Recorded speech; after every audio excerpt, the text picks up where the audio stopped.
Hello, dear audience. Before we dive into this chapter, I wanted to note some disclaimers and content warnings for your awareness. There will be the usage of background music and sound effects that will recreate the effect and illusion of jump scares. Further content warnings include minor gore, body horror, frightening and intense scenes, grief, trauma, loss, descriptive scenes of death, potential character death, potential betrayal between characters, demons or demonic presences, vomiting and accompanying sound effects, discussions of being outed to family, and cruel, goading conversations. Viewer discretion is advised. Thank you, my dear audience, and now, enjoy. Hello, everyone, and welcome to the Melancholy We Weave. I'm your storyteller for this evening, Ambrose. I go by any all pronouns. And tonight, we will be telling this tale of horror using the game Quietus by Ollie Jeffrey of Sinisterbeard. This series is a melancholic horror anthology in which each chapter will be following different pairs of characters with backstories dripping with heartache, guilt, grief, and sorrow. These unfortunate main characters are actively trying to push past their traumas while utilizing scars within their own psyche to combat an unknown horror that pursues them. Just so you know what you're getting into here, dear audience, these are not stories about heroes or overcoming some great evil with the power of will. This will be about broken and hurting individuals clawing out of the depths of an unknown nightmare by the skin of their teeth. Will hope tease out of their grasp? Will they be able to elude dread before it consumes them? We turn the page on this anthology and land on the latest tale, Chapter 7, The Three Musketeers. Kendra Ullman and Sarah Blackwood feel at fault for what happened to their childhood friend Alice. Well, it was their fault technically, but of course her death wasn't their intent. It was just supposed to be a prank, something they've done to each other countless times, but this time around was different. She snapped, in a way, and then she ran. And then she fell. Down, down, down, those flight of stairs of her New York City brownstone. And then Alice was no more. They feel responsible, obviously, for Alice's death, but they also can't get past how odd she has been acting 6 months prior, when this all happened.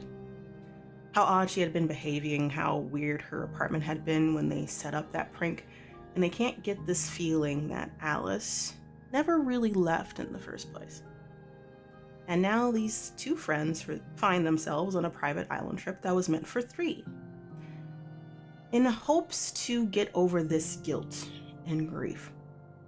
The Airbnb rental is decked out with the latest and greatest technology, a smart home, in the middle of the ocean. They've tried their hardest to forget for a little, even if it was just for this week, but the feeling of her still being with them has not subsided, and the technology in this place seems to be glitching out a lot. Hopefully it's nothing, right? But let's not get ahead of ourselves, dear audience. Everything's probably fine. This is not like we're doing a horror anthology or anything like that. But let's introduce ourselves to these unfortunate main characters, starting with you, Jordan. So, Jordan, please do tell us who you are, your pronouns, your character and their pronouns, and a short sentence about what you've been seeing out of the corner of your eye lately. Hi everybody, I'm D&D Jordan Lee, she, her, they pronouns. Today I'll be playing Sarah Blackwood, she, her. I think that Sarah has been seeing out of the corner of her eye almost like little dots, and kind of questioning whether it is perhaps her vision, as she does wear glasses every now and then, perhaps having a moment where it's not necessarily working, or being a little bit bleary-eyed, or if there's perhaps something else that might be happening. Interesting. Well, it's probably nothing to worry about terribly much. It could No, be not you at need to all. drink some water because we all forget to do that sometimes. Or, get a new prescription. Who's to say? But hey, Lamia, same thing. Introduce who you are, your pronouns, your character and their pronouns, in a short sentence about what you've been seeing in mirrors lately. I'm Lamia. My pronouns are they, them, and I'm playing Kendra Omen, whose pronouns are also they, them. And I feel like when I look in the mirror, I've been seeing an extra pair of eyes, but then I blink and it's back to mine. But I have one brown and one green, and those eyes are both the same color. And what color are they? Uh, Can you never see it long enough? it's, yeah, always a little different. Brown, maybe blue, maybe blue, I think. Brown, maybe? Okay. It's probably nothing to worry about. Like stress, guilt, grieving does mess with the mind a little bit in a different way than you might have expected. So, who's to say? And this trip is meant to kind of de-stress y'all. So hopefully you can get that. And now, without further ado, let us continue.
The sea breeze brushes past you, and the night sky glitters with the stars and moon of an unpolluted sky.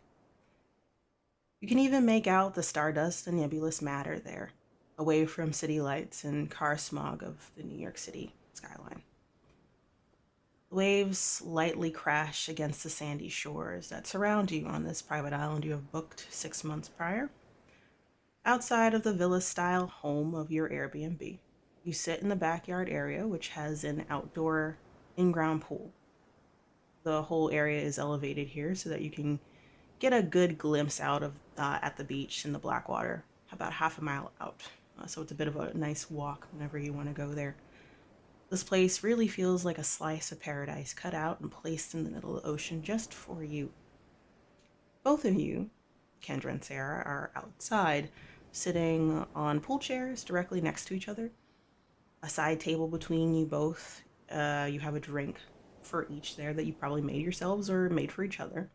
Soft music is playing out of the speakers that are embedded into the outside of the house, as well as inside, so Bluetooth enabled surround sound music effect, which is perfect because you always use the same playlist, which is 90s and early 2000s pop that you both, well, three of you used to make together and add music to, but it's still living strong. Kendra, what song is playing that makes you start bobbing your head where you're sitting?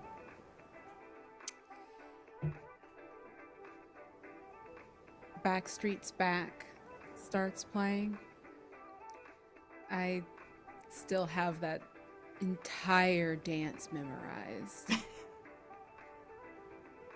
Amazing. So you're bobbing to it. You're like, yeah, this is it. It kind of fades in, and it just like naturally gets you picked up as you're bobbing. You were like kind of lounging. It is nighttime, so no shades, but the breeze is heavenly. What do you look like as you're just kind of relaxing here? I'm laying out, feet up, no shoes, no sandals. They're not needed, and it's not often that I get to go barefoot. I have heterochromia, so one eye is brown and one eye is green, and I have a very cute tankini that I'm wearing while we're, you know, on our own and everything. I never quite got comfortable with my size in a bikini. It felt weird. Why would I wear string if I could just go naked? So if I wanted clothes, I tend to wear a tankini, and I have one on that's got kind of multicolored galaxy stars on it that I really like and brought. It has a mesh keyhole cutout. I'm laying back, sipping a drink, enjoying the music and the throwback feel. Amazing. Sarah, you're next to Kendra. Um, I imagine that the vibes are different in terms of style here. But I also imagine that you probably bought a book with you from your bookstore. You're very picky about the type of book that you would bring with you out here. I Mm-hmm. imagine that, like, which book is deemed worthy of my attention as I sit next to the pool. What are you reading? If not a particular book, a genre that you brought with you. Sure. So Sarah is sitting next to Kendra, sipping on a strawberry daiquiri with no cherry, because I know some people make them with cherries. She has black sunglasses on. Her kind of brown hair is tied up into a loose bun. She is wearing basically the equivalent of like a surf shirt, a black surf shirt with a crop top. So her midriff is exposed, and then is wearing leggings, is basically trying to be as covered up as possible. Um, complete opposite of Kendra, and is even sitting underneath, I would say, an umbrella or some kind of like parasol to just kind of, still be in the sun, but try and cover up as much as possible. She is currently reading Midnight's Children by Salman Rushdie. So Awesome. she's about halfway through. This is a book that they read in high school. And this is still the same exact copy. It's like fringed on the sides. You can see clearly, like she has the spine of the book is utterly not wrecked, but it's definitely had its use for sure. So she is currently reading that. Cool. So kind of, I wouldn't say your nose buried in, but like you're involved. Like Hmm. you're taking it in, and maybe perhaps you're also bobbing your head to the throwback music that's happening, like Backstreet's Back. Amazing.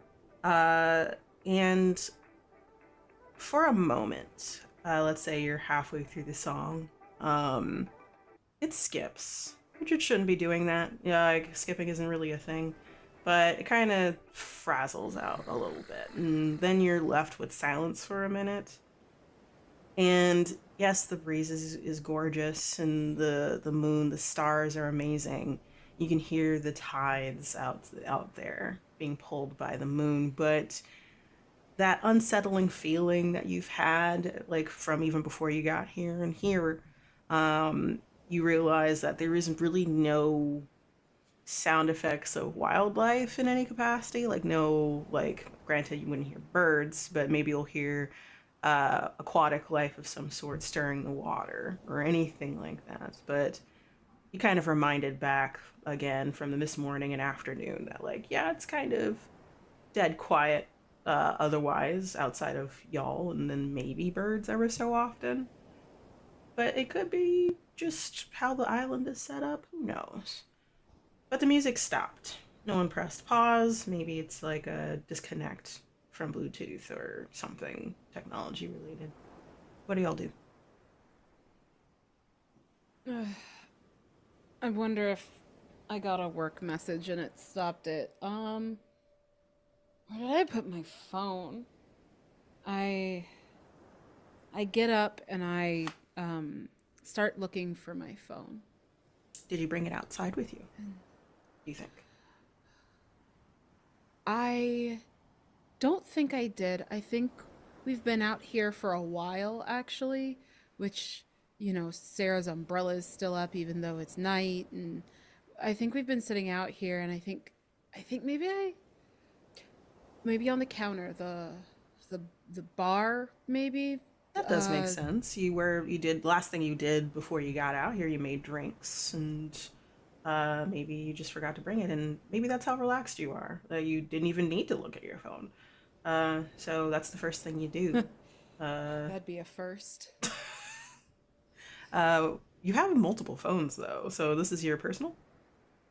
Yeah. Okay. So you stand up and you're like, let me just figure this out. Let me fix it. I could just press and see if I got a message of any sort. And Kendra, you walk in, let's say there's like a sliding door, glass door to the back. And then you leave it partially open because you're planning coming back out. Before we follow what you're doing, hey, Sarah, what are you doing out here? You're going to continue reading your book? I think she'll kind of not chuckle, but just kind of like give a when she sees Kendra kind of doing the dance panic of where the heck is my phone? And just kind of thinking to herself for a moment, she'll kind of put her book down just to kind of help. Uh, kind of check marking, like looking all over Kendra for a moment just to make sure it's not one of those moments of looking for my phone, but my phone's actually in my hand or it's in my pocket or something like that. So yeah, just kind of trying to assist from afar, but also understanding that Kendra's got it. And the last thing Kendra probably wants right now is someone to hover. So just kind of watching from afar to make sure that, hey, everything's okay, looking around the general area, Okay. making sure I have my phone, for instance. All right. So, Luckily, your phone is next to like your drink, let's say. So then, yes, let's follow Kendra for a little bit as they walk in. Um, and it's a little chilly inside, but like AC, right? Like that's fine. It's very high tech in here, all things considered, in terms of style of villa.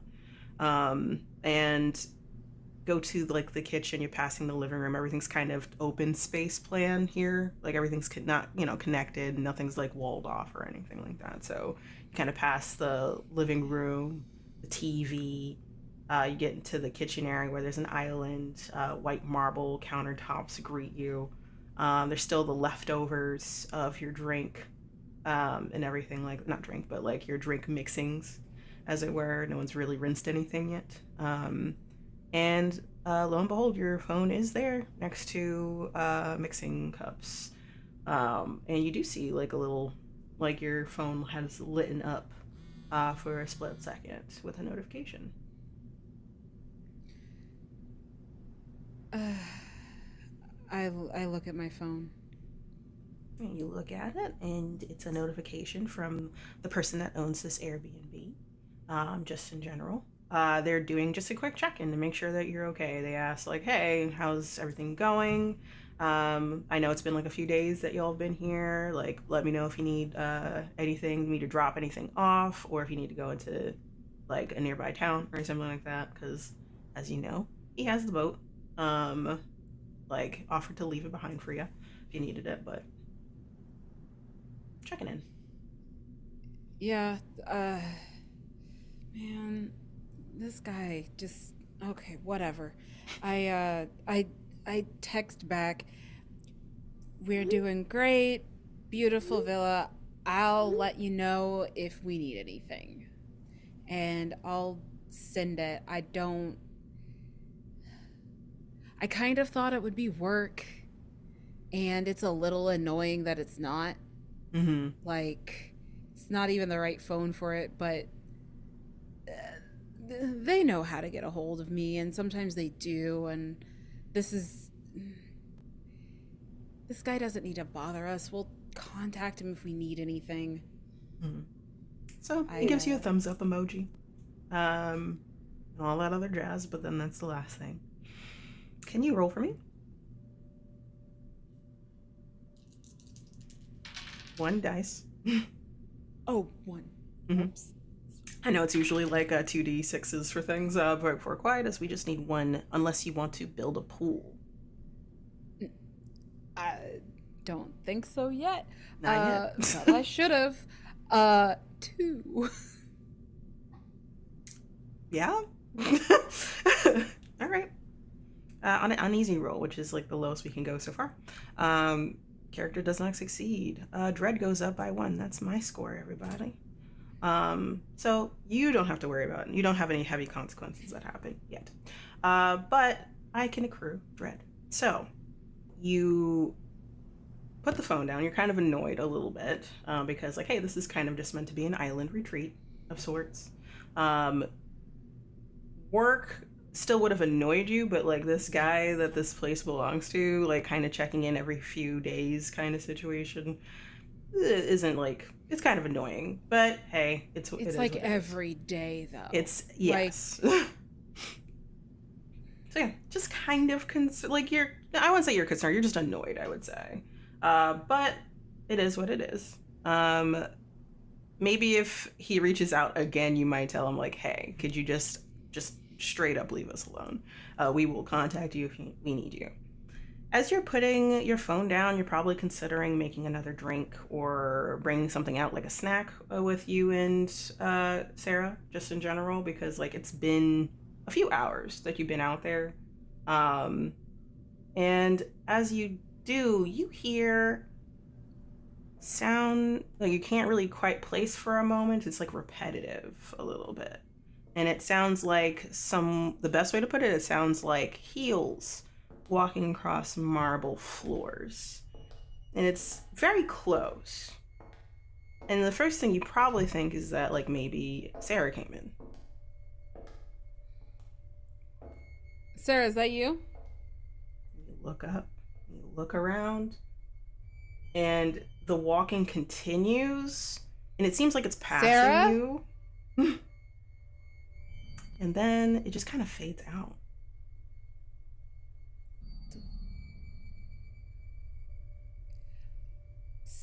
Sarah? You look around. You don't see anything. You don't see Sarah. The door is still open. Like it might have been like, hey, like if she came in, it might have been opened a little wider, perhaps. You don't notice anything. Sarah, you're out there. You're waiting. You consider opening your book back up, because maybe Kendra is making another drink or making more drinks in general. And can you roll for me? Sure. Absolutely. That is a 5. That is better. That is a mixed success. A character achieves a lesser version of their goal, or they can try again. You don't have to do anything, I promise. No pushing needed right now. You pick the book back up, and you flip through. You say you're halfway done, correct? Probably have a bookmark of some sort. And as you open it, the letters on your book are bloody red. If anything, they're starting to run as soon as you open it from the outer edges and into the center of the spine. As soon as you open them. And it's kind of jarring to see, to be honest, the first thing that you see opening this book. What do you do? So I think for a moment, she kind of drops the book. Like, I'll drop the book. And then pick it up and check the cover, because the cover of the book is actually red. So she's checking to see if like it's bleeding through, maybe, since this is, we're also in the tropics, so maybe some moisture has gotten onto the pages, so things are bleeding. So she'll quickly kind of check that, and then like literally like these pages have been written on. They have notes from when they were in high school for English class and stuff like that. So I think she's just double checking that it's okay. And then she'll just I'll rub my eyes. And stare at the drink for a second, questioning, like, did I drink too much? Like, yeah, just as kind of like trying to find, a logical explanation for what just happened. Understandable. you flip it over and you look to see if there's any form of bleeding, if it bled through pages, if the moisture got to it. No, no writing, or like if you ever written red pen or any other kind of color pen that could have aged and maybe turned that color, perhaps like a deeper dark red. No, not that you can tell. The cover looks fine. Like it might have a lot of like what is it like? I don't know if you spine break, but like it's been that long, so it might have like broken down in general. No. She's to interject, she's rewoven the spine a couple of times Oh. too. So she is that level of like nerd, but also very much cares about her things that she will rebind the books. She'll basically just make it almost so it's like new, but also it's a very clear thing of this is her copy because these are also books that she keeps in her bookstore, Oh. coffee shop, etc. So she also knows when people are trying to steal her books because she can be like, no, that's mine. It's an original kind of thing. So Got you. All right. yeah. So it seems fine from what you can tell, and then you go back to the page where, like, when you flipped it over, your hand was kind of like separating it, and then you flip it back over.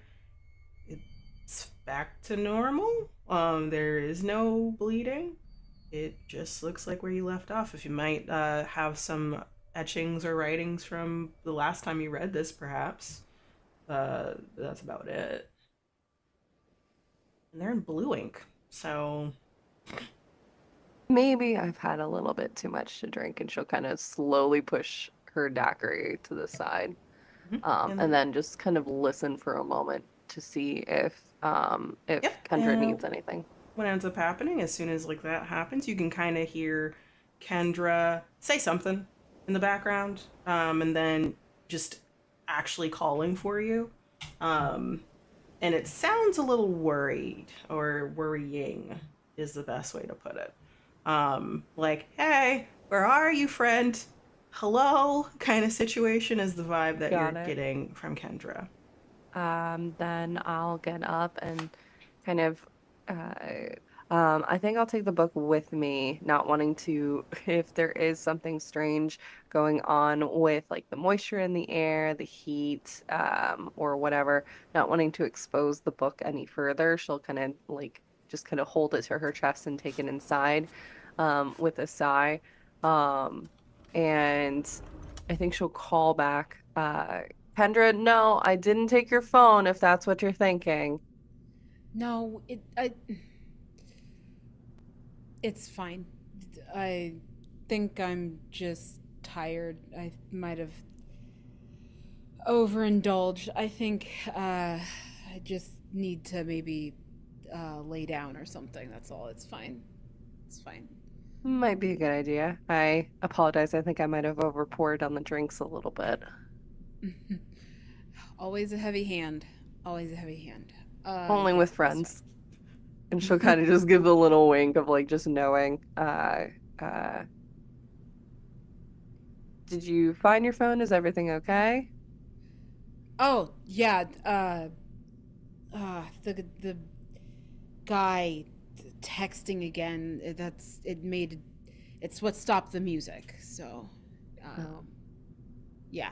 But yeah, it's getting late. I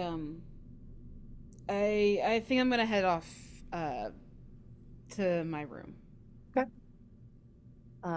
What time are we thinking of getting up tomorrow? I mean, we're on vacation. Yeah, true, but I don't know. I don't like to leave anyone waiting, so and I could certainly sleep the day away. Who is gonna be waiting? I don't know. I don't know if you have some big plans of if we're gonna Me. do like some. Was that your phone? No, no, no. My phone sounds like a ringer or a buzz or a chime.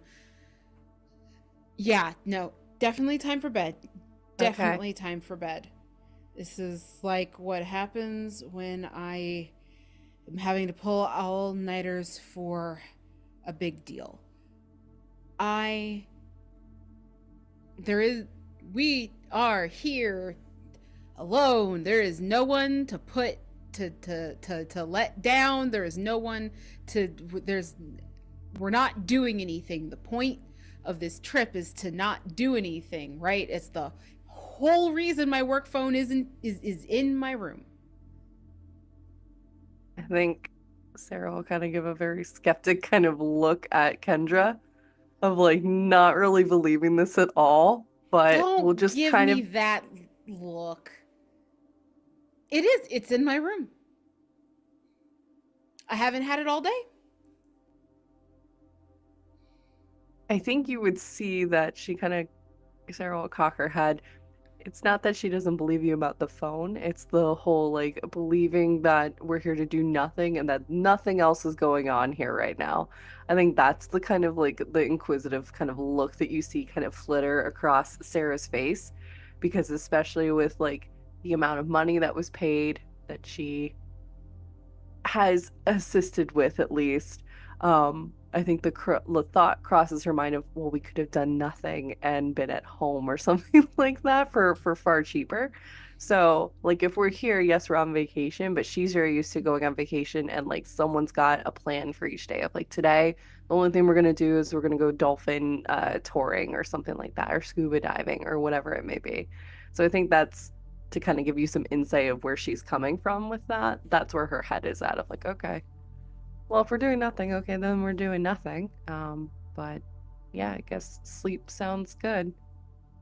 I mean, there's an entire binder over there of things to do. If there's something you want to do, like, we can. It's it's it's weird. I don't know. Like, this what if we decided in the morning? Okay, I'm fine with that. Like, it's a nice house, it's a nice island, like we have the entire place to ourselves. Like, that's the whole point, is to be able to do whatever we want, including not worry about shit. Okay. So you both decide to turn in for the night. There's 3 or 4 bedrooms in this place on the second floor. It can hold up to 5, is what the advertisement was on the Airbnb. So a lot of space to do things. So y'all, I'm not sure if y'all would have rooms next to each other, if y'all would space out a little bit. Like, how would you? What would y'all have done? Space out. So like, not that this place has necessarily a wing, but a corner. Mm-hmm. Just wanting, even though yes, we've been friends for a long time, just wanting to have that additional space and taking advantage of that. You know, we definitely have, I think, the ability to explore, but I don't know, maybe like it's. Let me ask, Kendra, would you see yourself going to more of the sunny side of the house or more of the shaded side of the house? I truly would not care about that, because we're here all day, so it's going to be sunny or shady at some point. I take the master bedroom. I Yes, was you gonna do. ask, like, hey, did you want to take the space that has the biggest amount and it has its own bathroom, maybe like its own tub, that's like big enough for like 2 or 3 people in it, kind of situation, so you can have one of the best Yes. baths you can think of, like get like bath salts and all other jazz.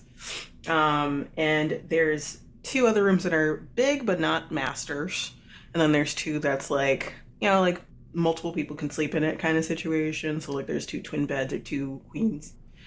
Don't need those. So you go for one of the other bigger bedrooms, Sarah. Yeah. And it's perfect for you. It's perfect for Kendra. So that's great. So y'all go up the stairs, and let's say you split off at the top, going down different sides of the hall. Are y'all going straight to bed, or are you like getting ready to, like, like taking a shower, or like doing like nighttime routines of some sort, like washing the face? What's up? I'm taking a bath. I definitely draw a bath, kind of shake it off, wash it off, relax in the bath for a while. Cool. What are you doing, Sarah? I think Sarah is she's a night owl. So I think what I'm doing is there's like a little balcony in her little room, like not a massive, nothing compared to the master bedroom, but a little alcove balcony that you can take like 2 or 3 steps. There's maybe a chair. Hmm. And she's just kind of sitting there, kind of like watching the waves lapping in, sitting under the moonlight, and just has some kind of like calming, not lo-fi, but just kind of ambiance kind of music playing in the background to just kind of wind down for the evening. She knows if she dives into a book right now, she's going to be up the whole night and not actually sleep. So, Gotcha. Okay. Both wonderful ways to like end your night. We're gonna start with you, Kendra.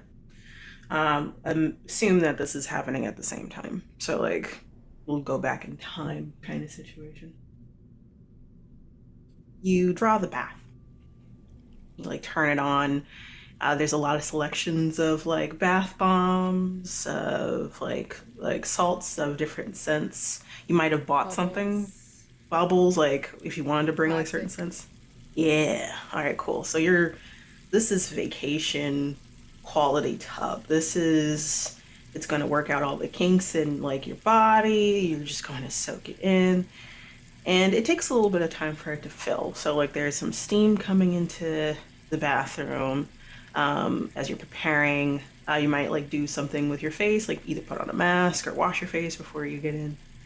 And you go up to the mirror where the sink is. You're prepping, you're looking down as you're going through your own stuff to prep. Then you hear noise. It sounds like skin on glass surface, like someone rubbing to, you know how like someone rubs on uh, a dirty vehicle glass to like write something? That sound effect. It takes a while for you to figure out that's what it is because it happens a few times. You're looking around first, and then you look up the foggy mirror, and you start to see the half written sentence of some sort. And it's kind of not what you expect to see, and you're like, this cannot be happening right now kind of situation. But when the sentence is over, it reads, have you ever imagined what it feels like to have your neck snapped?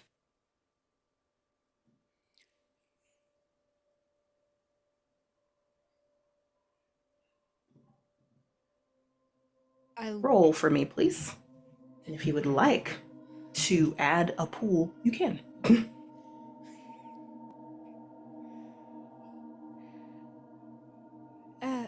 I don't have it. Yeah, I don't have anything quite No? to Okay. add to this, so I So think then we're you gonna. roll 1 dice for me. Question is, do you feel like you're uneasy or you feel intense right now? Hmm. Do you feel like you would be tense in this moment, or are you still uneasy? Is this worrying to you?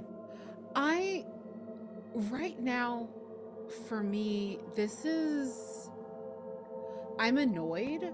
Like this does this does not make sense. Mm. And right now I don't have any proof, I don't have any evidence. Like I am very logical, I am very rational, I'm a lawyer.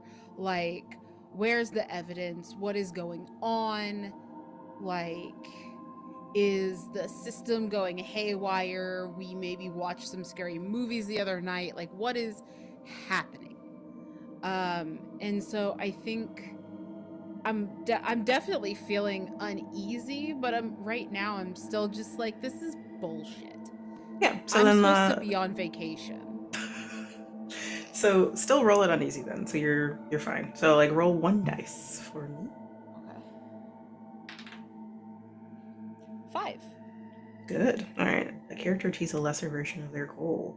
You're fine. So you see this and you kind of tilt your head like, what is this? And you're wondering, this is a smart house, and you're wondering if like there's like some kind of programming that can be done with the mirrors or something like that, because it's pretty high tech in here. But you've never heard of that even before getting to this place, so you're not entirely sure.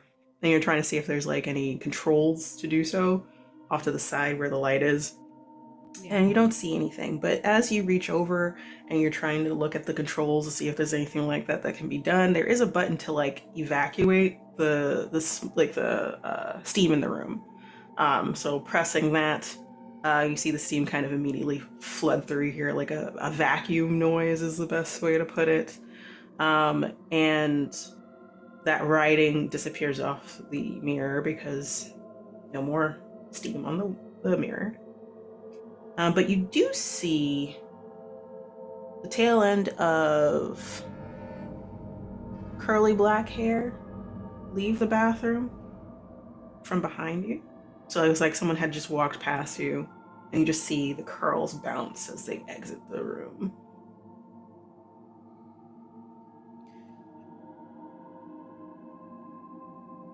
Who? Sarah? All Sarah, right. what the fuck? And with that, let's transition over to Sarah. Let's go back in time a little bit. Sarah, you're out on your balcony. The breeze is amazing and relaxing. You can smell the sea air. You decide not to read a book or continue your book, um, because you will get lost in it. Like that will happen. You will not be able to. You'll lose track of time. I'm not going to be so like you're not going to be able to sleep. Period. You're just like, but who's stopping me? I'm an adult. So you have your arms crossed over the balcony. And you're looking and out to the beach. You hear the crashing waves, and then look down over the balcony. And you like say like you're looking down at where the pool is. There's like the flooring of like the kind of scratchy type of material, kind of reminiscent of like sand that's gotten hardened kind of situation is the best way to put that texture. You can see the uh, pool chairs, like a few lined up. Still see like your empty glasses over there because you haven't cleaned it up, but you'll do it tomorrow. It's no big deal.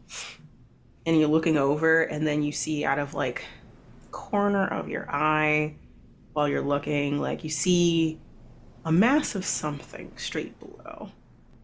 Then your eye focuses, and then you see a mangled body as if it had just fallen down a flight of stairs.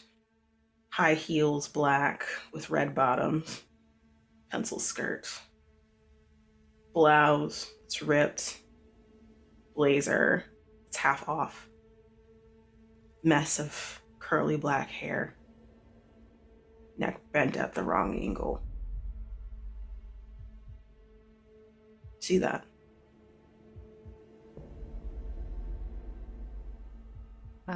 I think she, again, I'll rub my eyes and see if it's still there after I blink a couple times.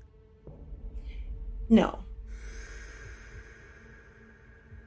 You have this weird effect of like, you know how like when you look at the sun and you get like the imprint on your eyes, and it's you see like the outline of the body behind your lids. Yeah, But when you kind of look, seared it's into not your there. brain a little Yeah, bit. it's just Yeah. seared. It could just be you did that obviously of like that was a visual that I did not want to ever see again.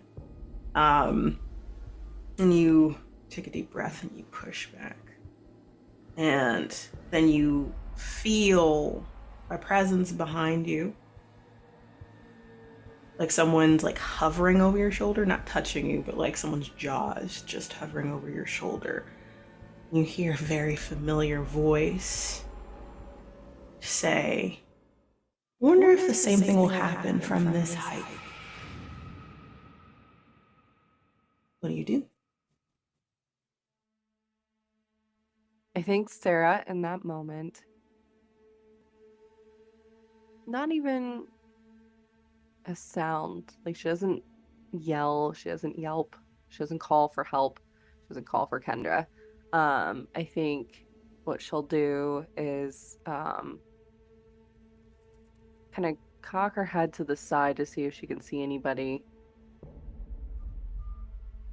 Can I tell like a general? You said over the shoulder. Can I tell Yeah, which so like if shoulder? your right shoulder is to like one of the edges of the Yeah. balcony, like it's your left shoulder, Okay. someone's So standing. she'll kind of look to the left a little bit and kind of side eye to see if maybe she can see if anything is behind her, or maybe it's just the rustling of the curtains or what. But I think I'll also have like a tight grip on the like banister or the railing of the Yeah. balcony. Hmm. Because, yeah, that's Are you terrifying. feeling uneasy or tense? I think a little bit of both. It's almost like deer in the headlights, All right. where So, both fight and flight is kind of happening at once hmm. and brain kind of overload. Does that make more sense? Where you can see I'm gripping onto that railing, but you can also see at this time, like my knees are kind of bent at the ready to like run. Yeah. Not that there's really any direction, E. That but might be yeah. a tense roll then. So we Okay, have uneasy, tense, and desperate. You're either on the tail end of uneasy, or you're sure. starting to get really tense. I'm gonna say tense because you feel like if you see somebody there, you will run. Like that is your concern here. You're like, I am getting ready to bolt if I have to. So Fight or roll a flight. Yeah. yeah. So roll a dice. Okay.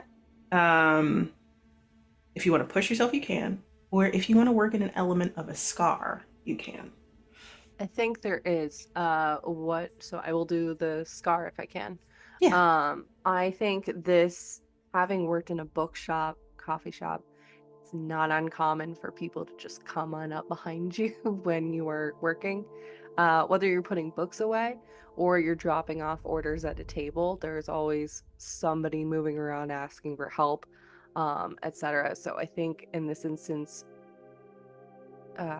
Sarah, I have balancing on one hand just a tray of coffee drinks, an assortment of them, and then in her left hand, she's got almost like a little basket of books that she needs to put away. And someone comes up from behind her left side and says something. I can't remember what they said, honestly. It doesn't matter. But it came out of nowhere and it kind of spooked a little bit. So I think she had to, or rather, I had to quickly pivot so that way I don't spill drinks on customers, but I also don't drop heavy books on people either. So trying to find a balance between that and being able to stand strongly and securely while helping this person that just came out of nowhere. So I think that kind of flashes in her mind. It's almost like a dance move, Yeah. where she kind of just crosses her legs, like does a 1-2 step. I think literally in my mind, you'll literally hear her singing, let me see you 1-2 step, as she kind of like will quickly pivot to kind of quickly turn around and kind of be at the ready. Not that there's anything that she can grab onto besides the railing, but just kind of to face what or whoever is behind her. All right. You have successfully described a scar to me. So you add an element. I would say like either fancy footwork or whatever you want to label it is the element. If you want to Sure. put that down in the element category later, Okay. you don't have to do it immediately. And that gives you an extra die. So you have 2, but that raises your anxiety by 2. So like you have anxiety 2 now. Okay. Don't worry too much. It's you have to worry when you're at 10, so you have some time. Do not worry. Okay. So roll 2 dice for me. All right. Okay, that's a 6. You have done well. So this was a tense roll, so you succeed just fine. Nothing bad happens. Fortunate for you, unfortunate for me. But what ends up happening is you turn slowly. So you can still feel the presence hovering over your shoulder. And it's that moment when you like turn over and something enters your vision slowly because you weren't expecting anybody there. But this figure enters your vision, and it takes a while for you to realize what it is. And you see your eyes coming in contact with deep hazel green eyes that are like kind of laughing lines at you, kind of. So clearly you're used to this of this person because you know who it is. You haven't seen those eyes in a while, but before they looked very lifeless last time you looked at them. Smile, very deep smile reaching their eyes, and you see blood in their teeth and mouth as they grin at you. And then you notice that their neck isn't quite right. It's not fully like over to the side, but it's not sitting well. And they smile at you as you turn to them. And you blink your eyes, and you're alone. I will let out a sigh, a breath that I didn't realize I was holding. And I'll reach into my, yes, I know I'm wearing leggings. Some leggings have pockets. She has a pocket.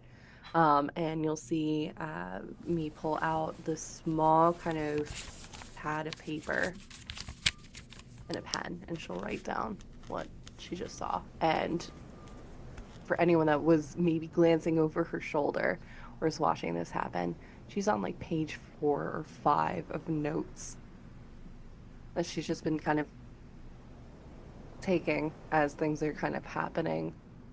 Some of it, strange occurrences and appearances that have been happening.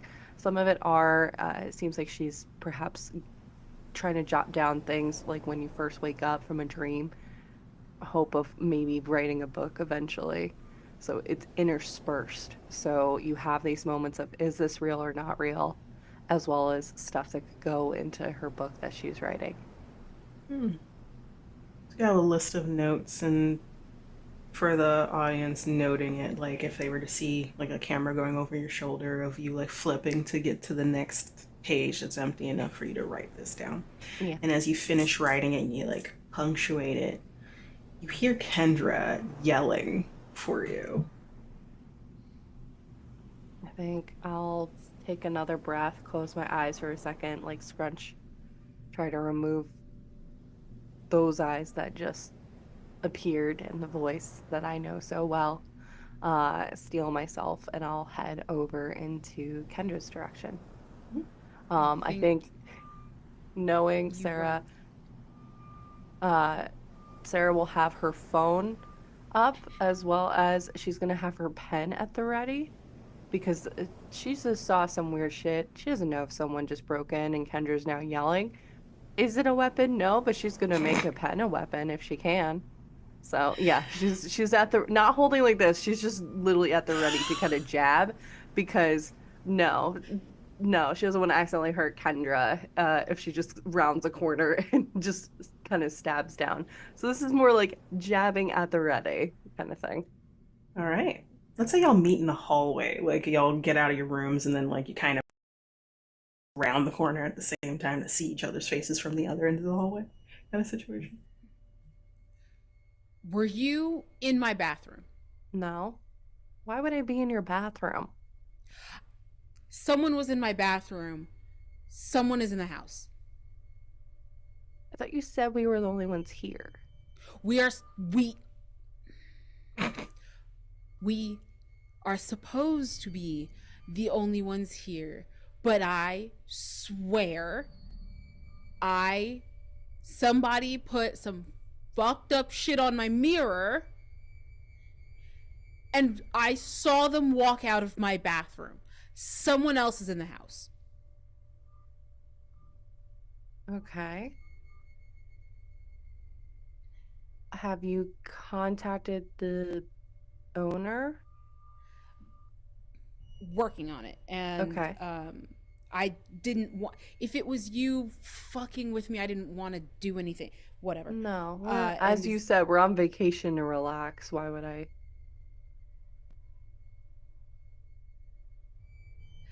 Yeah, I'm texting him. I just wanted to make Okay. sure.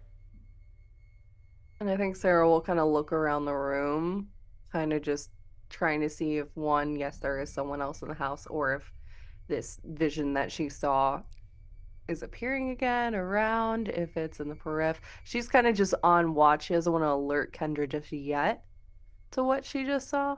Hmm. So you're looking around the halls. I don't know if you're just like staying in the hallway or if you're like going downstairs or like are you just looking where you are? Kind of Like what's looking up? where she's at. She doesn't want to leave. Okay. Like I don't want to leave Kendra Yeah. where she is kind of exposed. I'm sorry, where they are. Sorry. Hmm. Where they are leaving them exposed. So kind of just looking around, kind of doing peripheral proximity kind of look. Okay. So you roll that. Kendra, you're messaging the owner, right? Yeah, I Okay. send a message. I saw someone in the house. Did you send anyone over here? Okay. Both of you roll one dice. I would say this is starting to get tense right now because you're feeling like someone's in the house with you. And if Okay. you want to add things, if you want to like add a scar or accept help, you can do that. Right now I'm just texting though, right? Yeah. Okay. Sarah got one. Oh. Yeah. Hmm. Mm-hmm. I got a 3. It Hmm. had to balance somehow. It had to balance somehow. Those are some sexy, sexy numbers. Thank y'all. Give me a Mm-hmm. second. Character doesn't Considering I succeed. rolled a 6 before, it had to balance. That's So, fair. That is true. yeah. Ends of the spectrum, you know. The character does not succeed. The player chooses to suffer. You choose these, so I'll read them off. You can either choose to suffer a severe consequence, or dread goes up by 2, or they increase their despair by 1. Which is it?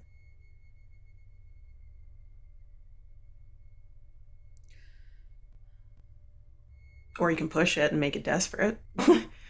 Higher risk, higher reward. Let's do a severe consequence. Hmm. I For love at least that. for me. Okay, for you, severe consequence. Sarah, what do you want?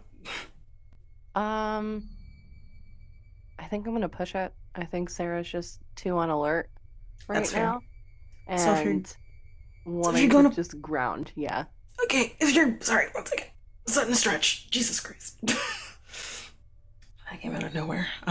Desperate roll. When you're pushing to desperate. Let me see. You add an extra die. You're gonna roll a dice before you do this, and whatever Okay. that number is, divide it by half, Okay. and you increase your anxiety by that number. Okay. 1. All right, increase your anxiety by 1. Okay. So that's a good and like instead of Yeah. the alternative of full increase of anxiety to six, like by 6, someone has done that. Yeah. Um, so now you can roll again Okay. with 2 dice. Okay. But desperate is a little higher risk. Mm-hmm. So if you fail this one, I get goodies all around. Okay. So I rolled both a 1 and a 6. You get the 6. So So, you're fine. You're good. And I know what ritual you're talking about. yep. Read your lips. Yep. So you succeed. But dread goes up by 1, so I increase my dread to 2, just because it's that desperate. I'm seeing like Sarah is kind of having a moment of like starting to increase your like jerking your head around, looking around a lot. She's hyper Um, vigilant. It's Very the hyper hyper vigilant in this focus. moment is definitely coming through right now. Um, so we have 1 failure and we have 1 success. So let us play out the success first, and then we're going to play out the failure. You're looking around, and where you are, you can see from the top of the stairs down. You can't see the full area downstairs, but you can see enough if anyone passes by, you suppose. Um, Down the hallway, there's like windows on each end of the hallway kind of situation outlooking. And you're looking at your doors, other doors. There is one of the doors that you haven't used yet that like would be like double beds kind of situation in one of those rooms. It's open. So you're wondering if someone's in there. Maybe. So you do see that. But you don't really see any sign of like anyone walking in from outside because usually there might be like some sand from outside if someone came from outside in kind of situation. You don't see that anywhere. Um, but that's the only other indication that you would probably look for if someone was coming through. Just the door's open. For Kendra, you are trying to message the landlord. You pull up the message and you send it. You try to send it. What do you type? What do you send in?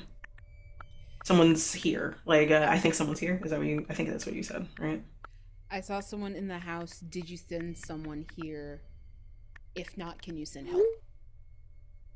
Um, you send that and you send the message, but then you see it wasn't sent out. Like so like there's a little loading situation of like message couldn't be sent in red above your message. Try again.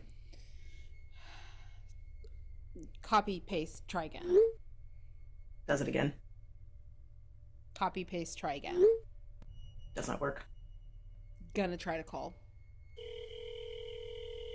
You call and it rings. And keep in mind while you're trying to send this, you still have connection. So it's not like there's issues with any like you have reception and you have Wi-Fi. So that doesn't really make sense in general. So you try calling and it rings. And it rings. And then Gonna put it on speaker and email while I'm calling. Okay. So you put it on I love this. So that does make sense. It's like everything possible. You do this. You put it on speaker and you like do that thing where you like flop it open in front of Sarah while you're also putting up your email. And it clicks. And nothing is said. No one says anything. Hello? There's a little bit of static in the background. I think there's someone here. Did you send someone? Further static, it sounds like what you would imagine if you take a VCR and a magnet to it, and there's like a little screech with that sound, but there's also static again. Please, your phone's really bad. Just come to the house. And then you hear not a man's voice, because you know what he sounds like, kind of. You hear labored breaths of a very feminine voice. I dropped the phone. Immediately drop it. Halfway done with the email, you're done. And the screen goes blank, like black to black, kind of like it did like that, like not factory reset, but like a shutdown kind of situation, which you had full. You didn't charge it. It's nighttime, but it wasn't 0% either. It wasn't anywhere near 0. Let's say 40 or 50%. And phones turn off. Phones turn off. It happens. We're in the middle of nowhere. These things happen. So yeah, this happened. The phone fell. You're not feeling great right now. And there's a room that has a door open right now.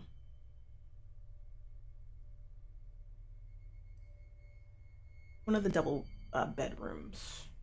Neither of you went in because you didn't need to after the first day. Is Sarah still here with me? Mm-hmm.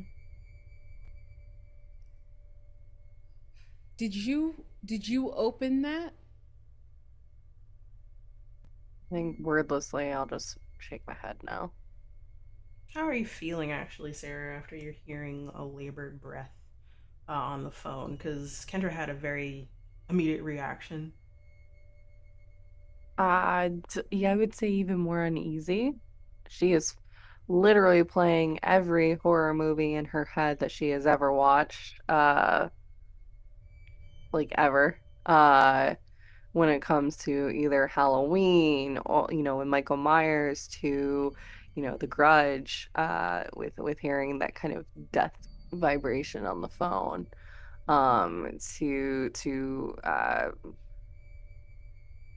I'm trying to remember the other movie that's the calls from coming from inside the house kind of thing. I'm blanking on the movie name, but that movie. Mhm. Um, that kind of flashes through her mind and her eyes throughout this entire thing, even with that kind of voice, gasp, sigh that was her on the phone. Her eyes have been just trained on that door that's opened that was not before. So I think Kendra, you're like looking at Sarah and her eyes have just been trained on that door.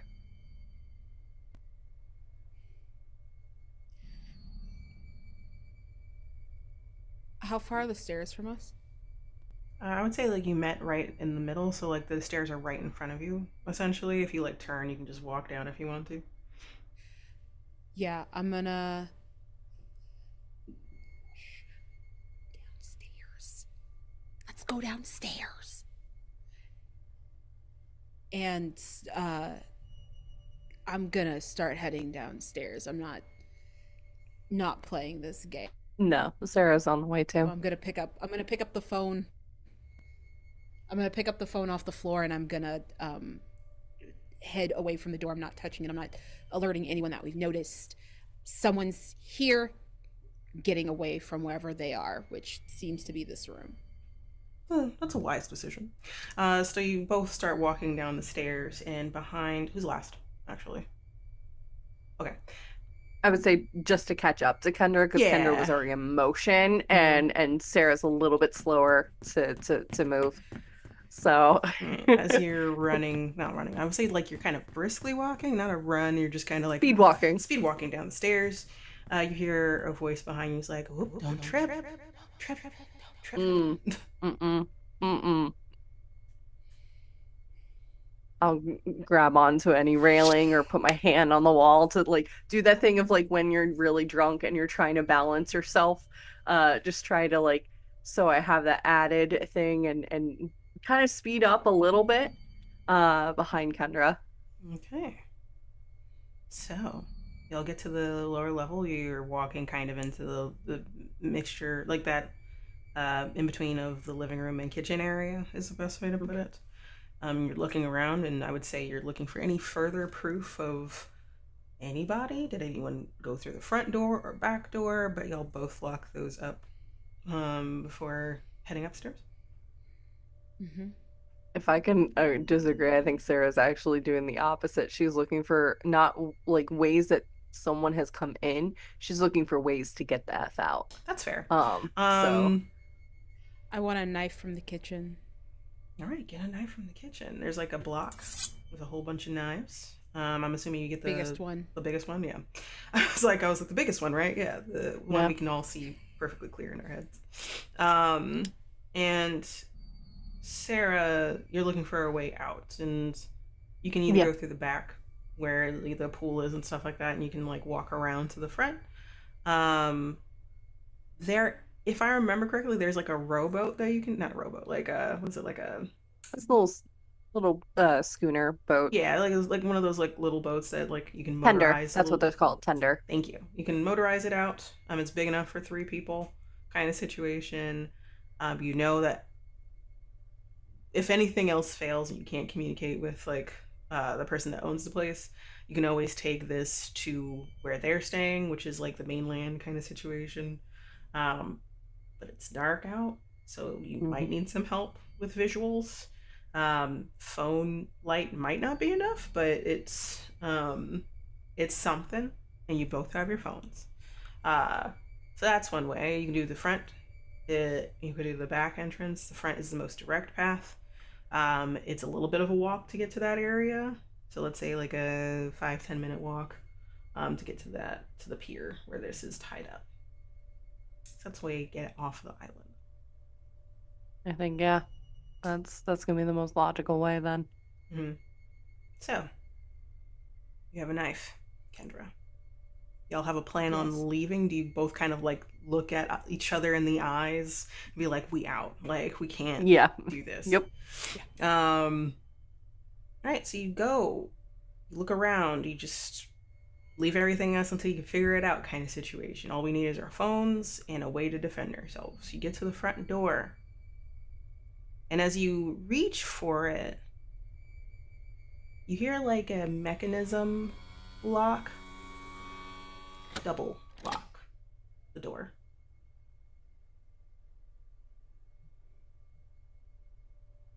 I'll try the door. It won't budge. Unlock it. Sarah, unlock the door. Unlock. It's kind of resisting you, actually. Okay. There's a smart home connect area where like you can program the locks of the room in the main area. It's like a panel kind of situation. So like maybe I could undo it there. No, I think actually, if anything, that pushes me to not, because if this was like one of those old kind of locks, then, she could get a bobby pin out and maybe, This is not an old lock. This is this is not, no. So that's why I was like, I'm averted to like all technology, Sarah. So like this, I think would be very like, looks very expensive. I don't want to break it, especially just knowing even just a portion of the money that was paid for this place, even with us fighting for our lives to get out. So I think she panics for a moment. She's like, not my expertise. I think actually what Kendra will do is pivot, and she's going to make sure that she grabs the tender key that's kept in the house. So that way we're not going out there and not having a key to drive this thing. Got you. Okay, so I would say if you go ahead, you wanna do? You said there's a panel. Mm-hmm.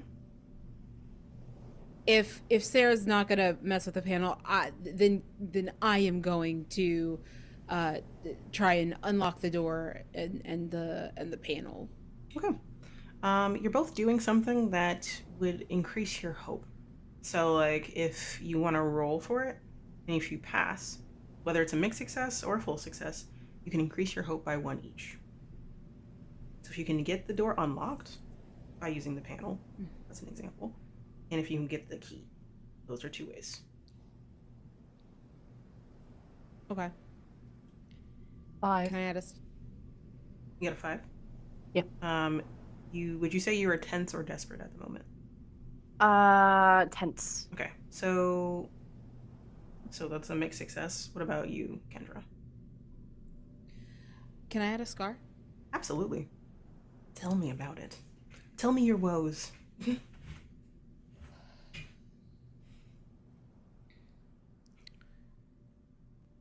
Part of working at a big law firm is parties, happy hours, galas, events of all kinds. Even, if client is having an opening or some kind, as legal, sometimes you'll be invited. And so Kendra goes to a lot of these things, but I think really early in their career, they went to one for a client that had been difficult. They were demanding, emailing at all hours of the day and night, constant, demanding meetings where it could have been an email. And in the meetings, they'd get close, they'd want a hug, they'd whatever, but this was a massive account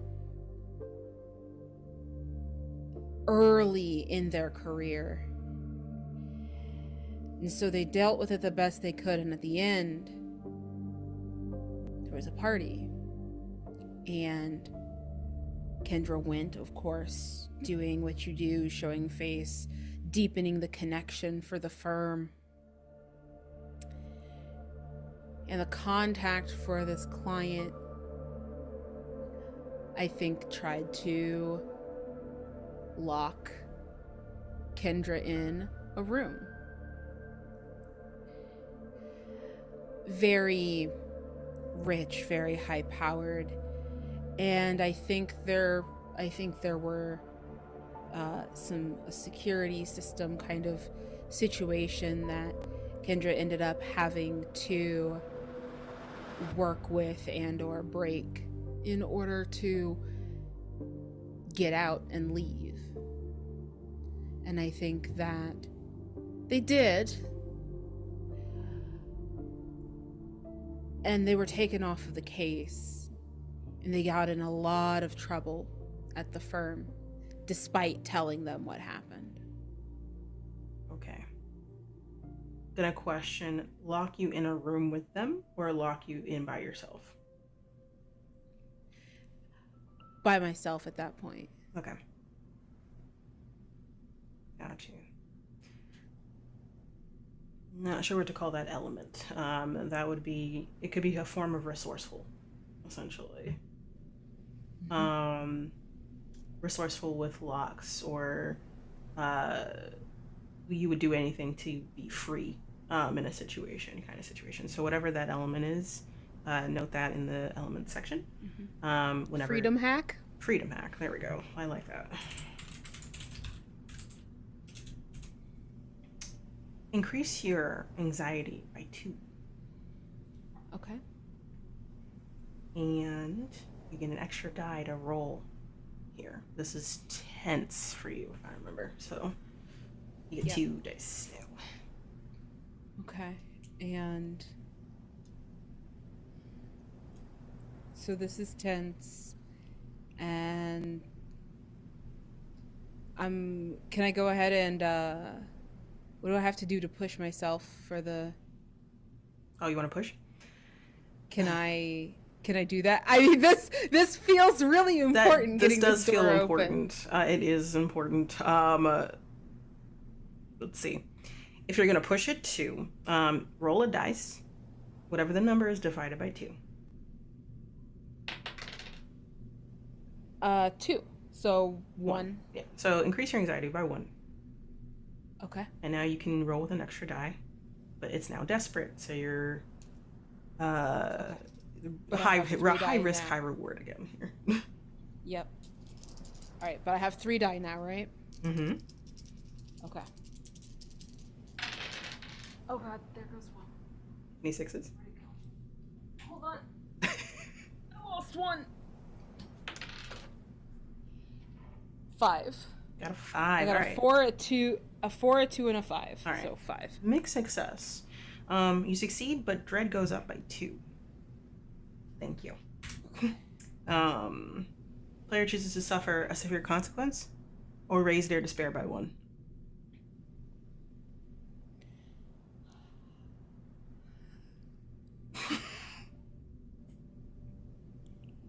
Consequences. Consequences. Let's go consequences. We love the consequences of our actions here. So you do succeed though, so that's good. So you kind of rush over to the panel. You have a knife with you, the bigger one. And similar system kind of situation, not exactly the same. This one's more high end, but there is like a few like locks, so you can like lock certain doors and windows kind of situation with this panel. Mm-hmm. And it's registering that the front and back doors and all the windows on the first floor are locked. But you note that the front door is like a certain type of lock. Like it's one of those locks you do if you're leaving the house kind of situation, so that no one can like bust the door open, or like, what is it, like a lock picket is the best way to put it. Super secure. Yeah. And you're trying to figure out how to deprogram it to just be either a normal lock so that you can just manually unlock it, or just full on unlock. And you're able to do that. But as you're doing that, you hear Alice's voice behind you. Because you know it's her. You know it's her voice. Like, there's no way around this at this point. Breathe out. That same voice, that struggling breathing that you were hearing on the phone is heard next to your ear as you're shaking to get this unlocked. And it's not helping. You almost don't, because this is distracting and it's bringing back memories for you. You remember how frightened Alice looked. You did a prank, very much like the Ghostface killers in her apartment kind of situation, because friendiversary. And she didn't even register y'all as the potential if it was you two. She just ran, and she ran like she was running for her life. And she twisted her ankle while she had her heels on, full power twist of her ankle, and fell, and you just heard several sickening crunches.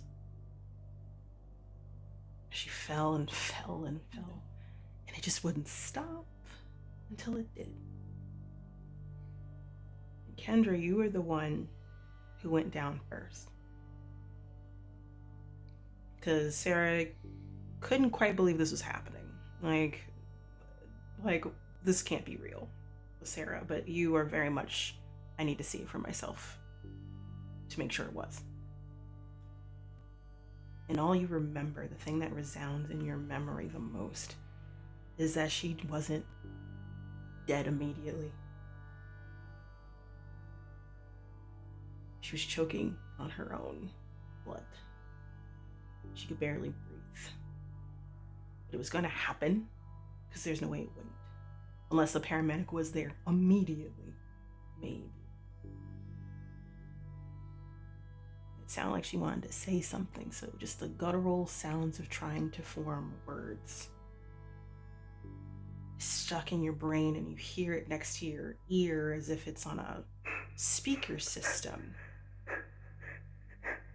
Actually, it is on the speaker system in the house.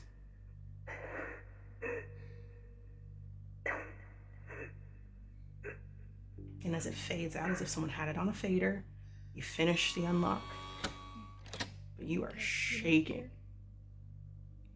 The blade slips in your hand, Crying. and you cut your hand open because you are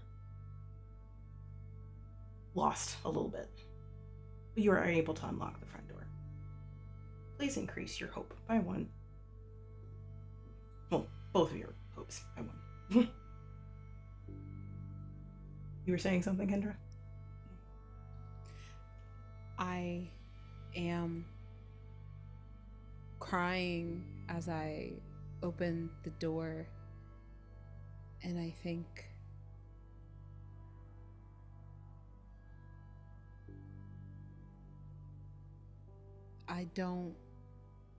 I stumble out, and I'm just crying. You're dead. You're not here. You can't be here. You're already dead. You hear on the speaker system. Very like staticky. It's still her voice. Dead but not gone. And then the music shifts, because music comes in and replaces her voice, and you hear Toxic by Britney Spears coming from your phone. Sarah, you were looking for the key, and you got a what? You got a 5 or 6? I'm just trying to remember. I got a 5. You got a 5, okay. And this was tense? To make sure, yes, tense to make sure that I grab the tender key. Because it's oftentimes in most places not left in like the boathouse or whatever docks it may be. It's usually attached to like some kind of car key, house key, whatever it might be, but it'd be in the house. So want to make sure that we actually have the key to drive this tender off of this island versus us getting there and then, oh no, we can't do anything. So Oh man, what a way to be, what a place to be in. So you're able to get that. Dread went up by 2 already, I believe. Nope, that was something else. mhm. Nothing really bad happens. It's a lesser version. You're able to find the key. You find not just one, but you find several, kind of bound together. This could be for anything, but you know that this is for one of these is the key for what you need. But you're going to need to try a couple of times before you actually leave. But you hear the same sounds. Actually, you don't. You don't hear the same exact thing. You hear something different, though. You hear same time that Kendra is hearing that struggle to breathe and talk. Alice's voice crying. Why? What? Pleading with you. How could you? You hear her kind of the closest to heartbroken that you can possibly muster, or that she could muster in the moment, while still considering you a friend, is the best way to put it. Were you even thinking? And she's upset with you.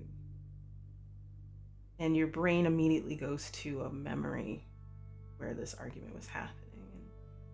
And Alice had a dream job she really wanted. It was her first job out of college. She prepped and she got dressed, found the right outfits, did all the research about this company, and put you down as a reference. And would have put Kendra down as a reference, but felt like didn't want to, one, bother Kendra, and then two, like, I gotta do this on my own. Kendra always helps me with everything kind of situation. And let me use one of my other friends. And Sarah, during the time when this happened,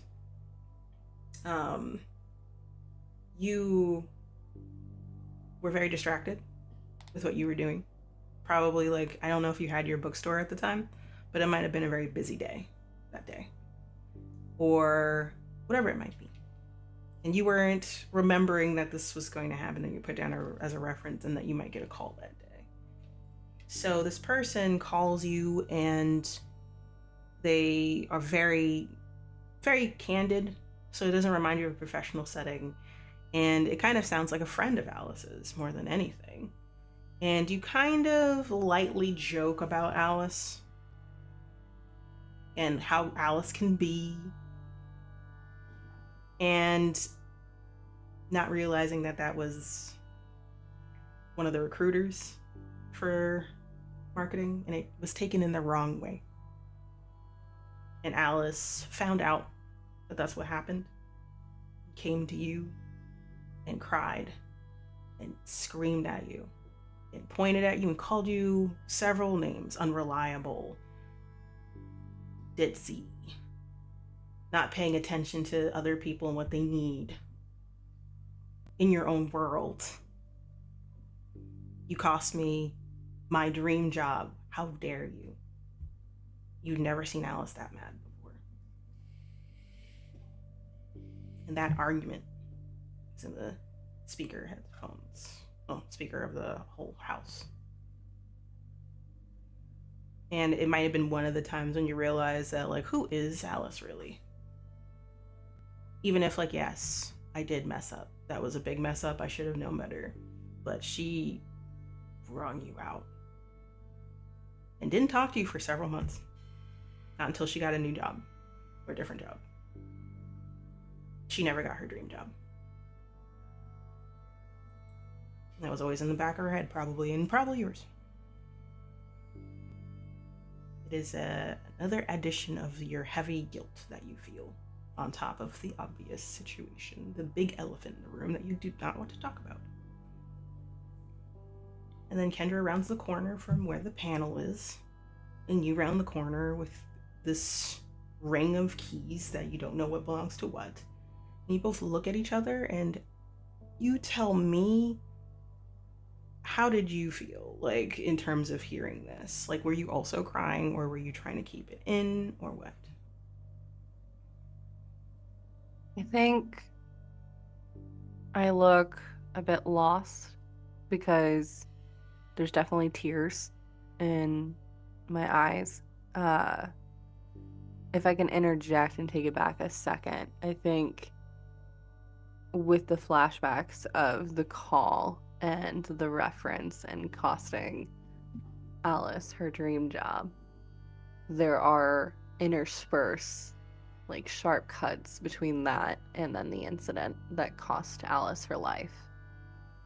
So I think Sarah's kind of feeling it twofold rather, of costing Alice her dream and not being able to live that out. And that guilt is very much like she's present, but her eyes are not. She's looking around, trying to just pull herself out of those memories, but they're kind of very like the chapter books she loses herself in.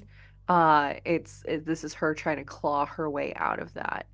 And it's a look that Kendra has seen before. Normally it's a little bit more calm, like, oh, okay, coming out of it from, whatever world she's in. This is survival mode. This is more visceral. And like with each flash, you're kind of seeing Sarah, myself flinch, as the cuts are kind of happening in her mind. All right. And you meet at the front door, experiencing different forms of guilt. Torment, in a way. But the front door is open. Or you can open it, like it's unlocked. What do y'all say to each other? Or are you just gonna cry, process your feelings, and leave? We fucked up. We shouldn't have come here.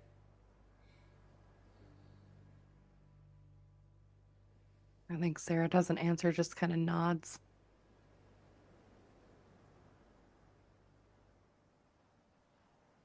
Why? And we'll leave.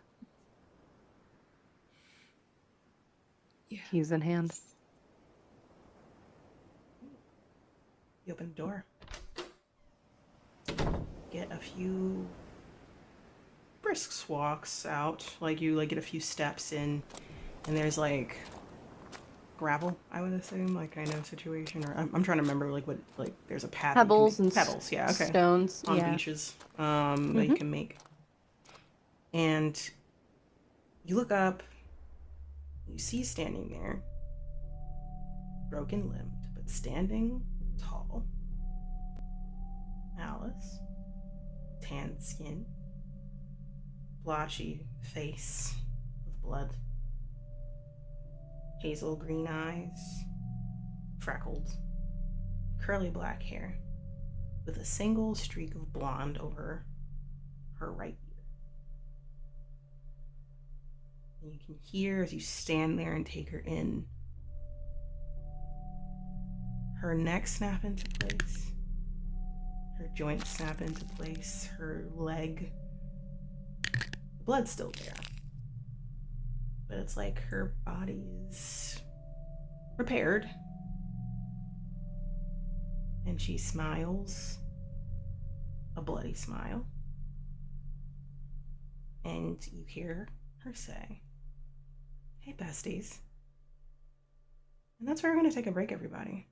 Don't go anywhere. This is getting good. And I'm loving it. So we'll be right back. We're taking a little break. But see y'all later.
And we're back, everybody.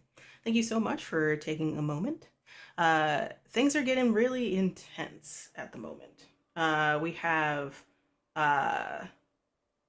both Kendra and Sarah are essentially realizing that they're being terrorized potentially by their old friend. Once was a trio, now just doubles. Going on a trip that was meant for three.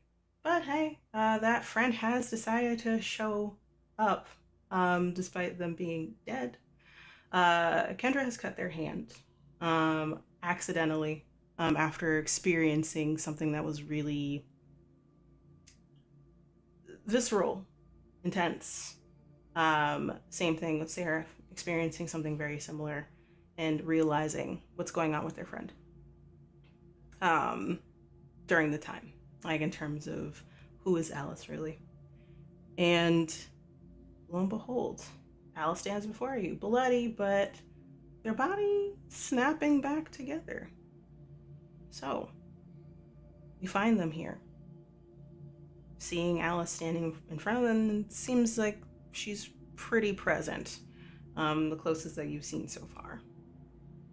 What do you do?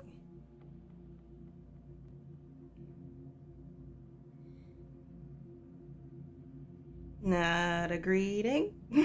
No hellos? Nothing like that? What are you doing? You're supposed to be at Is that what rest. you really wanted? You want me to be dead? I can be dead again. Like, we could hear one of her shoulders kind of popping out of its socket a little bit. That's not what I meant! Oh, I'm We sorry. didn't want you dead! We love you! I didn't feel it.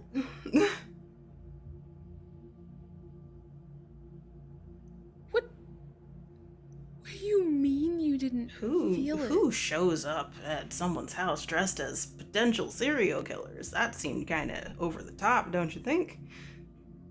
We did it every year! You did it too! Mm. We're like sisters. What are you doing? Getting my revenge, I suppose, in a way. Like, because if I gotta die, not all of us can live. Aren't we in it together always? Besties, pinky promises, and all that jazz? Or you're just gonna abandon me? Kendra turns to Sarah. That's not her. That's not her. Oh, come on now, Kendra. It's me. Remember me? No. I'm the bitch of the group, not you. I mean, you did call me a bitch when I outed you to your mom. You remember that? You can't be the only bitch in the group. That's not how that works. Yeah, well, fine. Fuck it. Maybe you should go back to being dead so we can go home. That's not really how it works. See, I'm here, so I'm gonna bring you with me to where I call home now. Sarah, are you... Am I losing my mind here? You see Alice Sarah? like step behind Kendra and wave at Sarah. Yeah. No, I think Sarah is frozen, and you're seeing an expression on her face of like doesn't quite believe what she's seeing in front of her and hearing. But the question of like that's not, or the statement that Kendra made about that's not Sarah, I think you see for a flash, like a moment of doubt in what you said, Kendra, cross her mind. Because Sarah's been questioning before Alice died who Alice really is and if she really ever knew her at all. So is this just another side? Or is this like every horror movie they have watched together as tradition? Is this some kind of other being or vengeful spirit that is indeed wanting to seek revenge? So I think you see that just she's processing and very like her, she freezes up because it's just overload. Oh, I think Sarah stopped working. No. Sarah. And Kendra's gonna come up and is gonna grab you by the shoulders and shake you. Ow. This is not the time for one of your fucking episodes, Sarah! Okay, not so loud. She'll just kind of gently push you back a little bit. Anyways, so the fuck do we do?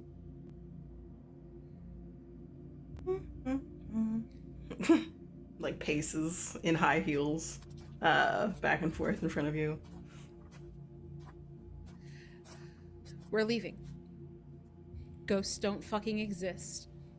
Oh, I'm not a ghost. Oh, that's cute. Oh. You could try But they leaving. apparently follow, apparently. You could try leaving. I am not gonna stop you. Emphasis on try, though. Who are you and what do you want? And why are you impersonating our dead friend? Like, does a whole, like, stretching and cracking, like this, like normal cracking, to, like, stretch. That's for me to know, to be honest, and I'm just trying to have fun here. But, you know, hey, try to leave. Do what y'all do. Run. What purpose then would revenge actually do for you? What do you mean? Well, you may or may not be Sarah, or Alice. I'm Sarah. You may or may not be Alice. What? Revenge, purpose. Let me put it in perspective for you, Sarah, because maybe I have to spell it out for you like I have had to several times in our friendship in general. It's fun. It's very fun to fuck with you. I'm doing it for fun. Does there have to be a reason?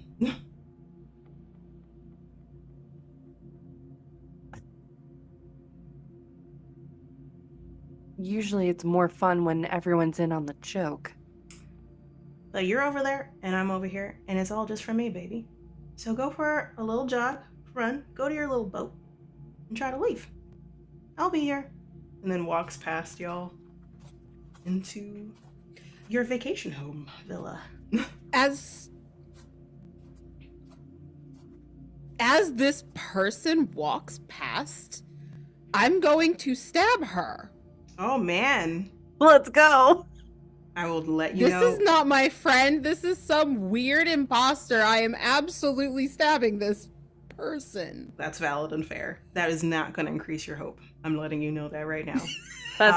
That's you know what? It's increasing Sarah's hope. That's all I'm going to say right now. It's increasing Sarah's hope right now because that bitch just said something very hurtful to her and it feels like a smack in the face and Kendra's validating that. So like, yeah, it's raising her hope. Care about hope. I care about this perversion of my friend. I'm stabbing this bitch. All right. That is a desperate roll. So is there anything you want to add to that?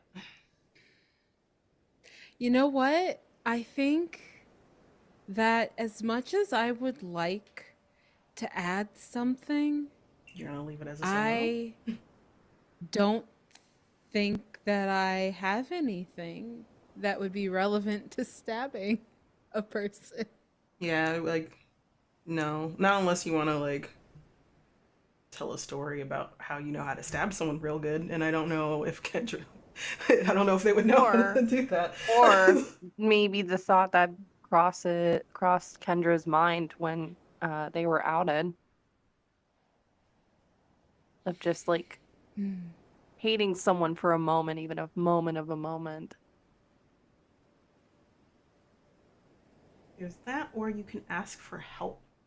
Yeah, I was going to offer to assist. Okay. Okay. Yeah, I think I'm going to do both. So you want to pull up a scar of, like, that moment of being outed and that moment of hating someone so much you wanted to do something about it, kind of situation. I'm gonna pull up a scar, and then I would like help from Sarah. Yeah, Okay. I'll assist. So describe the scar first of this moment.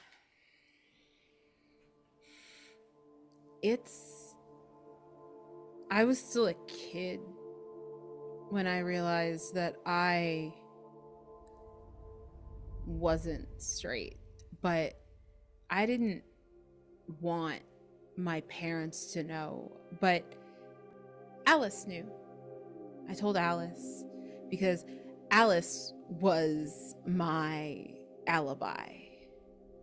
Alice was the friend I went and stayed with got dropped off at in order to then go on a date with a girl.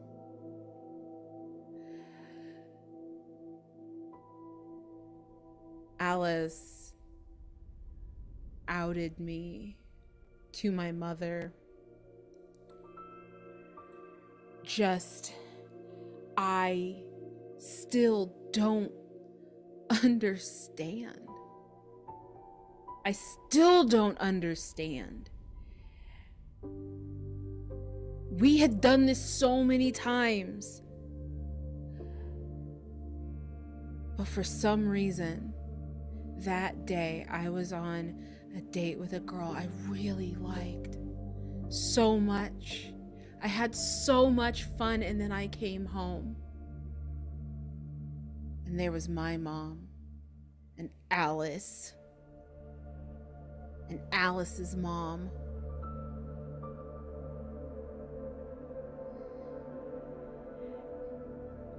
Not only did she tell them that I was on a date, but she told them it was with a girl. She couldn't even lie and say it was a boy. I hated her for that.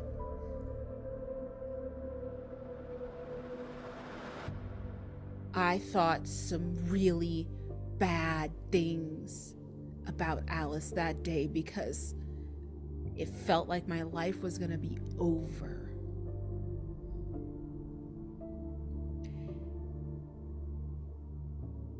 And this moment is like that. This person, we did so much to get past that point, and this person is trying to pretend to be my friend.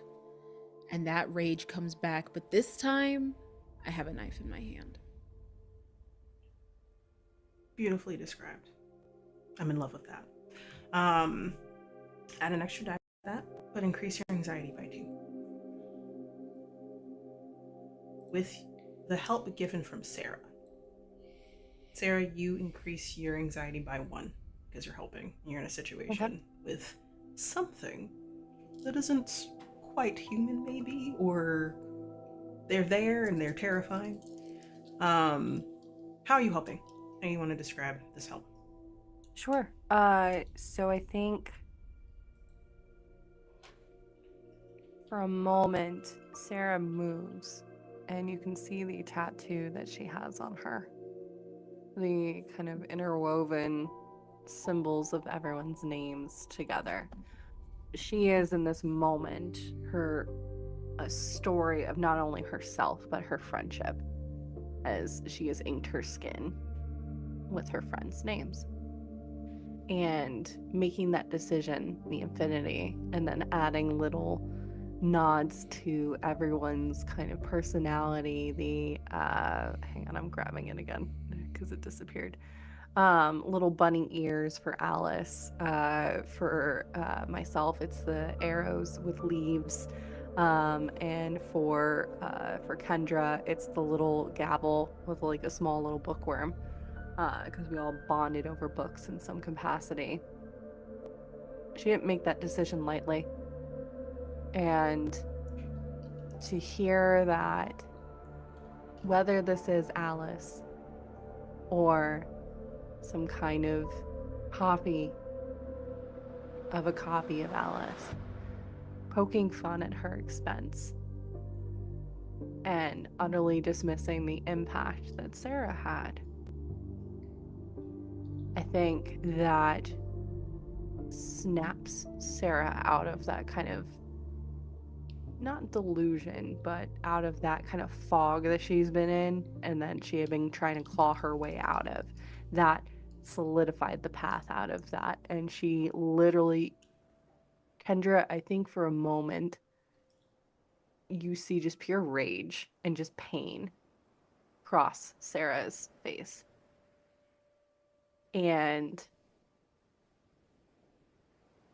she will just let out this painful, blood-curdling kind of scream that she's been holding in not only for the last 10 minutes, 15 minutes, but for years of just frustration and pain of all the like problems that have been in this relationship, this friendship, that she has always kept secret and inside, just come pouring out onto the pages, and sound bites of her screams and her skin. Like her skin is changing color to red. It's one of those, like she's normally super pale. It's getting blotched out, almost like the pages of the book that she was reading earlier.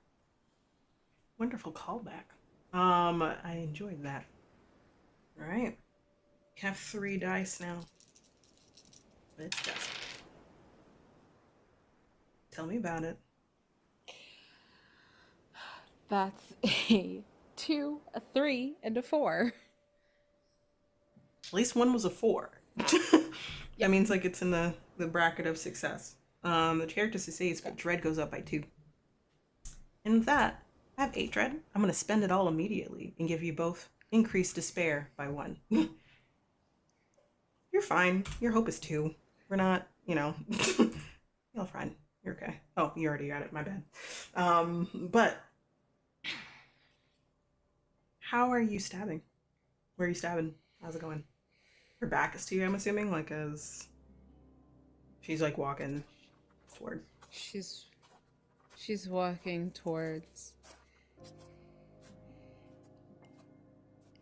and she kind of walks past, and she's been insisting that she's real. So if she's real, then I'll stab her in the back like she stabbed me. And I'm just going to twist and stab as she walks past. So, like, back, torso, like, area. Okay. Yeah. Are you expecting this to aiming. connect? Are you expecting it to connect? Like, are you like, if she says she's real, then she is? Yeah, kind of like that. If you're real, fine. So you turn, you're not really looking, and you're aiming for the back neck, upper shoulder area. Yeah, like if she's walking past me, we're not that different height. We're not that different of heights. And so she's walking past, and it's not like I'm blindly like stabbing. I'm like, I can see her, but I'm Okay. So like you're aiming for like the upper part of her back, I would say. And you connect. It's a solid matter. Like it's not like, oh, a ghost question mark. You feel blade slided to flesh. Hear that cutting noise of that. And there's like a halt to that as Sarah also releases this scream and I think tries to stop Alice from moving forward kind of situation. Is that what's happening? Or Yeah, kind of in a way piercing Alice with sound versus the knife that Kendra's doing. Okay. The knife is so sharp you can see that it pokes out from the front of her collarbone and chest. There is like a kind of like a shattering of bone kind of situation, as well as to go through. That's how much anger is pushed through with this stab. and there's like a halt of like kind of situation, and the contact was made, and also the scream, and then there's like a moment as the scream continues on. Kendra, you got 4. Severe consequence, or raise your despair by 1. We love those consequences. Give me those consequences.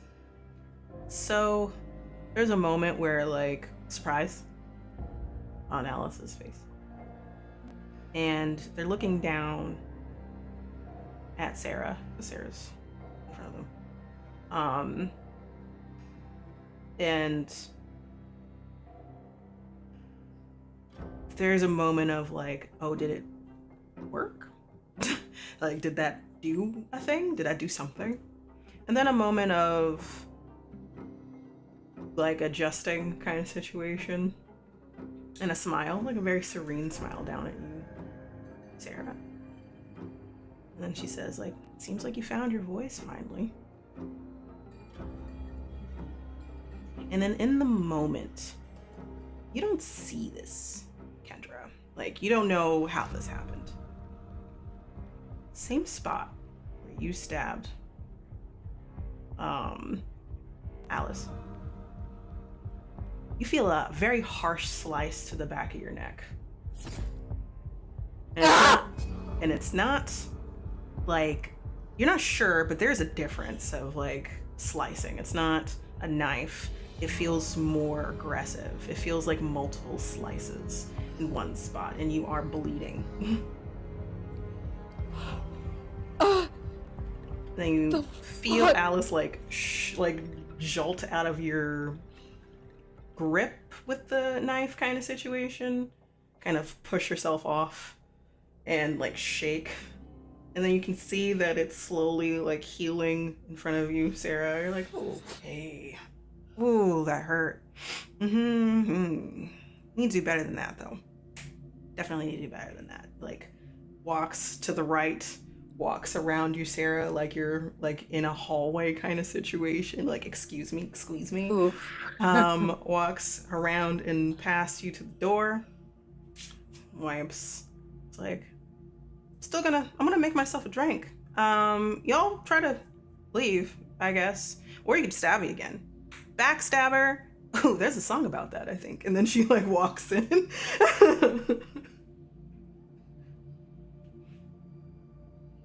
And you're both left outside, and there's I think Sarah will immediately pain in Kendra's back right now. Yeah, immediately look to see the wound, and if is it bleeding like profusely, or it's bleeding a decent amount.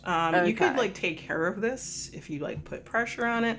Yeah. But if you look from what you can tell, it's kind of messy. It kind of ripped into Kendra's top, whatever they're wearing, essentially.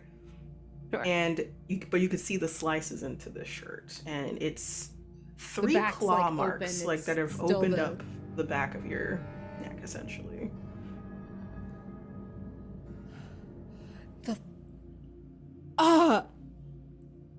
Jesus.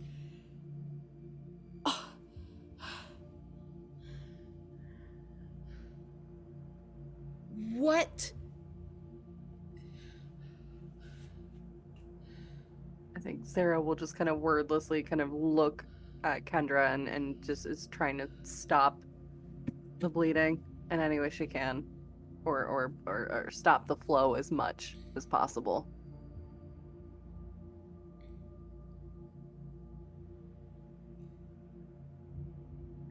We didn't do anything wrong. It was an accident. We don't deserve this. I think we're past the point of deserving, whether we do or not. I don't think this thing, and she'll kind of look over to the entrance to the house, cares.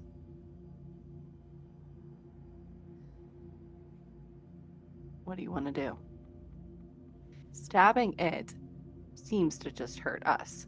Well, you in this case. Fine. She wants to talk. Let's go talk. I don't have clothes anyway, so I guess we'll have to go get a towel. Yeah. And Kendra's gonna start walking back in the house. I think Sarah at that will actually take off her because she hadn't been able to fully relax just yet. She'll take off her surf shirt, which is a bit thicker. It's almost like a wetsuit kind of consistency. And at that point, that's what she's been using to kind of staunch the blood and hold pressure. So there is a bit of a towel in that. It will create a seal of sorts. Won't stop it completely, but it'll make sure that the wound doesn't get infected. And that will help to add some pressure because it is kind of a weighted fabric. So, So helping a little bit to make sure that they're okay in the back Yeah. kind of situation. But you both agreed to go back into the house, I'm assuming? yeah, Okay. Sarah will pause and then go back in. And so you walk back in, and you see like drips of blood from Kendra from the slice on the hand, the slice in the back of the neck at this point. But it seems like you can do something to help in regards. And you already did. You walk in, assuming they close the door behind you, and you're looking around for Alice. No. Okay, you're leaving it open. Yeah, the door stays open. Door stays and- open. All right, cool. open. Yeah, Wasn't sure. Sarah's gonna even put like I'm imagining like either a shoe or something in between the door and the door frame so it can't just slam shut. It's gonna There's ricochet probably off like of something you can put in there, like umbrella whether it's a book. stand? Yeah, something. Yeah, like let's do an umbrella stand to like Yeah. make sure it doesn't close. And you make a show of this, like kind of situation. Oh, yeah. Like we're not doing this. You make sure that it's closed. You can hear. Sarah's gonna be loud about it. She's Yeah. literally gonna knock over the umbrella stand and just kind of kick it over to the door. Is just being just over this. Just wants to leave. Doesn't want to deal with this shit. Doesn't want to talk. So she is literally being that annoying person of just trying to be as loud and inconvenient as possible. Mm-hmm. You're doing that. You're being very obvious about this. Oh yeah. Whether you looked up or not to check first, you probably Kendra, you're noticing this. Like Alice is in the kitchen. You would expect that like maybe she like disappeared or is gonna do like a reappearing act like it's been kind of going on. But no, she's here. She's looking at Sarah do all of this. Like it's just with the softest smile on her face. And also while that's happening, raising her eyebrow, rolling her eyes, bringing out shot glasses, and pouring tequila, getting like salt ready and getting lime ready, and waiting for y'all to come on to the island. Let's have a seat kind of situation where let's stand around. I'm gonna grab the towel that's that's like on the way and grab it, and I'm gonna have a seat and put the towel on my back. So what? What? You want to talk, or you want to stab? Because either two can happen again if you would like. Clearly, what do you want? Ooh, so many things I want. Like, puts the shot glass down, like, does this with their hands. Something that Alice does do, but usually does it with, like, a treat. Like a sweet treat of some sort, or especially, like, ice cream, or going to, like, a cake store or something like that in New York.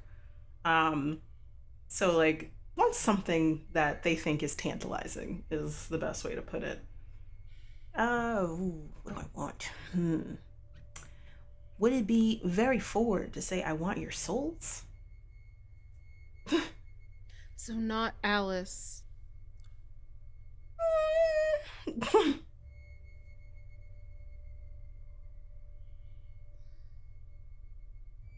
I mean, she's in here. How you let her go? Sorry, say that again one more time. I didn't quite hear that.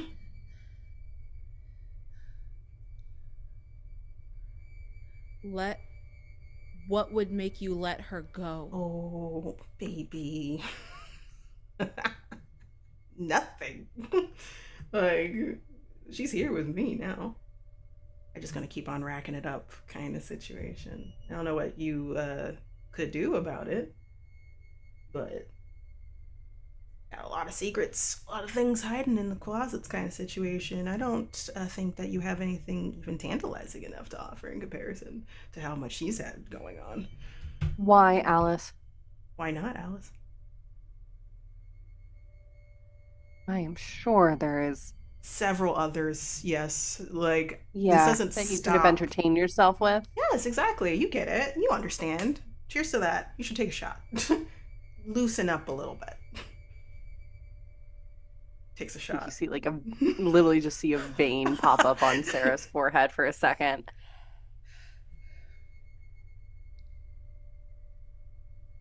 So you're not Alice, and you're keeping her hostage. I'm kind of playing off of the things that she kind of had left over. She was very pissed off with y'all.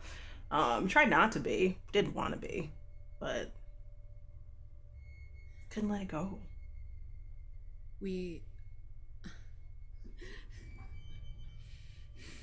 I mean, a friendship as long as yours has some stuff that sticks around, doesn't it? We all get pissed. Of course. Who cares? I do. The fuck is this? I love messing with humans so much. It's something that I do as a pastime.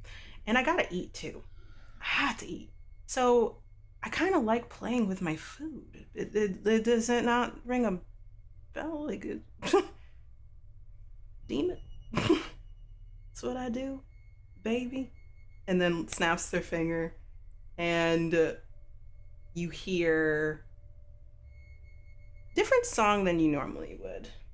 It's not like you were expecting like 90s pop or 90s or like early 2000s, something like that, like something that matches the energy. But this isn't the same. It's very old-timey. It's very slow. You get the vibe of a vinyl record kind of thing playing in the background, and you hear "It's a Wonderful World" by Louis Armstrong playing instead. You think you're the first or last, little humans? No. I mean, you could still try to get Alice out of here, but stabbing me is not gonna do it. Pours another shot.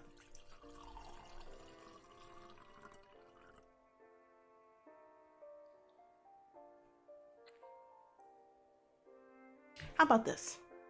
You think on it. Give it like 24 hours. 24 hours to think about how you can free poor Alice. Or I come for you.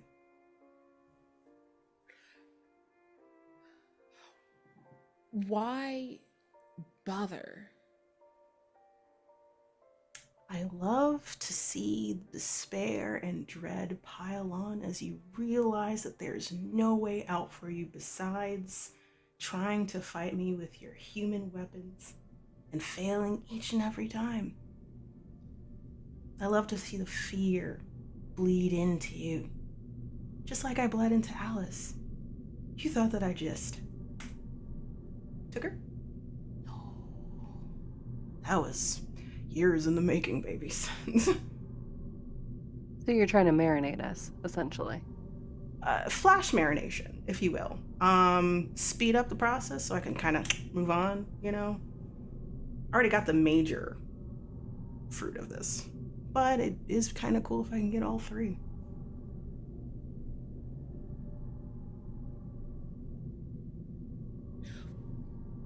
Is it still fun if you don't get to kill us? Well, I didn't kill Alice. You did. We did not kill Alice. Don't.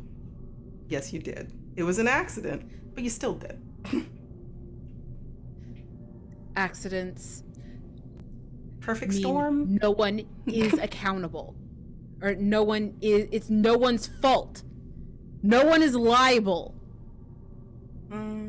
Because it was an accident. That's what that means. That's not what she feels. Well, we will never know because you fucked it up. So, Like I said, 24 hours. If you want to try to find and save your friend, you can totally do that. Or I come for you. Either way. Ta! And they do a peace sign. There's like rattling of the shot glasses as they kind of like bleed away from your vision. Like it's not like they vanish like a pop. It's just kind of like they just like, you know how like a chameleon blending into the background kind of situation is what happens. And you're left alone, and it is late. I would say that it's like 12, maybe 1 o'clock in the morning.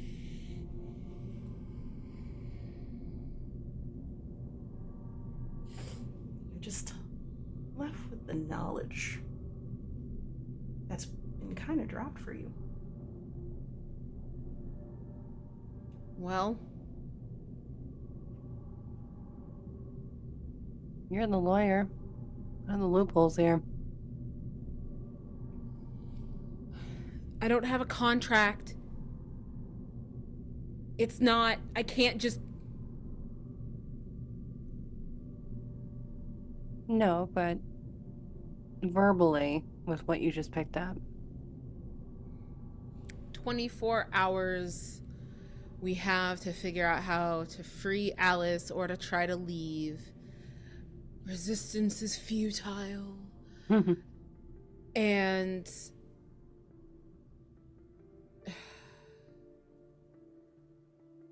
so it seems like if we find a way to break out Alice, that completes the contract in our favor. If we escape, that would technically complete the contract in our favor. If it were a contract, we didn't kill her.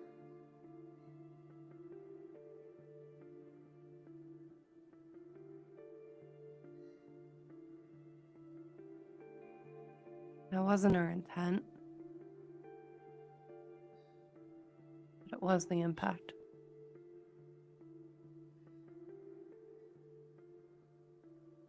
She fell. It was an accident.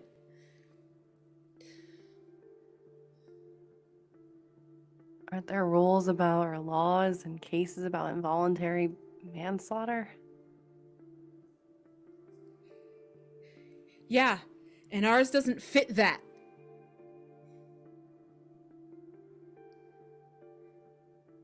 In the eyes of the justice system or the legal system? Which one are we talking here? They're the same thing. Supposedly. We're not in prison because we didn't do anything wrong. It was a mistake. She was our friend. I at least immediately checked on her.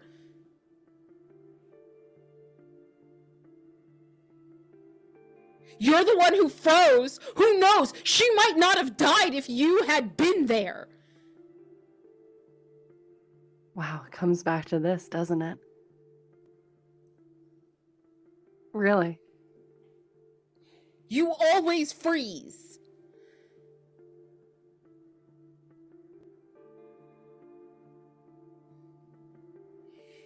I'm not sorry for pausing for a moment because I didn't know if what was happening was a joke or if it was real.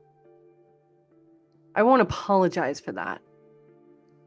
No one's asking for your apology. That's not going to do anything. That's the point. What's done is done. You are essentially asking for that apology because you are reeking me over the coals right now. I didn't ask for anything. Those words did not come out of my mouth. Don't put them there. You're insinuating it, though.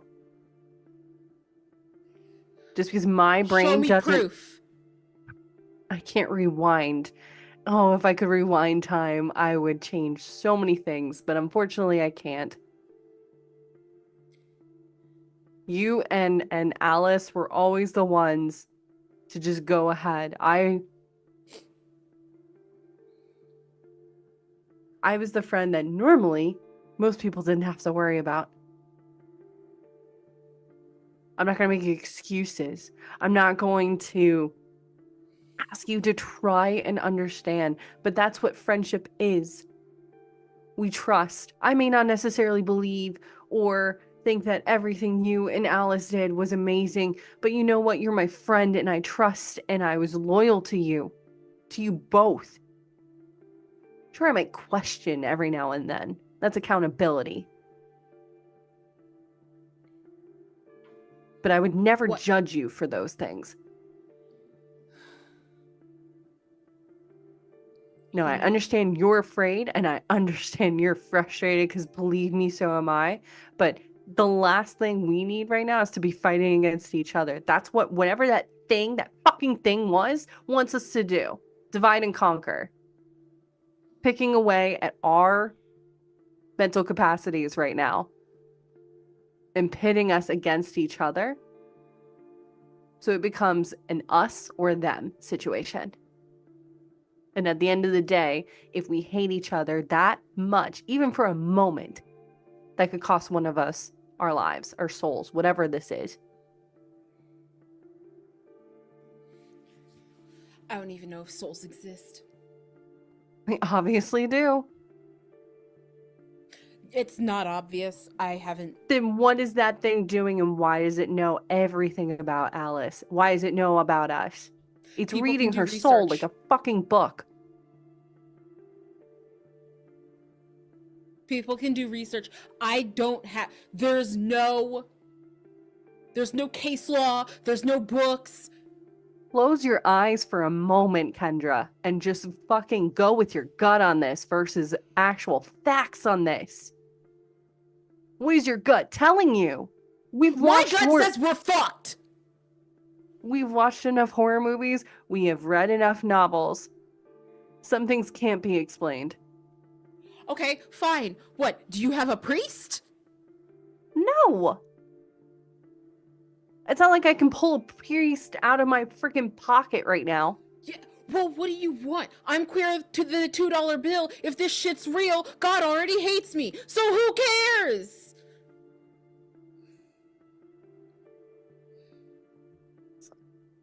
I don't necessarily believe in God anyways, so we're both fucked. Well, if there's a demon, then what's the other point? So you're arguing. And it is, I'm going to say it goes on for a little bit, right? Like, you can't believe this. This can't be real. How do we save Alice? Blaming each other for that moment in different ways. Time keeps going on and it's getting to 2:33. And perhaps tiredness is coming in. Or no, like it's not, because this is terrifying. You just saw that happened. You both saw it. So you might either be fighting sleep, are tired, or just not tired at all. Whatever fits. I have a question for both of you. Do you want to try to save Alice, or do you want to leave?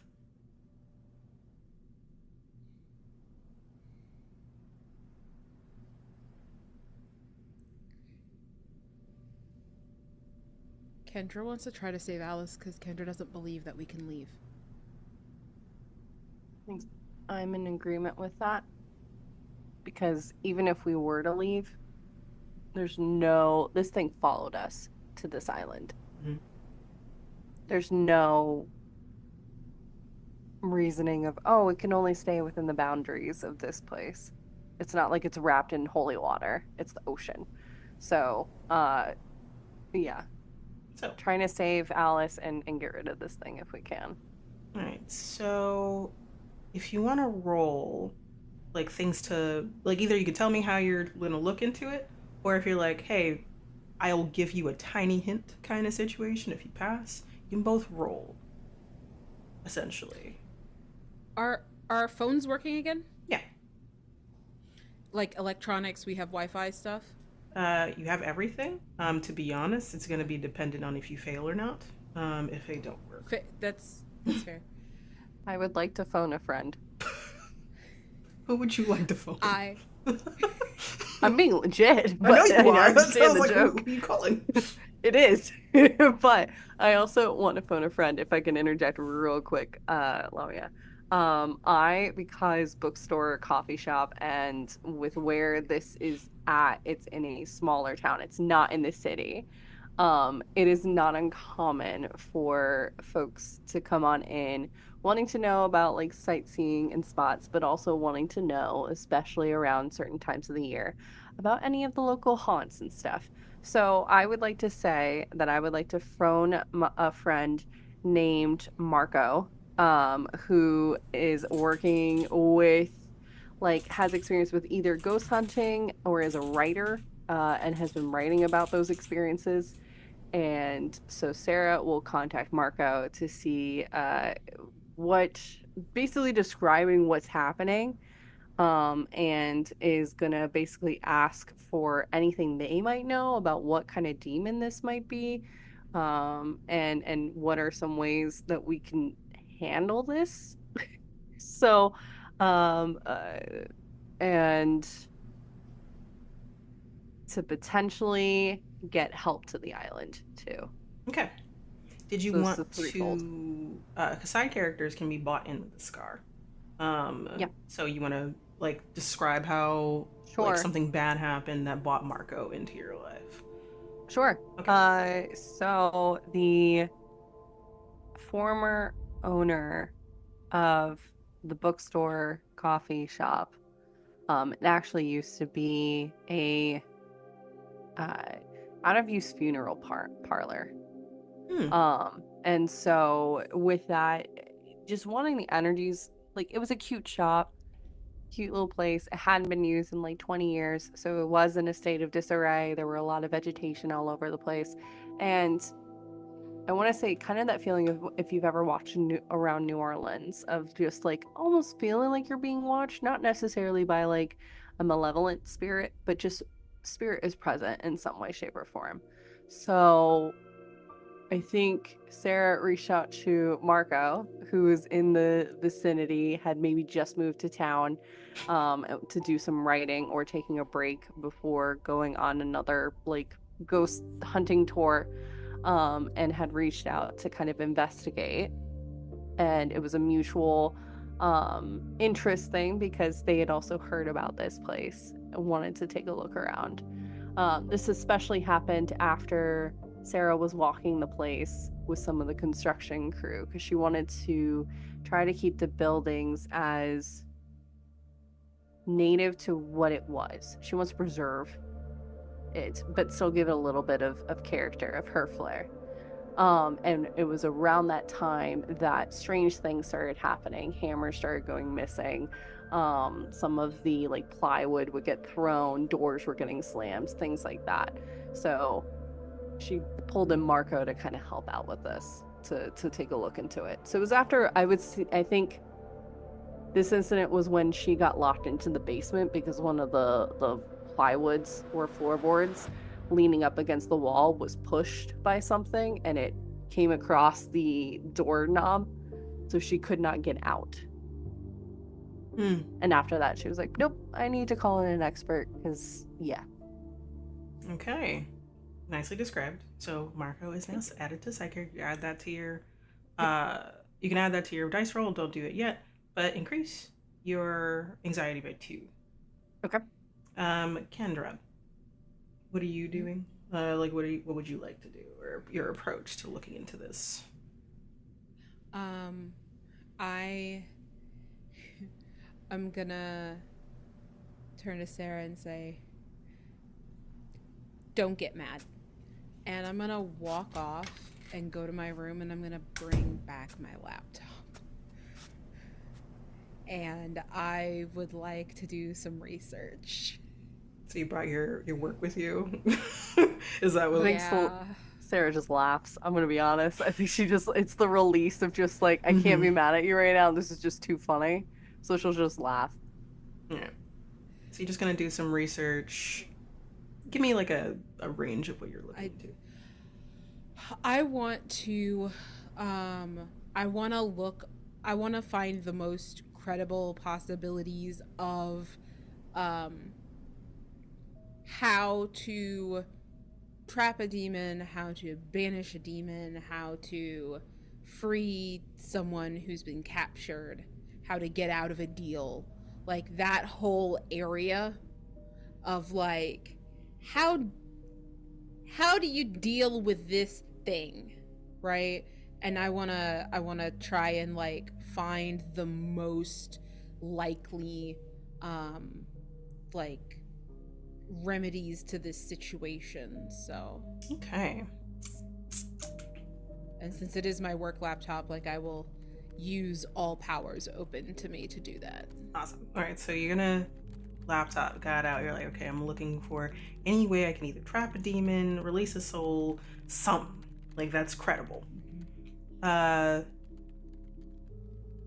The danger is gone from what you can tell in terms of like the demon being in the house, from what you could see anyway. So I don't think this is desperate anymore. I think this is tense because you have a moment of reprieve, perhaps. You've tended to your wounds in the time. Like you might have like done some arguing, but like rinsed your hand under the sink, found like a first aid kit or something like that. But you're still arguing, just not as loud. So this is gonna be a tense roll. Kendra, unless there's like something else you want to add, it seems like it's only 1 dice. I mean, I'm a lawyer. I feel like I have research skills. I think that sleepless nights and long hours in the library are a staple. Long hours in the office. And I think the particular situation that comes to mind is finals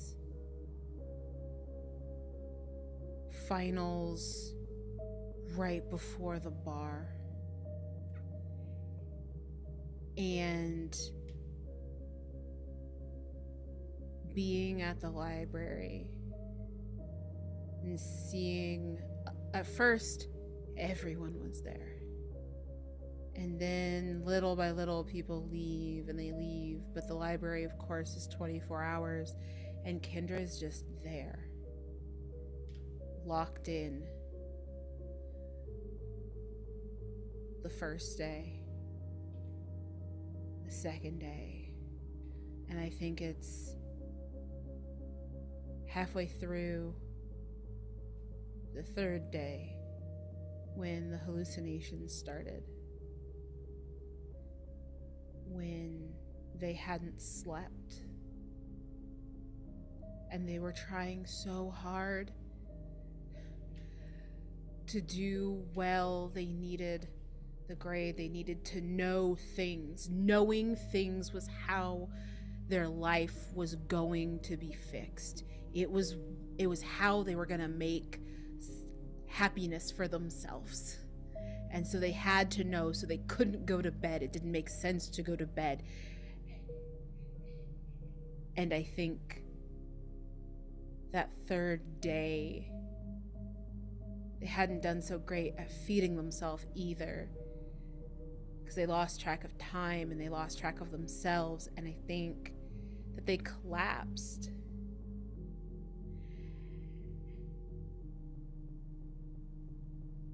And that collapse, waking up in the hospital, in the ER, because somebody, one of the few left, maybe one of the librarians, they don't know to this day, of course, called an ambulance. A student collapsed in the library.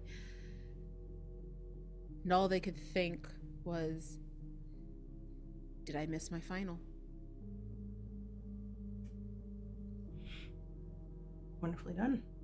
You have a scar to add, and call it what you feel, because you've been wonderfully creative with the titles so far. So whatever you would like. So you both have scars. Technically, one is a side character, and one is like your expertise as a researcher, because you've had worse. You've learned from worse, but now you've learned to be good at this quicker, faster. So you each get one extra die, but increase your anxiety by 2. I feel like you did this already, Sarah. If I'm okay, like you did. But since Kendra, you just described this, increase your anxiety by 2. I think I have to increase it one more because I think you said increase it by 1, so I'll increase it by 1 more. No, that's my bad then. If I said just 1. No, you're good. There's a lot. It's like there's a lot happening. There's a lot happening. It's intense as fuck. Oh wow. So tasty, so close to 10. Can't wait. All right, roll your dice. Okay. 6. Awesome.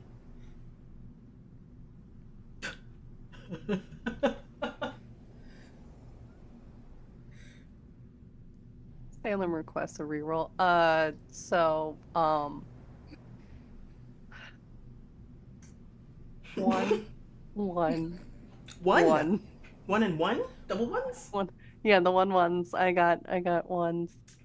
All right. So here's Snake what you, eyes. So here's what you could do. Mm-hmm. You can push it. Yeah, get I 3 think I'm dice gonna to push roll. it real good, please. All right, let's push it one good time. Sure. Roll a dice, increase your anxiety by half of whatever the result is. Oof.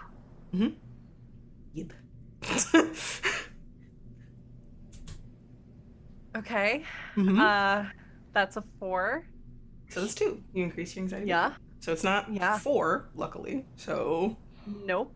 But that does put my anxiety at a 9. So very close to 10. Yeah. All right. So, re-roll with 3 this time.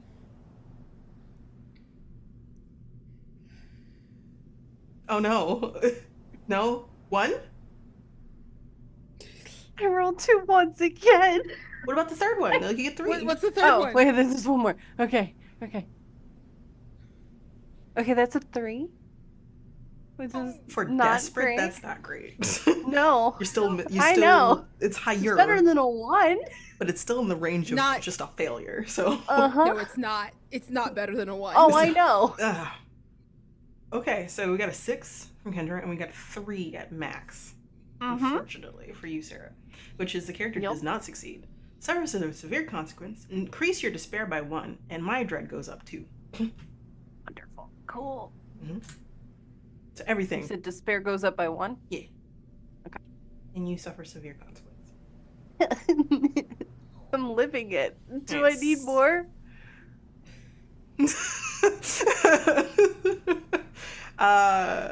We're gonna do Kendra first. So success, and then we're gonna do it. Okay. So you're like, how would you say, like, you're kind of sitting around and,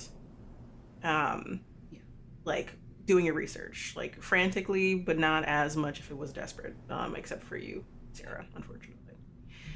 I actually think, like, the situation is tense, but once that laptop opens and once Kendra is logged in and starts researching, that's really familiar and calming.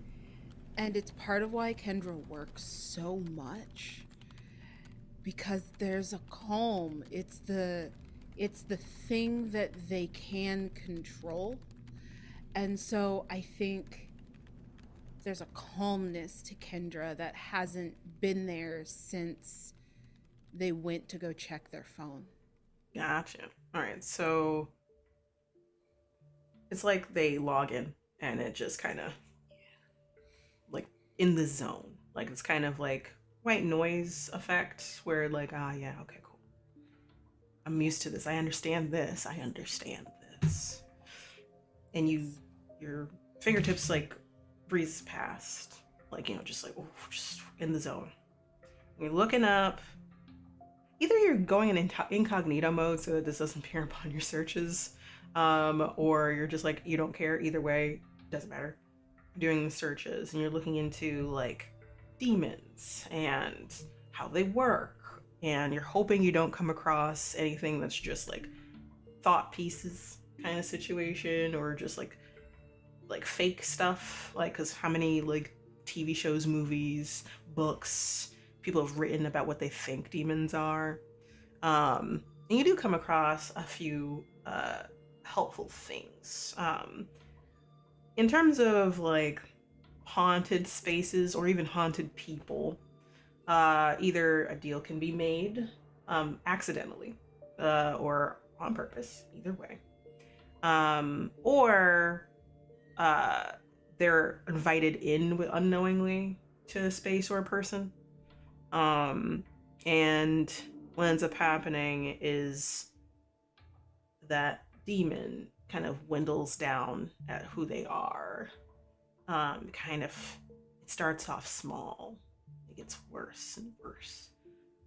Usually, when it's like a possession kind of thing, it doesn't necessarily mean that they're taken over entirely.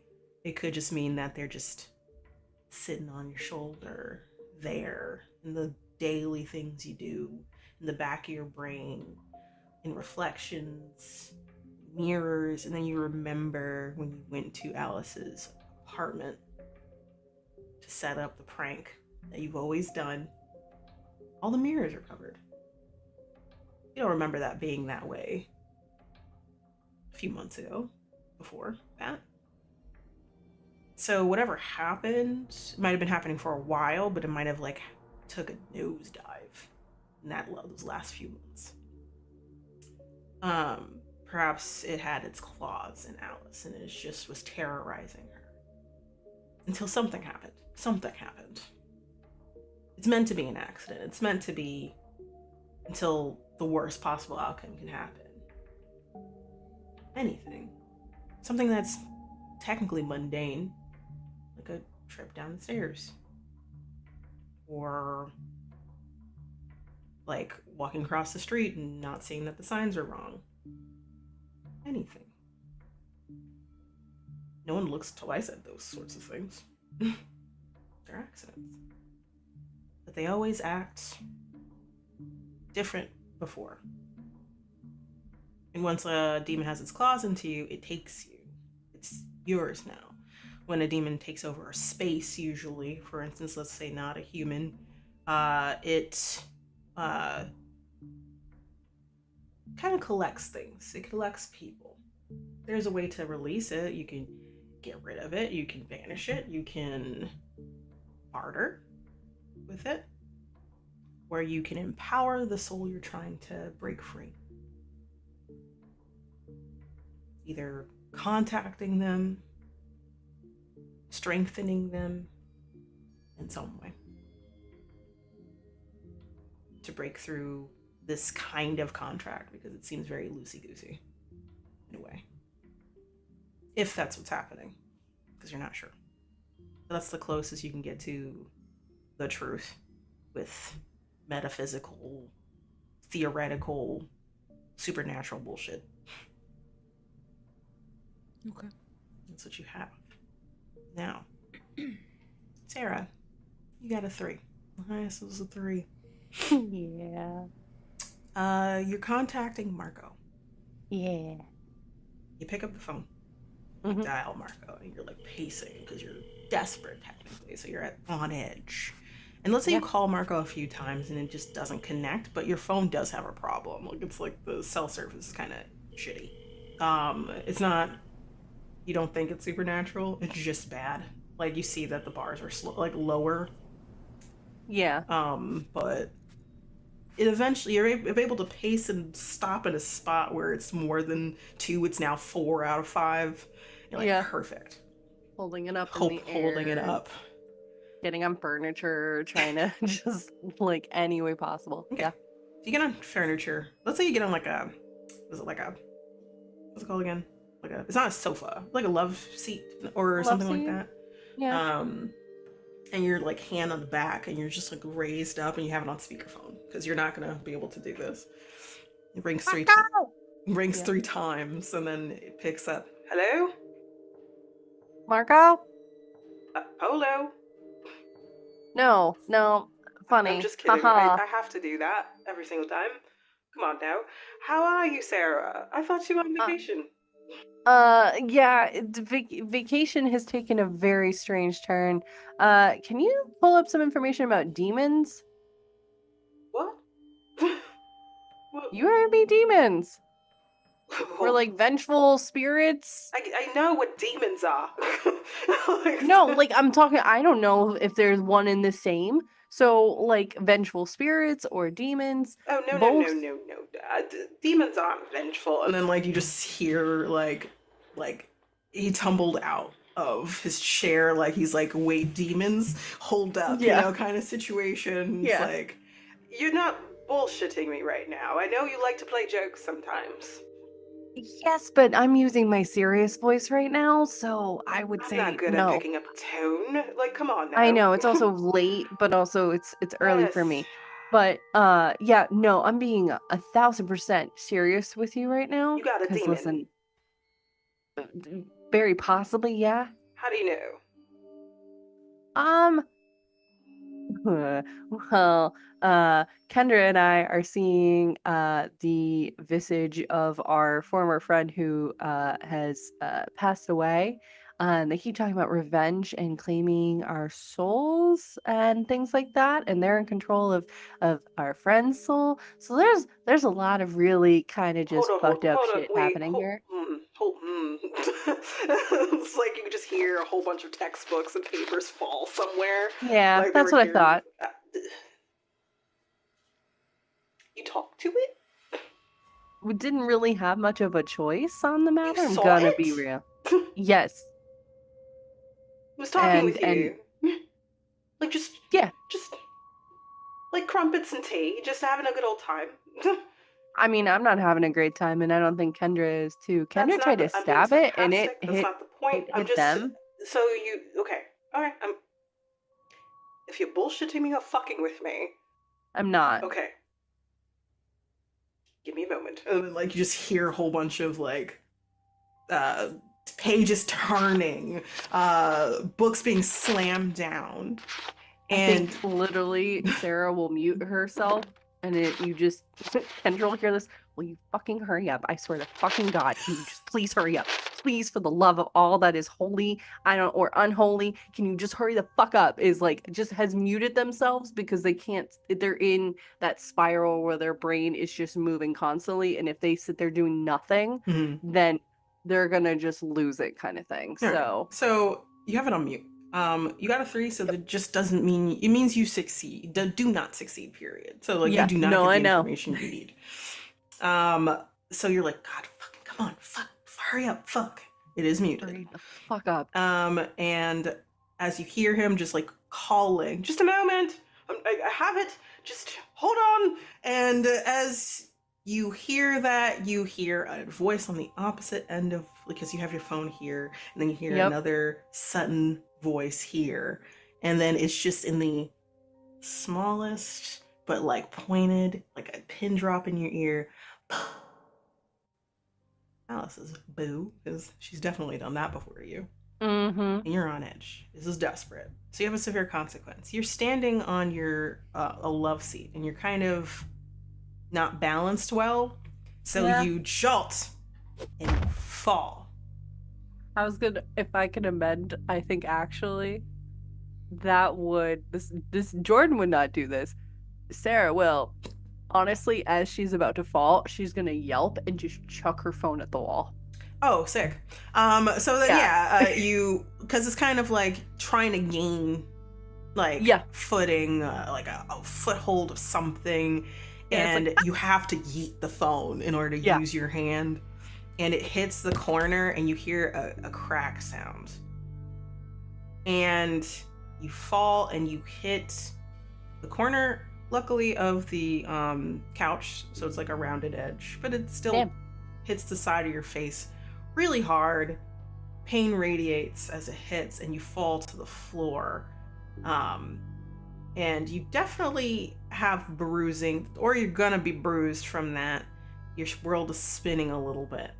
Wonderful. And this, for the sake of like full severe consequence, I either gonna say that you can tell me if this is a no. You're either fully knocked out, or you're gonna be seeing things for a little bit. Seeing things. Let's go with that. I think that'll add with what she's been seeing this whole trip, which is stuff out of her vision. So you have a moment where your vision blacks out, but it's temporary, and you're just like, oh, Jesus fucking Christ. Kendra definitely saw all of that, because Mm-hmm. it was a spectacle, right? Like it was just, you have it on He speaker. was a salmon moving upriver. Yeah, is very what much. it was. Kendra finally gets to the bottom of what they found, and then they like, I got it. They look up and they see you yelp and fall, and they get up and run over to you. It's like, and then your vision's kind of swimming a little bit. Sarah, Yeah. hey, are you okay? I feel like okay is such an ambiguous term right now. Is anything broken besides your phone? I feel like part of my face is broken. I'm gonna be real with you. Right. Okay. This thing is not playing fair. Is what she'll say to Kendra. Oh, also It's a before demon. there's one other thing I forgot to do. This is on me. Yeah. Because Kendra, you passed. Increase your hope to 3. Yeah. Technically, because you found out some decent information that might help you in this situation. Yeah, this thing is not playing fair. As Yeah. demons do. So. Well, I found out some information. So you can never mop me for taking my laptop places ever again. Consider it unbopped. We can try to get rid of it, which nebulous, or we can try to empower Alice's spirit, apparently, to fight it, nebulous also. Or we can try to make a new deal to take over the old deal. Very straightforward, incredibly dangerous, however. So we have 2 nebulous, untried options with no concrete case law, or we have a very direct route which has a lot of loopholes in it.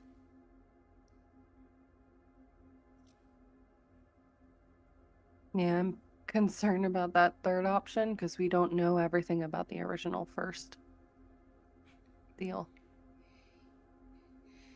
I mean, I don't think that matters. Loopholes. Loopholes, but if we're trying to install a new contract, it doesn't matter as much what was in the old one. Does that make sense? Yeah. We're not trying to write over a CD. We want like a whole new CD. Right. What are you leaning towards? Kendra, I take a moment. There's a competition in my mind. I know deals. I know contracts. Regardless of what's happening, that's the comfort zone. But contracts require collateral.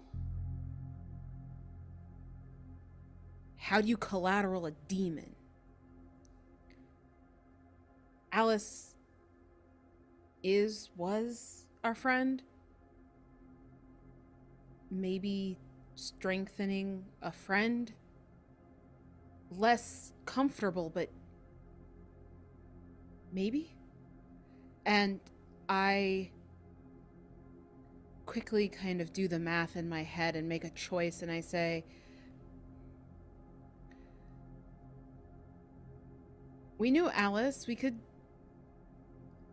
get a bunch of, like, Alice helped pay for this place. Alice liked this kind of thing.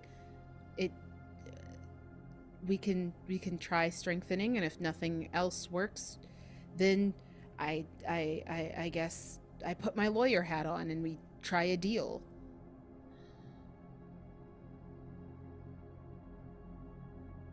Yeah. Alice was a force of nature, so if anyone could beat back a demon, could certainly be Alice, but... Hey, Sarah. Mm-hmm. You did something that might help you. So, Dead? you said something that was very, very kind about Alice. If you would like to roll and you pass, you increase your hope by 1. Sure. Sure. Sure. But Okay, it's hang on. desperate, I think. Yeah, it is. Okay. Okay. Yep. That's a 6. Perfection. That's Nah.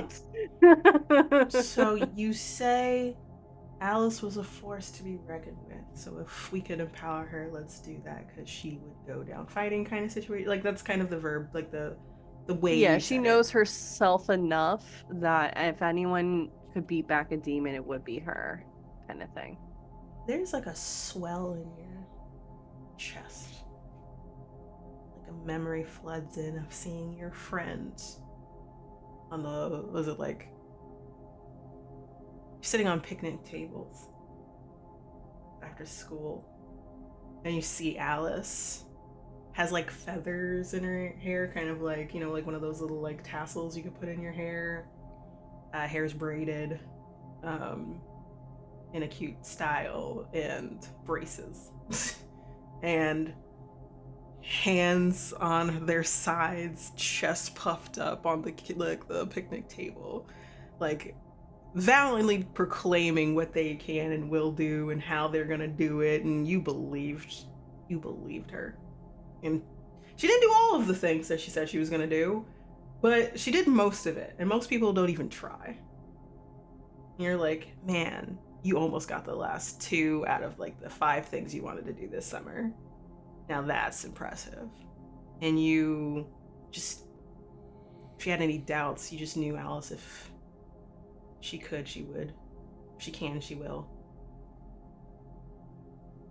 And that visual swims over your eyes kind of situation, along with seeing Kendra in front of you, as well as like seeing like mirror images and like after effects in your vision of someone walking around and slimily fading into the background and coming forward, and visuals of Alice, but not quite Alice too. You see flashes of red and purple skin, a tail, before it becomes Alice again. Increase hope by 1. If you didn't already, I don't remember. Felt really close. Just it. Alright. You felt something. You felt that. That was a physical. You feel like the room shift a little bit. Like a whole bunch of stuff kind of moved post kilter to the right a little bit. So like glasses, like open alcohol bottles, takeout, or something like that. Kind of shifts a degree, all at the same time. Creepy. They don't get thrown or moved. Just feels like a warning, maybe. Yeah.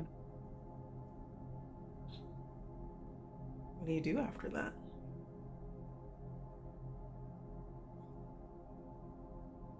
You could try that route, but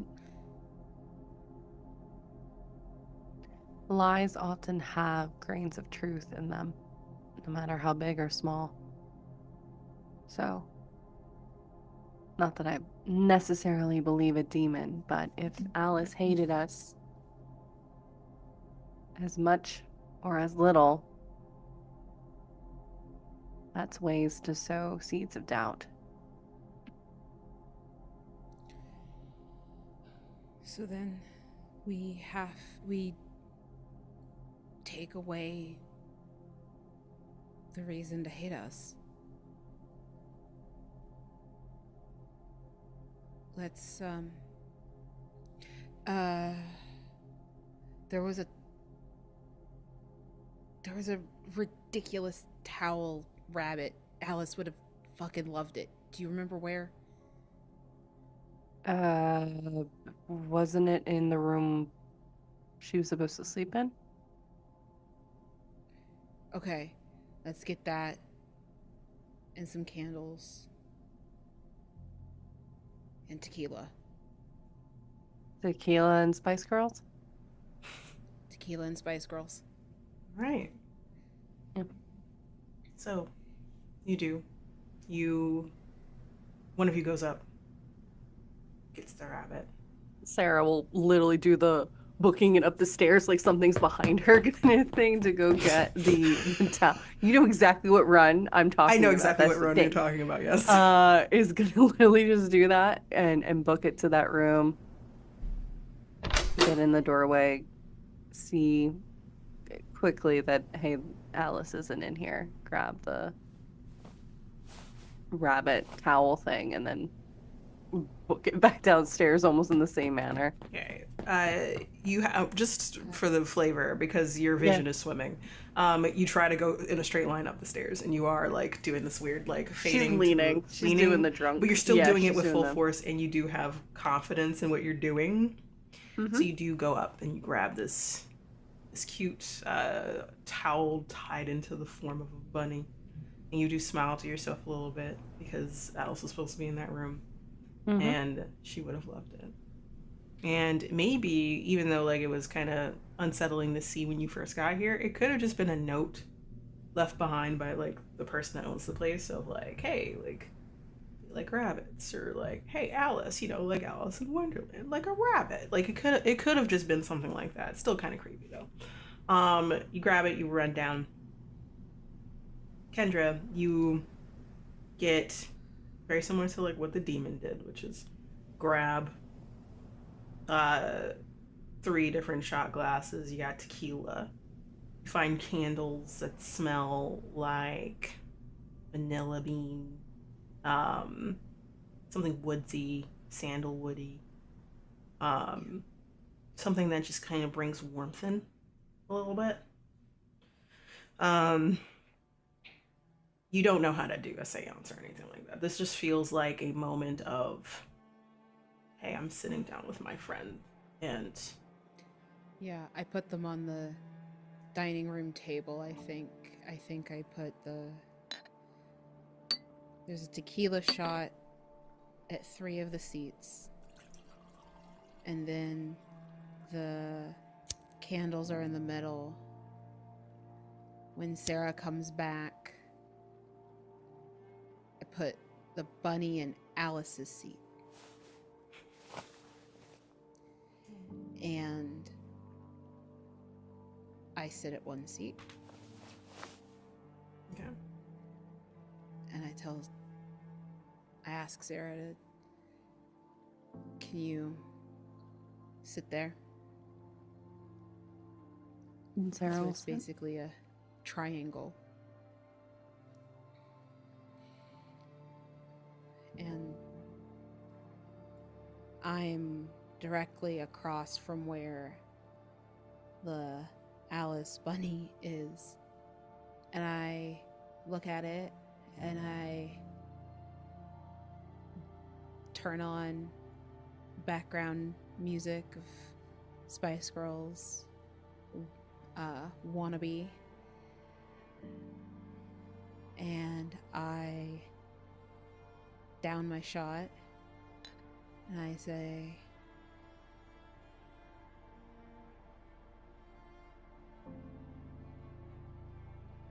we took it too far and I'm sorry we killed you.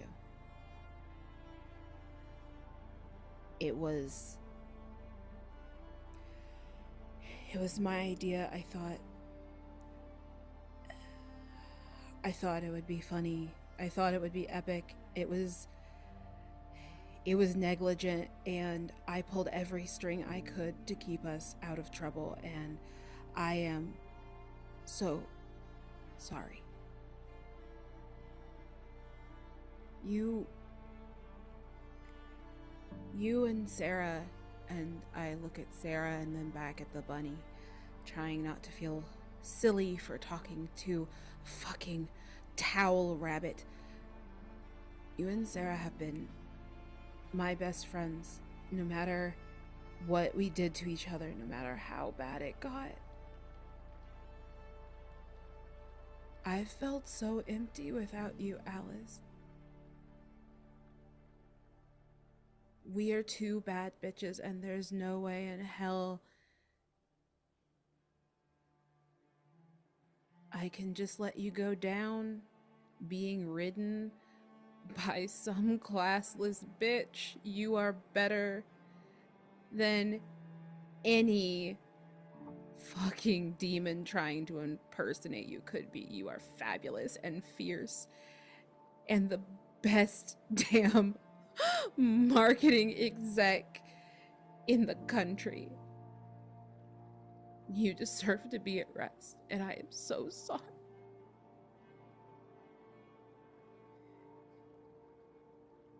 You say that, you feel your heart swell.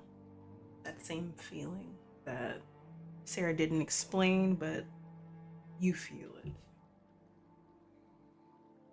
And you see Alice in your vision. It kind of like floods through, and the vision is bright, sunlight, clear skies for a New York City sidewalk, and you're both walking down it in opposite directions, headed towards lunch to meet up. And this is the first time you've really seen Alice as a marketing exec of sorts, dressed perfectly. You just remember seeing that kid with their chest out, puffed out. You see that moment encapsulated forever in this woman that you see walking down the sidewalk to you. Her straightened power suit, but colorful to wear her on her outfit, essentially. Makeup done perfectly, jewelry amazing, nails perfection. And she looks up at you as y'all meet, and she kind of gives you the same look of like, damn, girl. Damn. Is that my bestie? Kind of situation. Is that my bestie? Kind of doing all that with you. You know. You two bad bitches. And then like puts an arm through yours. You both walk through, and you immediately start talking about your day and how bullshits happen at work, but it's nothing you can't handle. And Alice does like a little like clapping with two fingers kind of situation of amazing, yes, get it, get it, get it. It's a memory you don't think of often. It's not the first thing that you thought of when you thought of Alice, unfortunately. You thought of all the regrets. You thought of all the guilt. You thought of what happened. You thought of every bad thing that you never resolved with your friend, but you never really thought about the good things either. And how important that was. And how much you miss her. Just in general. Yeah. She was a bitch. But she was that bitch. Just like she thought of you as well. Sarah. Before you do that, actually. When the vision passes and you have that moment of release in your chest, you see the glass that's in front of Alice's rabbit, like the towel rabbit, just kind of like goes down, like it's being drained. It's empty. Pour another. Sarah, you see this? Another's poured by Kendra. And I would say that Kendra has like a moment where they like whoa, okay, all right, that's good. There's also like a release on their face.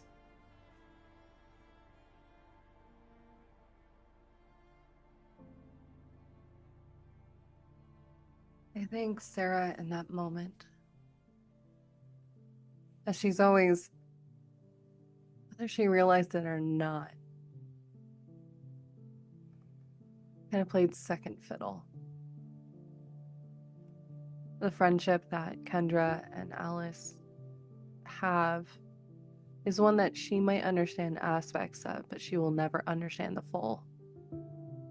It's different. Not that it's bad, not that it's, good, but it's different than the relationship that she has with Kendra and she has with Alice. And I think what comes to mind is, of course, all the times of regret of loving each other even when we hated each other, for both of them. Because it's hard to think of Alice without thinking of Kendra. They were two sides of the same coin. And there were times that Sarah was very jealous, but couldn't actually verbalize it, of the freedom that they both had, of being so comfortable with themselves and being those bitches, that Sarah only really felt that when she was with them. And while that was always a release, it also created a lot of confusion for her, because it's very jarring to go between worlds of acceptance and being put into a box.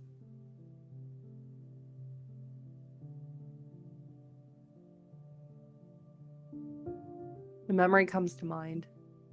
And at this point, Sarah's starting to say it. I think as she's starting, it's just nonsense. Like, it's not complete sentences. They're fragments of sentences. They start with words and it's slowly building together until she's just talking out her thoughts, which is something that she doesn't normally do. It's very different. So I think the sentences start off with like a word where she just starts saying Alice, Kendra, Alice, Kendra. And then it builds into this narrative that is just inward writings now outpouring onto this table. She'll bring up a memory, and it's one of the first memories she has of feeling really lost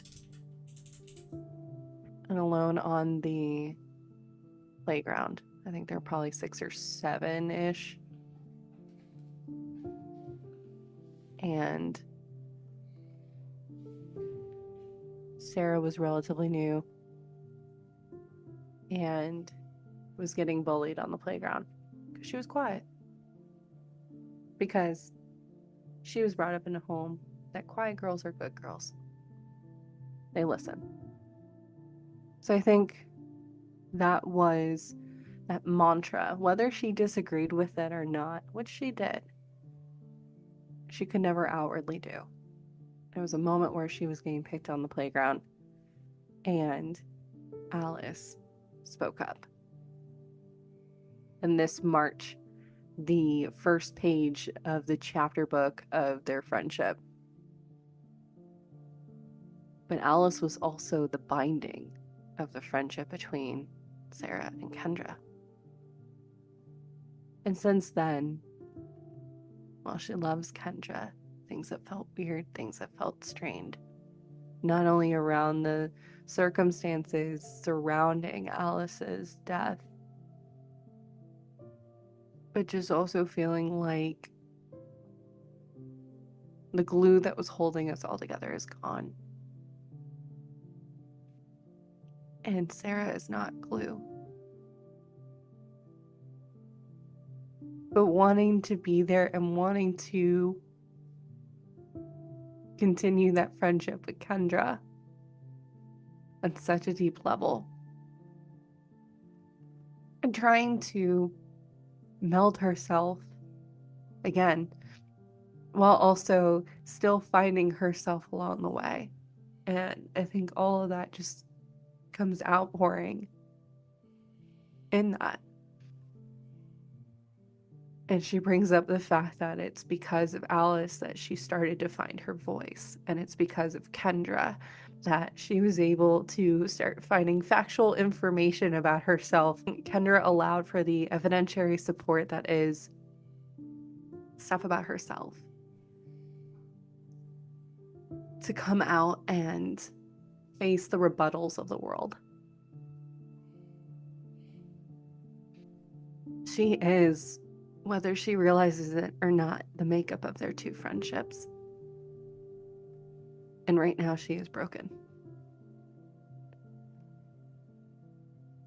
But all she can do right now is try and give Alice her voice,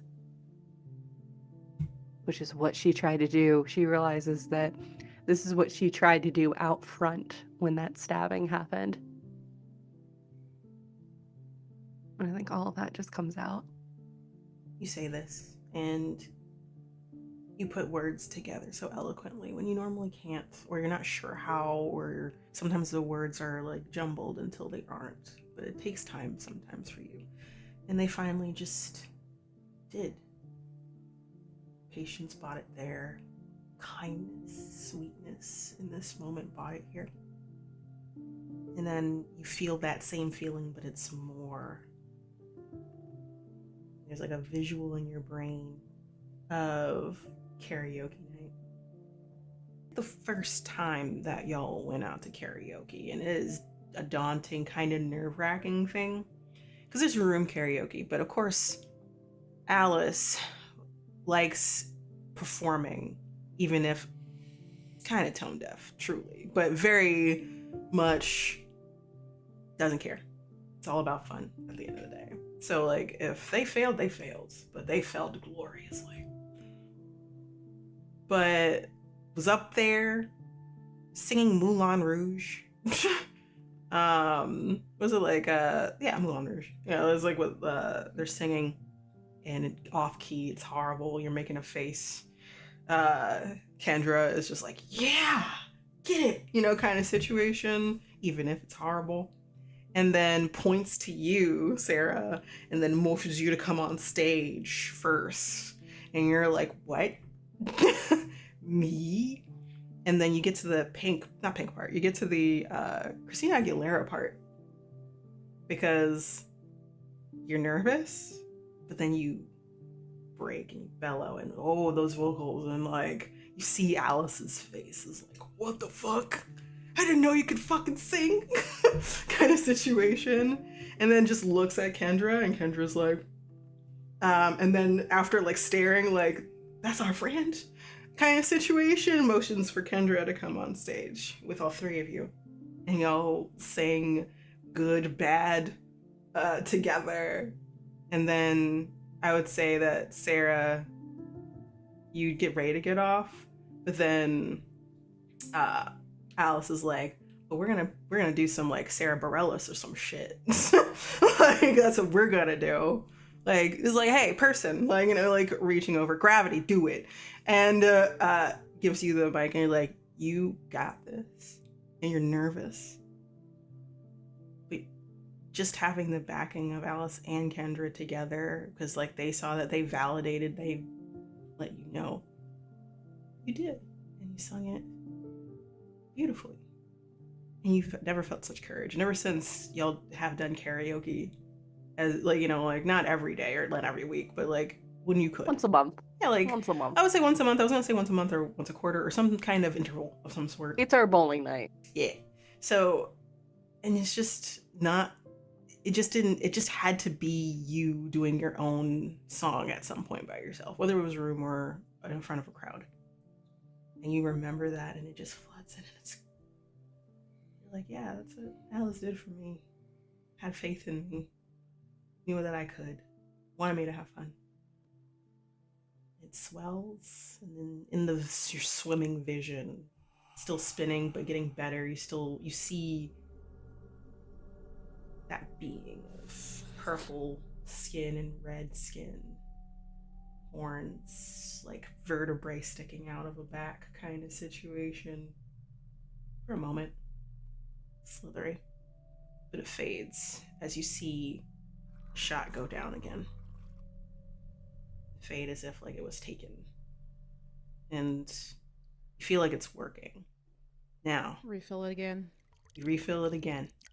You both gave really good stories here. I need you both to roll. It's desperate. If one of you succeeds, you'll get to hope 5. And you survive. Just letting you know. But up to you if you want to build it, if you want to help each other. Because technically you did help each other. That's what you did. Yeah, I was So gonna say, I think we kind of helped so each you other. both increase your anxiety by 1 if you're helping each other. Oof. Okay. Don't worry, you're already doing a desperate roll, so it doesn't really do anything.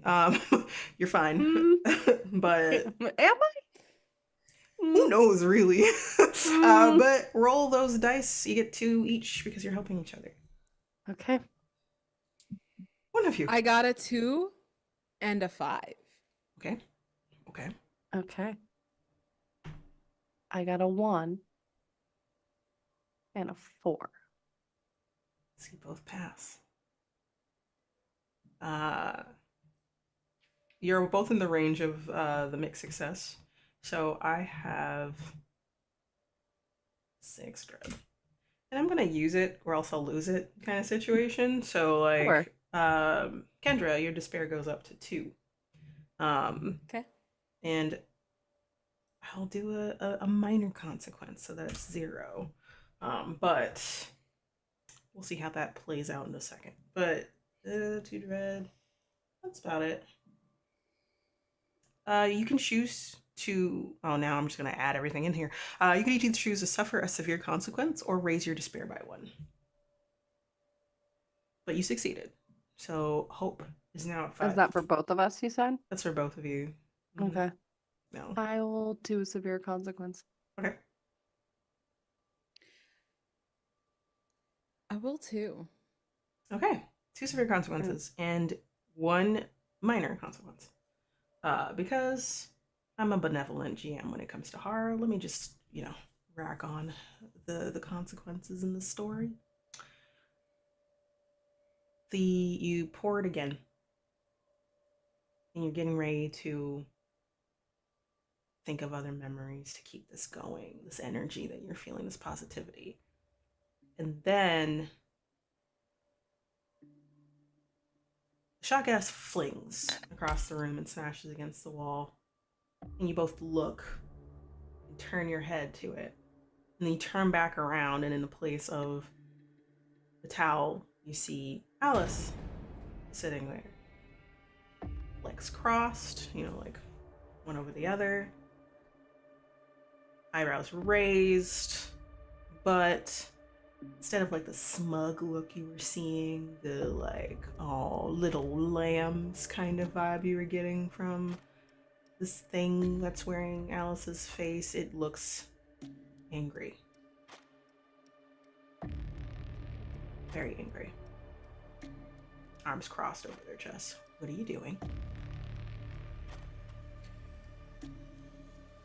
You gave us 24 hours to find a way to free our friend. That was your words. So, that's what we're doing. I love when humans fight, but this is the closest to. Then you see them like. It looks like the best way to put it is like they're trying not to retch, I guess, or like trying not to like. Kind of collapsing in on themselves a little bit. Like, let's say they got punched in the stomach a little bit.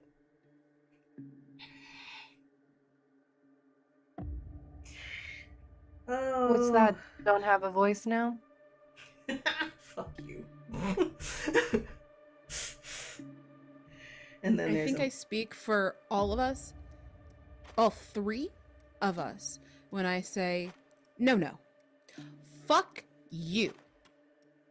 Glares at you. And You picked the wrong ones. No, but I love picking the wrong ones. They're the best. Glares at you. Eyes are no longer that reminiscent green, right? It's pearly red down to the whites of them. Like, I know there's a comparison I can do to this type of red, but it's like a cherry red, like a really bright cherry red. Slitted down the middle, black. And they snarl. And then in the back of your neck, Kendra, that slash happens again. So the same cut marks and deeper, but it goes longer and it goes down your back. And then with you, Sarah, you feel arms around your, like hands around your wrists, and it's the same feeling of claws digging into the top of your wrists. And it's going deep, and then it's going deep, and it just won't stop until suddenly it goes away. And then a scream of anguish, of depths of the deep, guttural growl. And then fully retching, fully like doubled over in their seat, they fling the alcohol bottle, the other shot glasses over, and then like they retch this black viscous tar-like substance out of their mouth, and it keeps going and keeps going, and it just won't stop, and they're going, and it's horrifying to hear, it's horrifying to see. It's still Alice's body, essentially. And then when it finally stops, it feels like it's too long. And then there's this pool of black tar over the table on the floor. And they exhale. They exhale. And they look up, and it's tears streaming down their face. It's this look of hope, of holy shit, are you for real? This looks like Alice looking back at you both. And it looks like she's torn between saying words and crying. He doesn't even know what to say. And then like reaches out for both of you. Like trying to grab your hands. Sarah will take her hand. I'll take her hand. She grabs both of your hands. And her voice is sore. It comes out like hoarse. Tears in her eyes, it just won't stop. And she says, I love you both.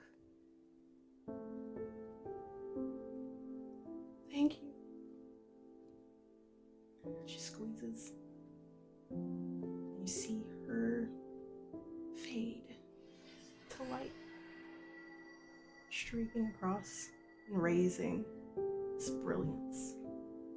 With it, you see from like the back doors that led out to the pool, the windows, that morning is come. Right over the horizon, as your friend, your actual friend, is free and fades to light. You decide not to stay, obviously. You can't really have a vacation after that, even if you feel better about how things happened and that like Alice officially said goodbye and that she's free.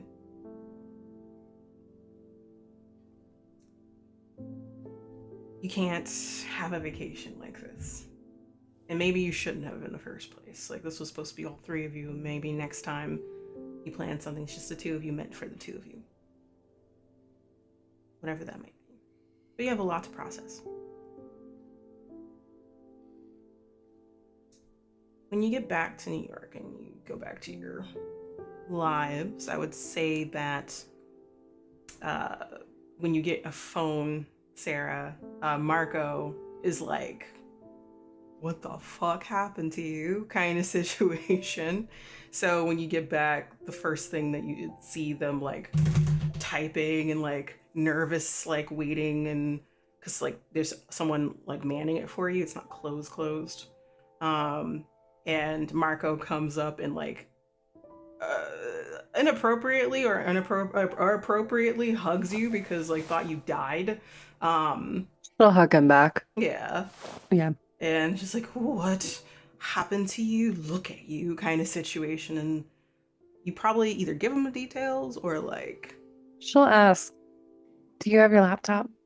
fuck yeah, I do. And she'll do an eye roll for a second because technology, but kind of smile, thinking of Kendra, and she will just tell The whole story, the everything that whole, happened, the everything that details. happened. She's gonna change names, obviously, because anonymity and not wanting to get Kendra caught up in any mess as well, because Kendra's got dreams as well. But yeah, she will spare no details and work with Marco on that book. Amazing. Do that. Now I'm going to ask you, how has this experience changed you? I think it's changed her in a couple different ways. She still pauses, but perhaps not nearly as long as she used to. Because she literally has, and for lack of a better term, an angel and a devil on her shoulder. The angel and the devil being Kendra and Alice. But they're both saying the same message of like, keep moving. Don't freeze. Don't question yourself. I think she speaks up a lot more. And that's both outwardly and inwardly. She works on this book with Marco.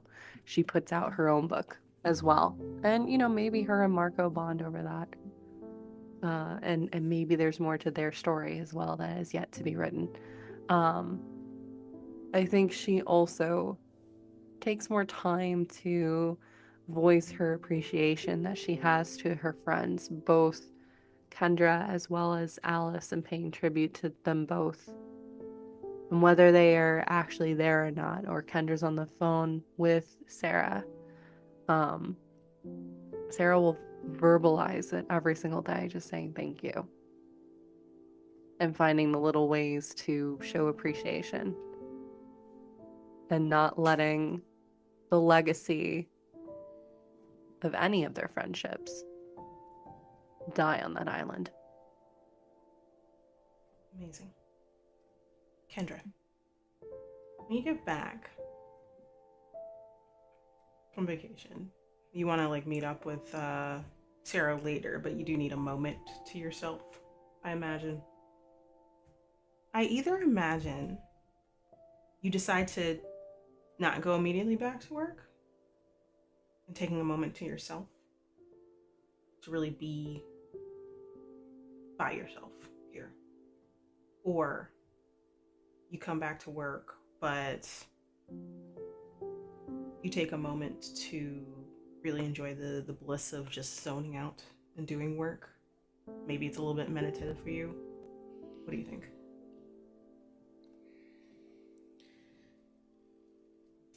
Kendra has dealt with every hard, terrible, difficult thing in their life using work.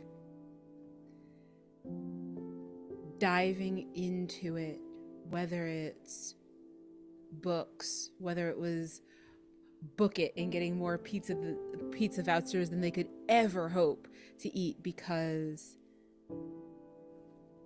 reading and homework were their work. And then work study and reading and homework were their work. And then interning and bars and bar studying for the bar, and then damn near living at the office. And this had to be one of the absolute hardest things they've ever experienced. Souls exist, I guess. I've spent my whole life working to numb myself. Kendra gets back and quits their job. Okay. Completely. I was gonna ask how this changed you, but you already answered the question. Unless you want to add more to, like, what do you plan on doing after you quit? I think for the first time, the urge to have a plan isn't the urge I follow. I have made plenty of money. I have savings, retirement, equity.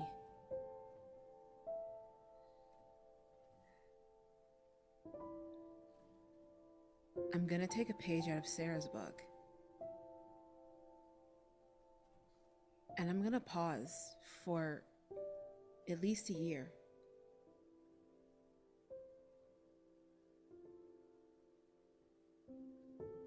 Okay. And I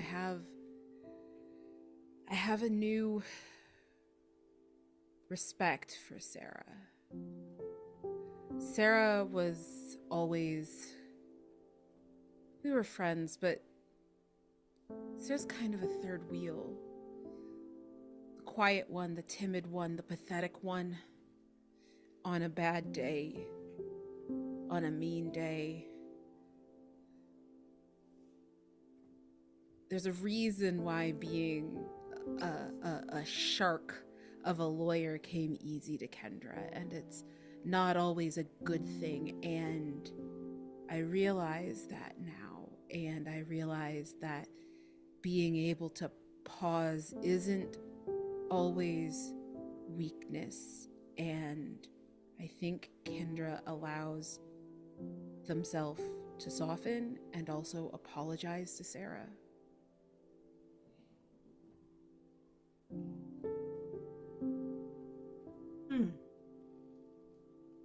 Interesting. That's a big growth for both of you, I would say. And that hits hard in general, and I appreciate and approve of both. A few days, maybe max a week. You update each other on what's happening. Like, I'm quitting my job and I'm recounting everything that happened because holy fuck, I have a friend question mark that's helping me with my book, and then like what happened, and maybe look into it and research it for the book. And you meet up for,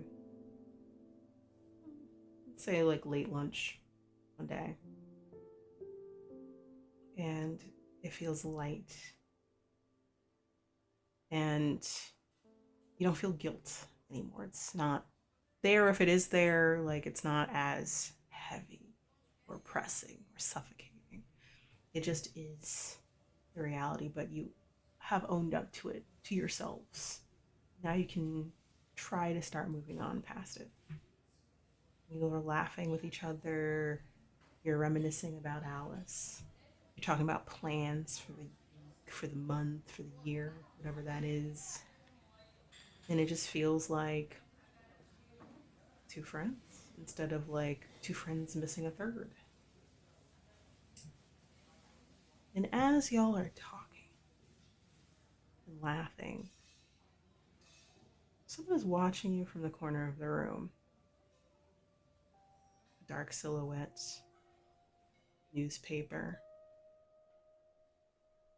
wide brim hat, lifts to look at y'all.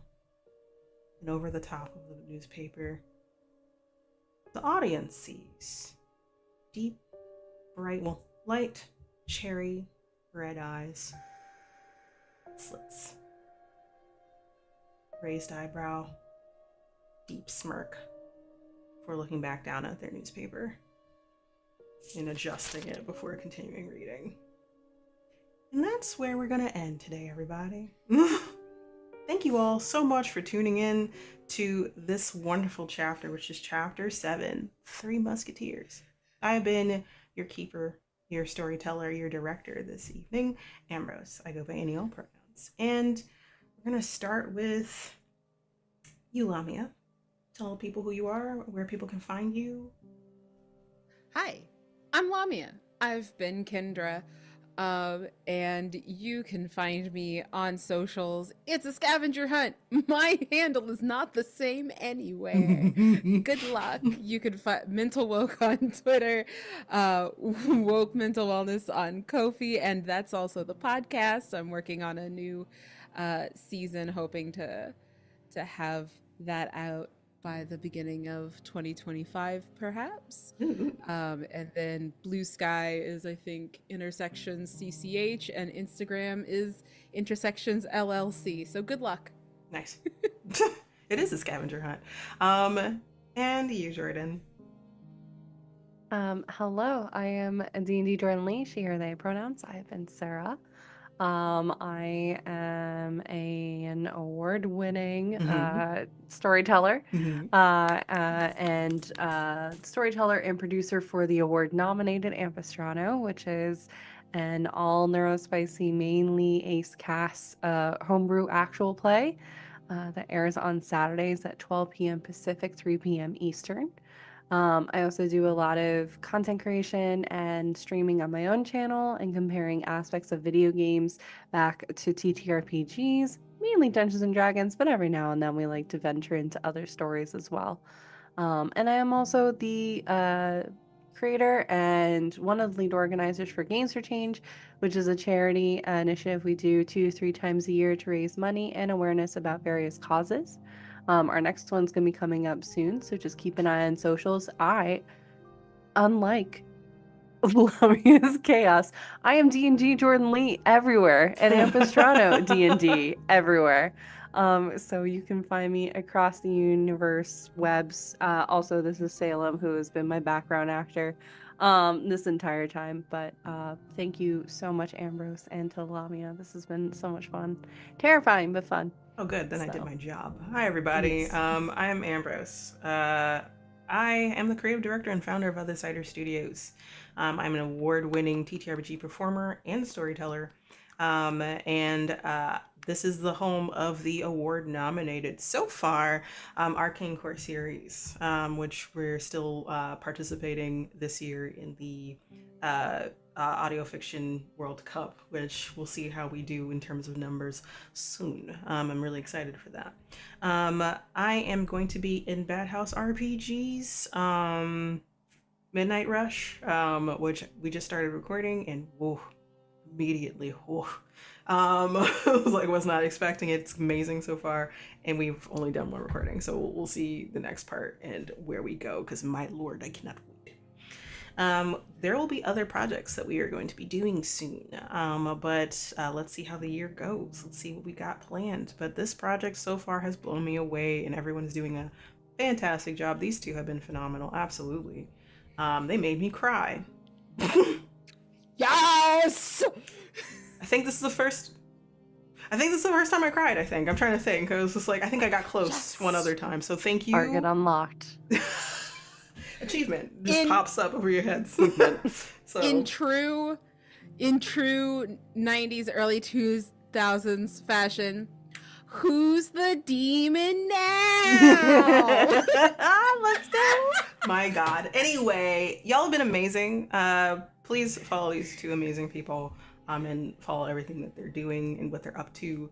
And stay tuned for the next chapter, which is chapter 8, When the Light Breaks. So stay tuned. Don't go anywhere. I'm really excited for that one too. And bye, everybody. See you on the other side, and take care.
Hello, my dear audience.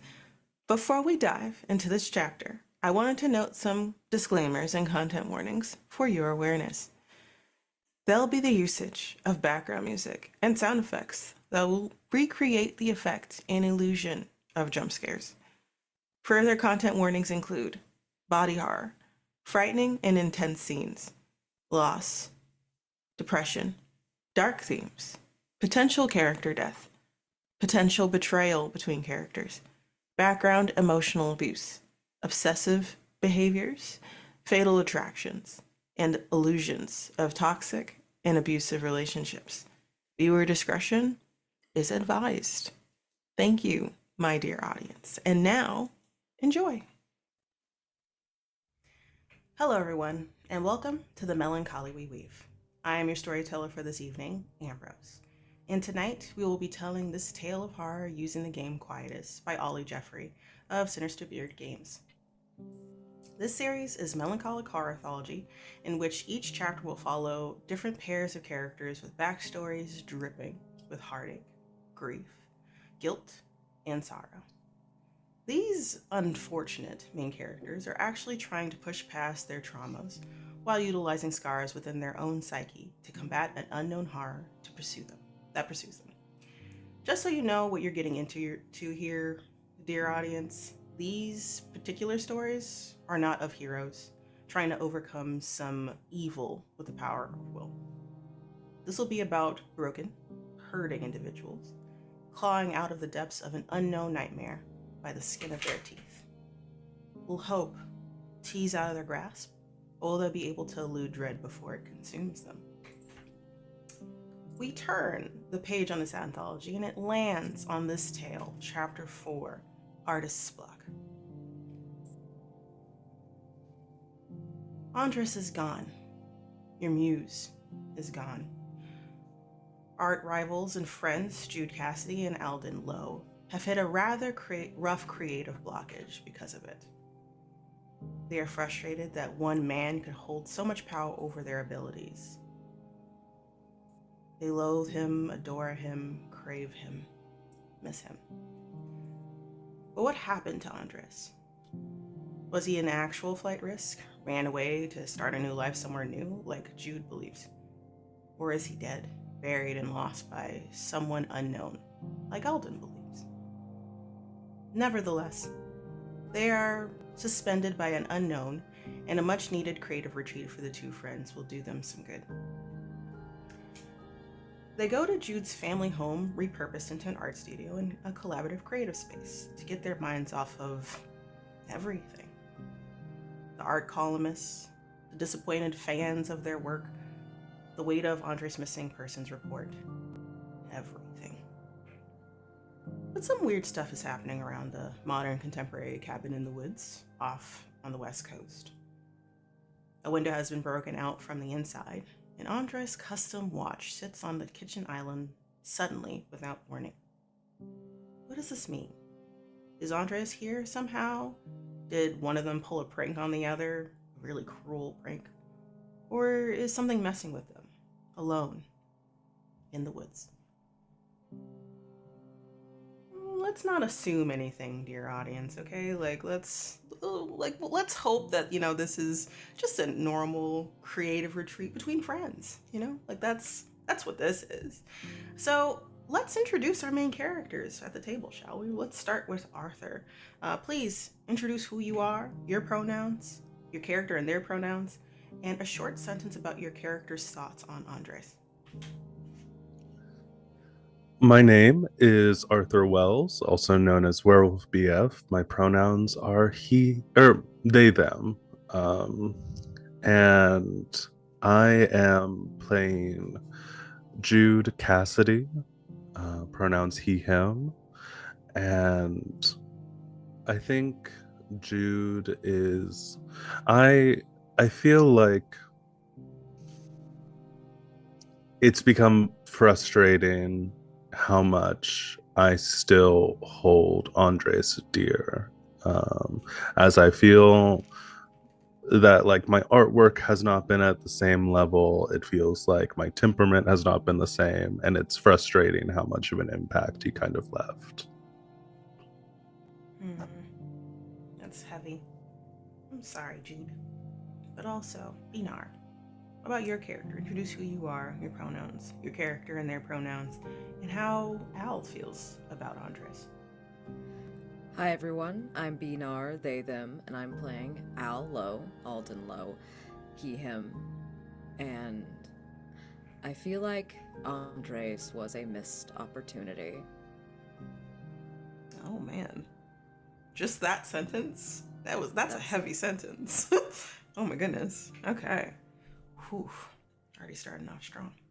So, without further ado, let us continue.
Artist block is a bitch.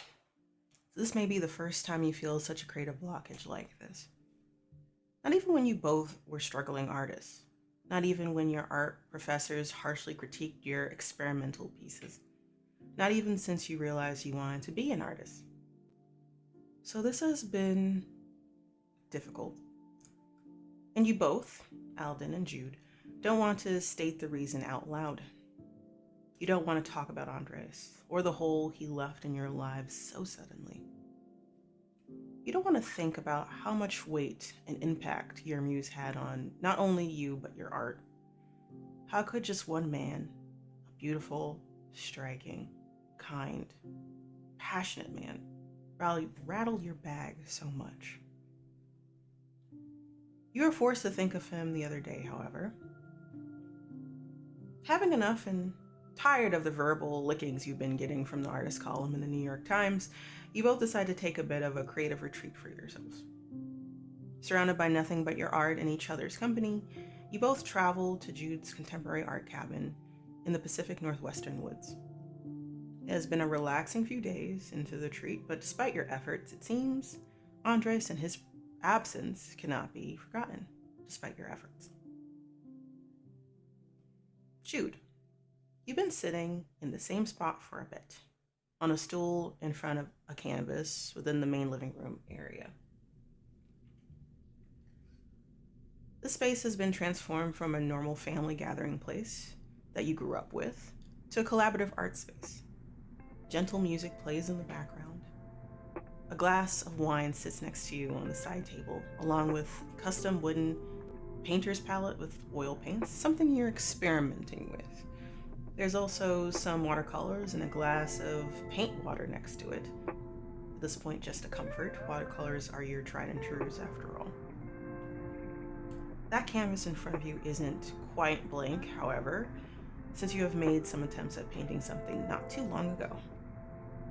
What are you starting to work on? What are you trying to gather? What is the inspiration you have been able to muster generated so far? Sitting there, I think it started out as one piece kind of in the middle where he's drawing these really broad strokes, trying to capture like the movement of a flame, burning some object there in the middle. And you see it like started with really careful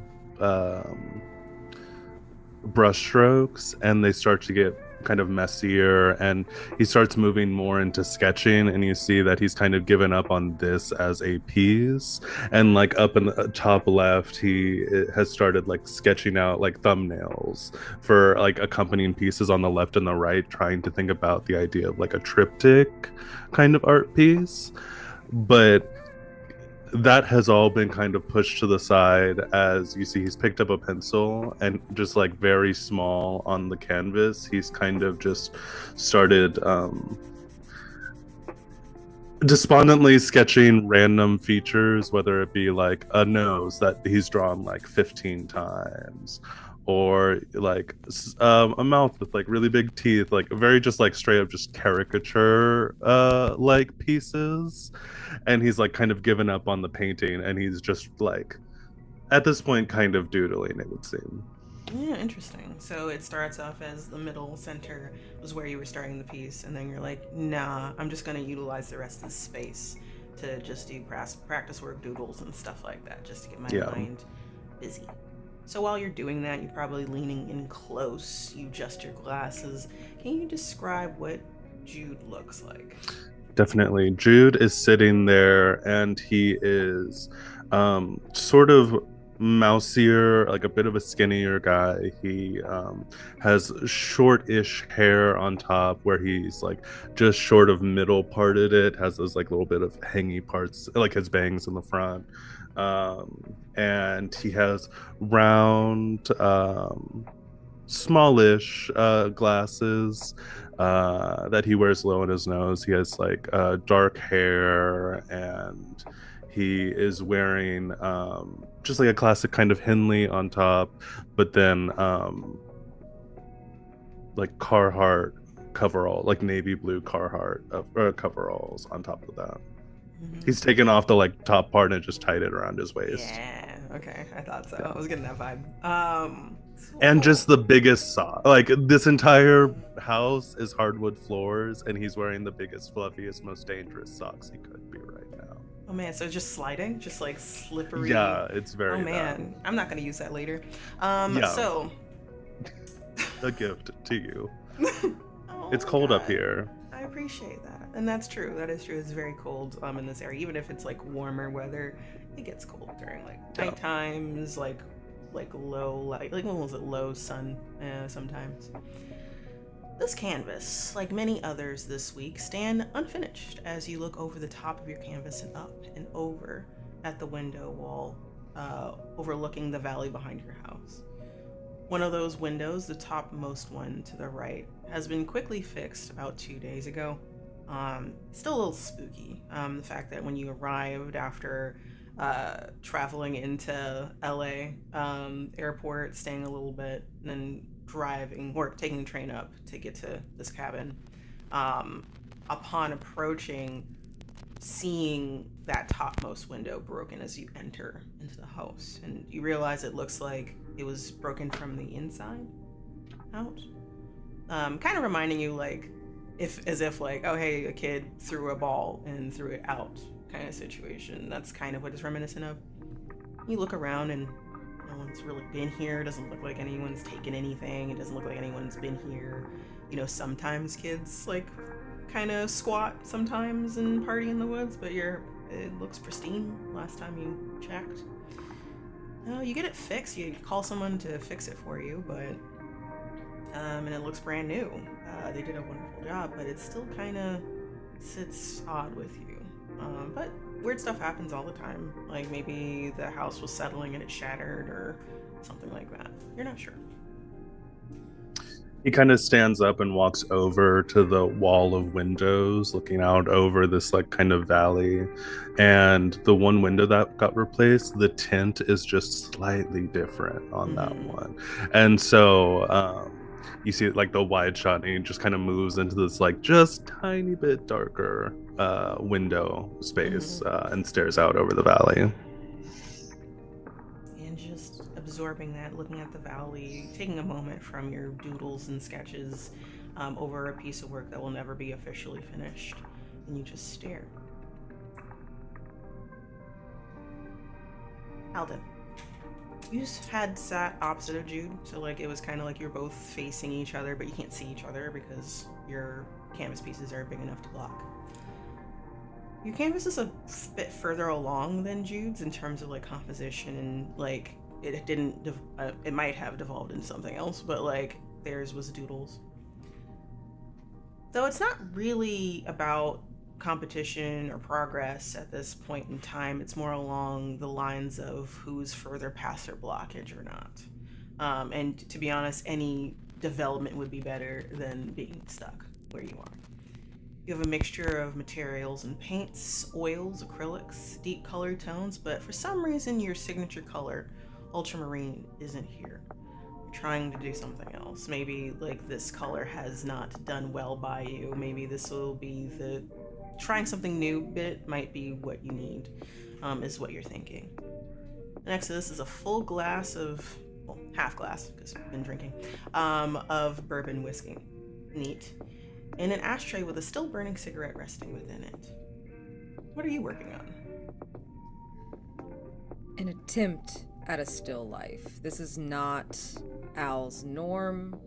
It's almost always abstract people, but clearly that's not... He can't paint anyone else right now. And so he's trying to do a still life of items that are around the cabin. And it's calling it done or even close to a finished composition is very generous, because he feels like he's back in art school. He feels like he has gone back to class and they've told him to paint an orange and a vase. And he's doing his best, but he's just can't feel it. There's nothing here. It's an empty set of objects, and even though it's clear what they are, he's just kind of given up on it being anything he shows anyone else. Gotcha. So is it kind of like, yeah, it looks good, but it looks nothing like your usual pieces. You can't even tell if it's the same artist. Maybe the strokes or brush strokes might be the same, but clearly like you're doing kind of the basics of art school, which is like start with still life, start with like dynamic sketches, blah blah blah, whatever that might be. So while you're doing this, and you probably pick up your cigarette and take a pull of it. Describe what you look like, Al. Clearly, visually, a chain smoker, the nicotine-stained fingers, and dark circles under his eyes from not sleeping, unironed shirts. He is wearing, like, layers. They all look like they've been crumpled up in a suitcase and not really laid out, but Jude would know this is just kind of how he always looks. He isn't slippers, not socks, but he is still, like, kind of bundled up because it's cold. And, just disheveled, but in his usual way. I see. So, you're looking and you're probably still painting, probably. Like, I would say you're looking for other things to sketch, draw, or paint through. And your eyes gravitate towards the kitchen island where that clock is, with intricate gears layered on top of each other. It looks like weathered metal. It has like a color, like a very, I don't know how to describe it, but multicolored gears that have just a little bit of a coating of gold around them. Custom design, beautiful. Belonging to Andres. Appeared in this cabin yesterday morning, afternoon. And throughout that day, you were pretty certain that Jude put it there to fuck with you. Because what the fuck? So you got his watch now. And then y'all had that confrontation because it was building over the course of that day. And Jude looked clueless and hurt because Jude thought you did that. You did this to fuck with him. Now this weight is settling because either one of you is lying, you know it's not you, or you don't want to entertain the other option, perhaps. No, it's... The other option is ludicrous, clearly. Absolutely. And Jude is a... Maybe he's not as shit of a liar as I thought he was. Maybe he's an actor. Maybe he missed his calling. Maybe. Perhaps. But it just riles in your stomach. There's a little bit of frustration and anger, but there's also a pang of grief of a loss of a friend. But who knows? As you gravitate towards it, do you feel the urge to sketch or draw this, or you're just kind of, no, I'm gonna stop here for now? Absolutely. It's a watch in the still life, and for a while, I try not to make it his, but it's right there. It's right there. And maybe this is a transitional period. Maybe this is a way to move past him. Maybe I need some sort of middle ground of him being a muse. Maybe just this object, and then I can stop, and then it can be new again. Maybe I can do something else after this. Just get it out of my system. All right. So you sketch this watch that you're not sure how it got here, but it belongs to your missing muse. Yes. Can you roll for me? Absolutely. That's a 2, my friend. Oh my god. Starting strong, yo. With an uneasy roll. I get 1 dread. And nothing bad happens. It's like nothing weird. But your eyes gravitate and you stare for a long period of time. And it's like your hands have a motion of their own as you start laying out the basic structure of this watch and where it is. It's a little far away, but you know what you're looking at. You've seen it. You've played with it while being in the arms of this man. Just letting time pass and just looking at that clock, messing with his wrist. Despite his asking you not to mess with the time, you still do. So you remember that.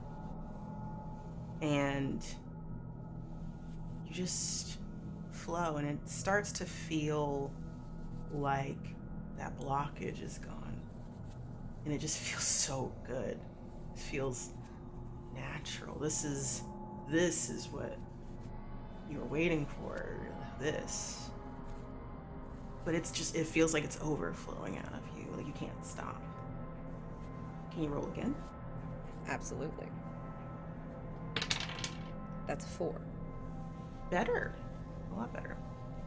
You keep a lesser version of it, and then you can try again, but this is good. You don't have to worry about this. Okay, we'll keep it. And as you start painting, the oils bleed together, and like it looks like a splatter at the edges, just to showcase the reflection on the marble countertop of the island. And then you come back to your senses and you stop. And it looks like a perfect replica of this watch. This is a little... You know how to do still life. This is good. This is good, but you were barely there. Huh.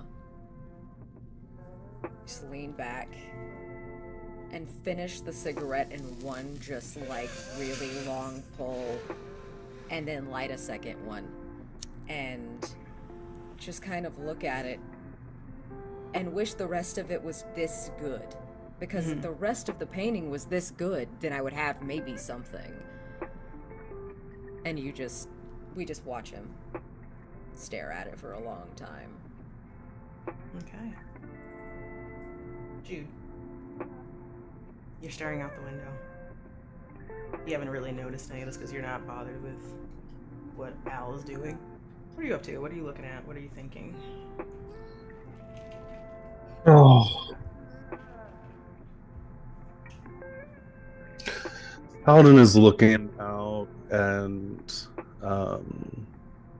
he's thinking about this house, this building he has because it was left to him by his dad. It's not really his style, but his parents had it together, and he's thinking about how you know, if things really do keep not going well in New York, and even if you were to come West Coast and maybe things were okay for a couple of months, but then not, he would probably be ending up here because it's all paid off. It's just a cabin out in the woods. And I think for the first time in a very long time, Jude is wishing for some like street sounds. Like something, like kind of a drone kind of situation Yeah. in the background. Like whether it's cars passing by, maybe light honking in the distance, people chatting. Not something you would usually crave because you get overwhelmed by people most of the time. Especially showing off your pieces. You don't want to be there normally, but you kind of have to be. It's your pieces that you're showcasing. And as you stare off and you look through the window, you realize that someone's standing behind you. And through the reflection, you see this. Who is it? It's an outline. It looks like a very familiar outline. The front of them is cloaked in shadow, but you know that shape of hair, that chiseled jaw, those strong shoulders anywhere. And he turns around really quickly. Nothing there. But I think he turns around and I think catches Alden staring at the watch. All right. You see that. What do you do?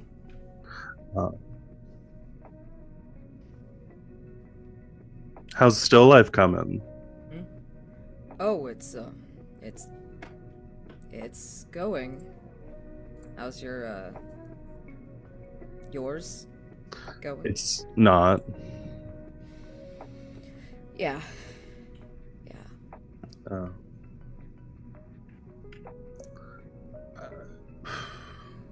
It's one of those things where you go, maybe it's this thing that is where my artist block is coming from. Maybe it's this. Maybe it's too many people, too many distractions, too much city noise, and then you go, none of that, and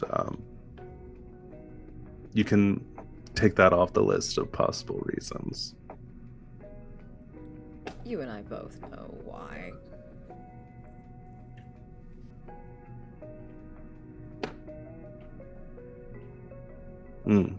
Being in a cabin doesn't change it. But I guess bringing out his watch and doing still life of it does. I thought we talked about this. I thought we did, but Yeah. if you need it out, does it need to be here on the island? I don't know. Does it need to be here? This isn't my cabin. We're literally. House. This was fucking 8 hours of yesterday. We're not doing this again. I'm moving on. Okay.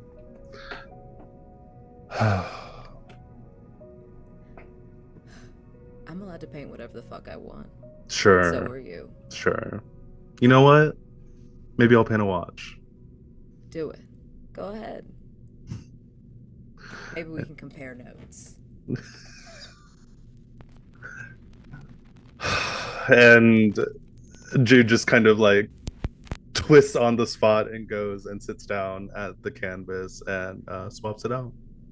All right. So you're going to start doing the same thing, doing a still life of this watch? Absolutely.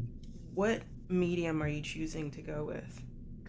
I think that he figures out what colors he's working with, and he's gonna pull out just like a large bag of gaff-free art medium. It's like really thick stuff, and he's gonna just start mixing colors, and he's going to, I think this time it's gonna be just full like easel painting, like taking the like mixing knife and using that to spread paint on it and all right. I love work that. on that. All right, cool.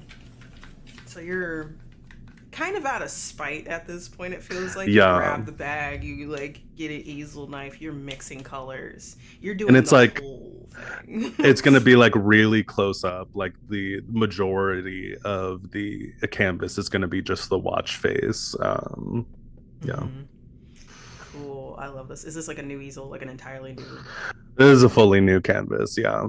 It feels right that you're kind of punctuating everything by like grabbing, picking up, throwing down, taking it, moving it, putting it Yeah. down. A lot of Very loud jerky, mixing. like loud Yeah. mixing to make your point known Yeah, that like this sure. is some bullshit to Al at this point. And you get these colors, these vibrant colors from the watch. And you probably have a closer view of it, but not by much. But you decide to do a close up as if you are standing in front of it. Can you roll a dice? If you'd like to Sure. increase your pool, you can do several things to do so. Is this a This is still uneasy. Like this is still easy? You don't think y'all think you're fucking with each other. Sure, at this sure, point, sure. So Actually, if I were to on an easy roll, just because I'm being really petty, can I? Here's the wild thing. Can I reveal a scar on an easy roll where I'm absolutely, you being can so reveal a scar supremely petty? whenever you want if you want to create a pool. So there is a canvas that is going to be the one that like it's going just starting off, he's gonna do like a really quick orange wash on it to cover what was on there. And what was on there, we see this old canvas, not old, but this used canvas, that much like the bottom corner of that other canvas has these like caricature features, and you see there are all these people that he started painting these like caricatures of them. And we rewind a couple of days back when we were in Los Angeles. He went and met his cousin out in Santa Barbara, just like a little bit further outside of Los Angeles. They go down to like the boardwalk and they're walking around talking. And I think the scene that we see the two of them kind of having this day walking around, we see the two of them kind of sitting at a table on the boardwalk watching a caricature artist. And the line that really sticks with him that his cousin said was, artists like you, when they've got nowhere else to go, they've got the boardwalk. And so he's really been thinking about it the past couple of days of like, yeah, I could do caricature. But you see him pull up this canvas that's just like covered in all of these like faces. And he just like does a whitewash and then orange to tone it and then starts working. All right. What is the element you're bringing in with this scar?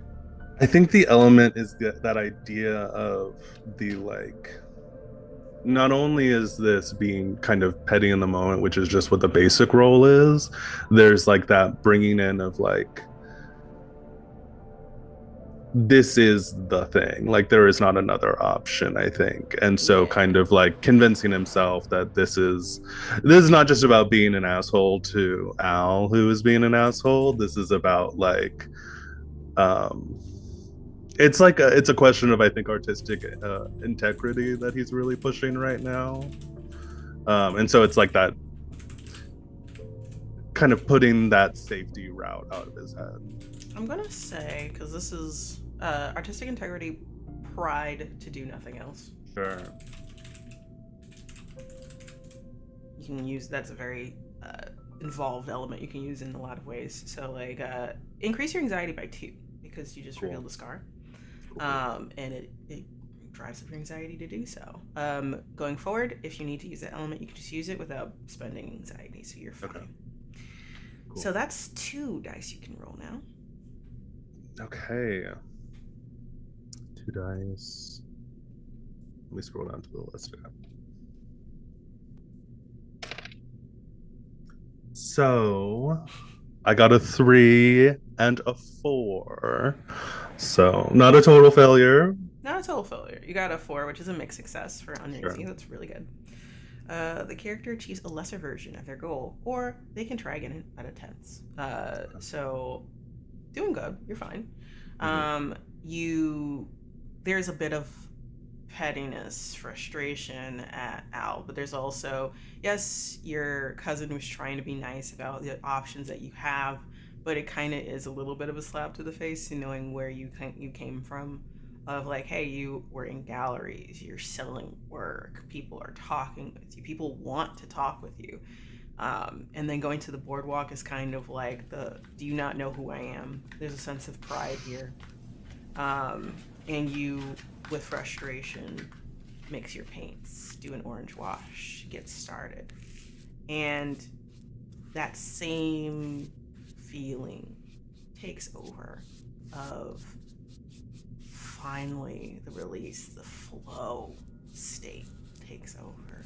And it feels amazing. This is what you're used to. This is what you've had before. The block isn't there. That mental block isn't there, and it's just going. And you're slathering on paints. You're using a knife to make particular shapes out of the paint as well.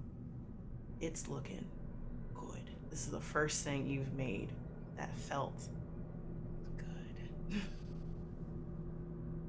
But not the best you can do.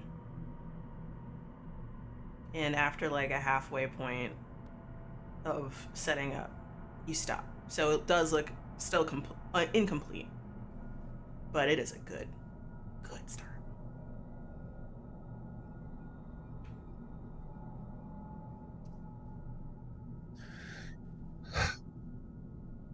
He kind of puts down the palette that he's been using with the palette knife and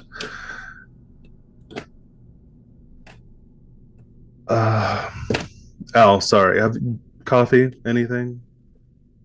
No, I'm good, thanks. I do need to get up though, so I can get it if you want. It's okay. Obviously I'm frustrated. I think I just need to walk around a little bit.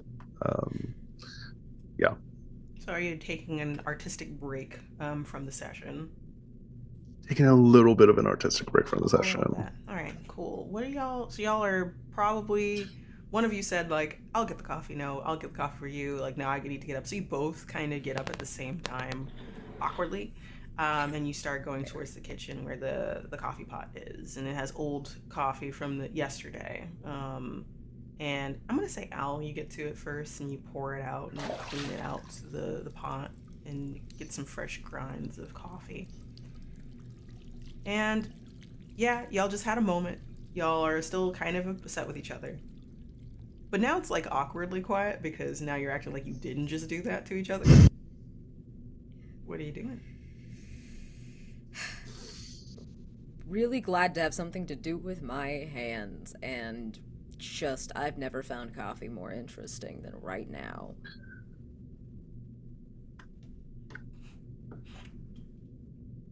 I was thinking about opening the windows a little bit this afternoon, just to kind of get some air through here. Is that okay? Oh, yeah, I didn't know they, I'm gonna be honest, I didn't know they opened. I thought they were kind of decorative. They're not like, they're not like doors, you know, it's like up at the top, they kind of swing down a little bit. It's like German, I don't know. Oh, I don't know shit about architecture. I don't know. There's just a lot of glass here. I mean, you can. There's a room a few halls down. It's like a storage room for where you put canvases, old canvases that you have. Whether you've done it yourself, with friends over, with y'all, because this might not be the first time you've been here. Who knows? You hear a shuffling in there. Both of us?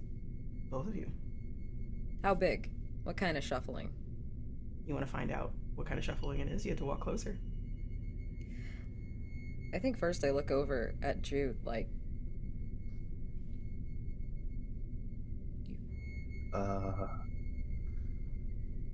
Here in the kitchen, I'm going to pick up a frying pan. That's fair. You And slowly reach, like, kind of staring where Al's pointing, and then, like, without looking behind you, because you know this place, you go to, like, a cabinet, you open it while looking ahead, and you feel around for a pot handle, and you find one. It's like a skillet. So, like, it's a little heavy, but that's what you want if this is what you think it is, right? And you're just like, maybe the animal that broke the window, we missed it while we were looking around the house. May- Maybe. Maybe we missed something. Let's go look. And I think actually, like when I see Jude grab a frying pan, I grab a utensil that is kind of large, like anything that like could sort of heft at them that is nearby the coffee pot, and I will let one of you make that call. What is actually just within reach, logical or not? He does have something in his hand. a spatula. Yeah. There you go. It's a I spatula. like a metal, all metal spatula, Yeah. but it's Yeah. still a spatula. So Yeah. Yeah. It's not gonna do a lot, but it's something. it's heavy enough on impact for something potentially. So you both look at each other. One of you with a skillet, another one with a metal spatula, and you start walking. Let's say it's like a few paces to get to the hallway, and then you make a turn and you listen again, and you hear that shuffling sound. And as you get closer, whoever wants to listen for more specifics, roll dice for me. Like we both can, or You both can, or if you just want one of you is like the one who's might be closer, the one that's like leading the charge, might be able to hear better. Either way, I think I might be leading because I have the pan. you have the pan, But and if this you is your would, house, yeah, so Yeah. exactly. If you would like to roll, you can, but I'm happy to. You're welcome to, because Cool. you are absolutely leading the charge here. You Cool. have a larger weapon and you know where this is. Okay. That's a Mhm. 3. It's a 3. Okay. A 3. This is still an easy because you think it's an animal. Oh, it's still easy. Okay. Yeah. Cool. So don't worry. I'll let you know when it's not. I get another dread. Cool. No major consequences for failing on an easy roll. You listen out, and you're doing that thing where like you pause in your walk and you lean your ear forward as if that's going to help to increase the distance between you and the sound. And it shuffles again, but you can't really tell if it's feet, if it's something moving around, if it's like an animal scurrying. You just know that at the very least, it's not accidental. Like, it's not like, oh, hey, something is tipped over and fell or anything like that. This is a conscious effort, or something is moving in there. And you keep moving forward. And he'll kind of like reach back a hand a little bit because I can't figure out what it is, and I kind of will like try to stop you as I keep going forward with the pan. And I'll try and open the door quietly. Okay. You do that. You open it. How are you opening? Is it just literally like, so or sneakily, is it like so sneakily, sneakily, like quiet, press your body against it? exactly. Like, you lean your body, like let's say the pan is in your left hand, in your right hand you're pressing your body against the door and you're opening it, and then as you're slowly opening it, you feel a presence behind you. You think it's Al. That makes sense, he's directly behind you, but someone rubs their jaw against yours as they lean in close, and you are not assaulted, but just a gentle smell comes in that reminds you of Andres, which is vanilla notes, amber, woodsy, and a rumble of a hum, like someone is humming like a note as the door fully opens, and then the presence is gone. And I think he just like drops the like cast iron skillet on the like hardwood floor and goes, sorry. I don't think there's anyone in here. Are you sure? You didn't check. I don't I didn't check, but the fuck. Oh and I like pick it up and I guess I go inside. It's not a Yeah. big room, is it? It's not a big room. No. Yeah. Like it's like a whole bunch of like they're racks for canvases that are against the Yeah. wall. So like you could put them in sideways kind of. And you look around. You don't really see anybody in here. You don't see like evidence of an animal. You don't see evidence of a person, but you do see one of the portraits has been pulled out. So like you're now kind of putting two and two together. That shuffling noise was like the canvas being shifted out a little bit each time. It's very obvious that this is the one that was moving because it's like halfway out. You did not leave it like that. You're very pretty. You're pretty obviously like put it in because like you're coming back when you come back to look at your paintings or like get inspired by old paintings of yours. It's neatly put away. That's like what you're known for when it comes to care for your things. So you're just staring at it.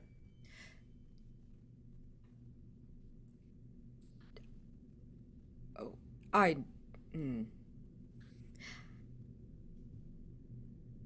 Can I just like go up and look and see which one it is? Yeah, if you want to. Like you're just both staring at the door right now. Yeah. Yeah. Especially since there's no animal and like I was so ready for this to be like a dude or maybe a raccoon. A dude or a raccoon? A dude. Nothing in between. You know?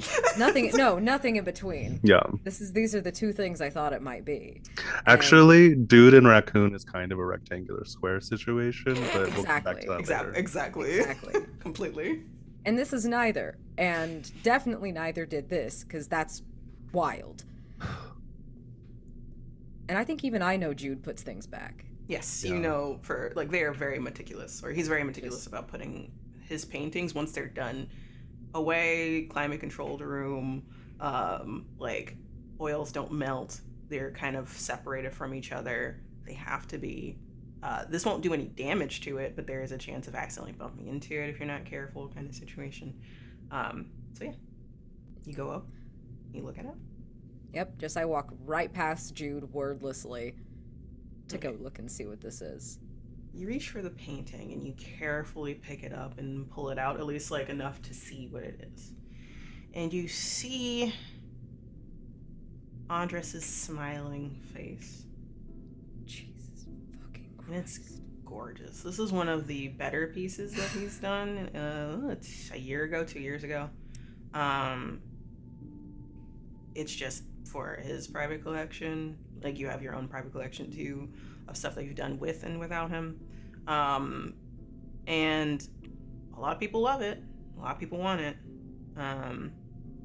And it's just him in a park, probably Central Park.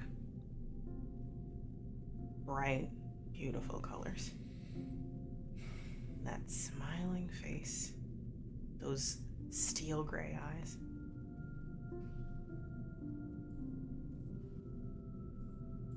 It's a good one. I'm sure that hurt, but thank you. Listen, I'm not gonna lie to you and tell you work is shit. I'll only tell you when it is. And this isn't. Okay, does this house shift a lot? Is the foundation fucked or like what? Like, is it? I would assume not. We're kind of built, over a bit of a hang. So, I mean, it stayed here for at least 40 years. I would assume it's not going to fall or something, but it may. I mean, Al, you are looking at this painting and you're asking these questions. You're across the room. I'm assuming that you haven't fully. I'm standing at the door, but I think I know exactly which painting it is. Yeah. So yeah. And kind of juxtaposition of what Jude felt. You feel rough hands wrap behind your two arms, grab them, that same sharp edge of a jaw against your neck, breathing hard, demanding of you. Yeah, he jerks back, and I think it actually jerks the painting fully out. Like, and whips around. He's not even looking at the painting anymore. And I'm sure no one's there. Mm-mm. Jesus Christ, holy fuck. Okay. It falls. Whew. It doesn't have enough of a foothold anymore, and that painting falls. Sorry, shit. It's okay. And he kind of has moved in at this point and is like getting it up off the ground. He's like, don't touch it. It's fine. Okay. It's fine. Yeah, sorry. That, I didn't, yeah, sorry about that. Can we leave this room? Would this be cool? I'm gonna leave. Yeah. Okay. Alright. I'll get this back in here. Yeah. Okay, yeah, that's, you do whatever you want with it. Yeah. So, you leave, Al. You go back into the room. And Jude is left to put the work away. Probably gonna look it over for a quick moment. You walk back to the kitchen, or you're set up. Like, where are you going? Back to the kitchen, I think, to put the spatula down that I dropped and then picked up, because I'm not gonna like leave that in his storage room. That's more, I don't need to like double the embarrassment that I've got going on right now. So that's Totally I'm understandable. like, I am putting it back like nothing ever happened. We didn't do any of this. None of this happened. I'm gonna make coffee. I'm gonna finish making coffee like a normal person. So you're shaking a little bit. Memories of trysts before fled through your mind. Those rough hands are very much there, and it is really hard not to think of them right now. And as you're like, would y'all be the type to grind your own beans, or is it like already ground? Like, what is good? Oh, it's artisanal, I'm sure. It's artisanal beans. You're Hand like, ground, like yeah, you hand can't. ground Yeah. and everything. So you're just like, so pretentious. I'm gonna go into the process of making coffee. Maybe this will put me back on track. Doing something that's monotonous but will get me the bean juice is what's good. You're going through that and you're grinding. And can you roll for me? Absolutely. That's 3. What's going on? I don't know. I don't know what's going on at all here. Okay. It's we're All doing right. so good. You're doing good. You're doing fine. Luckily it's uneasy, but you're working up to 10 soon. So like, ooh, you're starting to get on the tail end of uneasy. So you're grinding, and then you put the grinds in the pot, and you put in your water. You turn on the faucet to filter out clean water, and you hear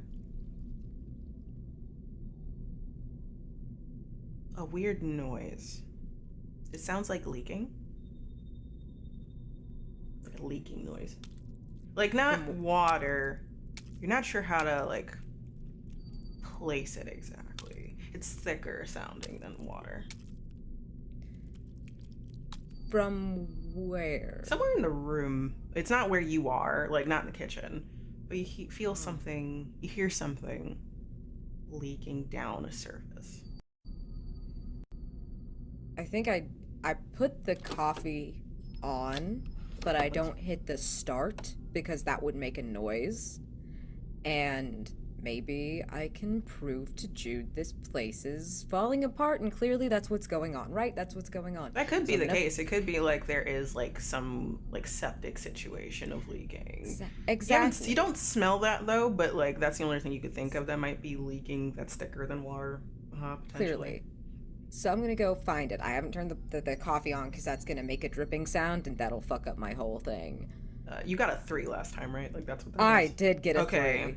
So you didn't fully succeed. So like you don't know. So you start walking around, and you're looking in corners, and you're looking around, and the structure looks sound. You look at where the glass had broken, and you're wondering maybe there was a shift to the building, and that's what caused it. And it looks good. There's no like breakage of the wood or anything like that that would indicate that.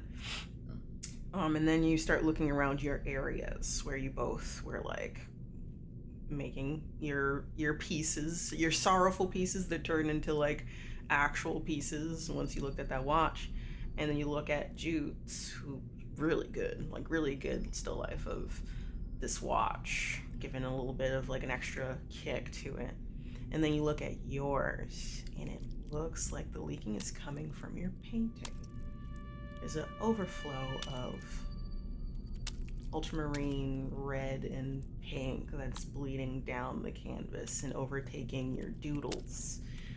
And same thing with these greens from the clock faces are starting to bleed down and overcoat your easel, and it's going to the floor, the wooden floor, and Jude's gonna be pissed if he sees the paint dripping there. Luckily, I think that like it's just a few drips because you have like what is it, like tar? Not tar. What am I thinking about? Tarps down. Like you have a tarp down, a clear tarp, but it is getting into the wood, so as well as like some flecks of gold are like splattering down as well. And it doesn't make sense because it's not like you're putting anything on there. It just seems like it's coming from its own source behind the easel.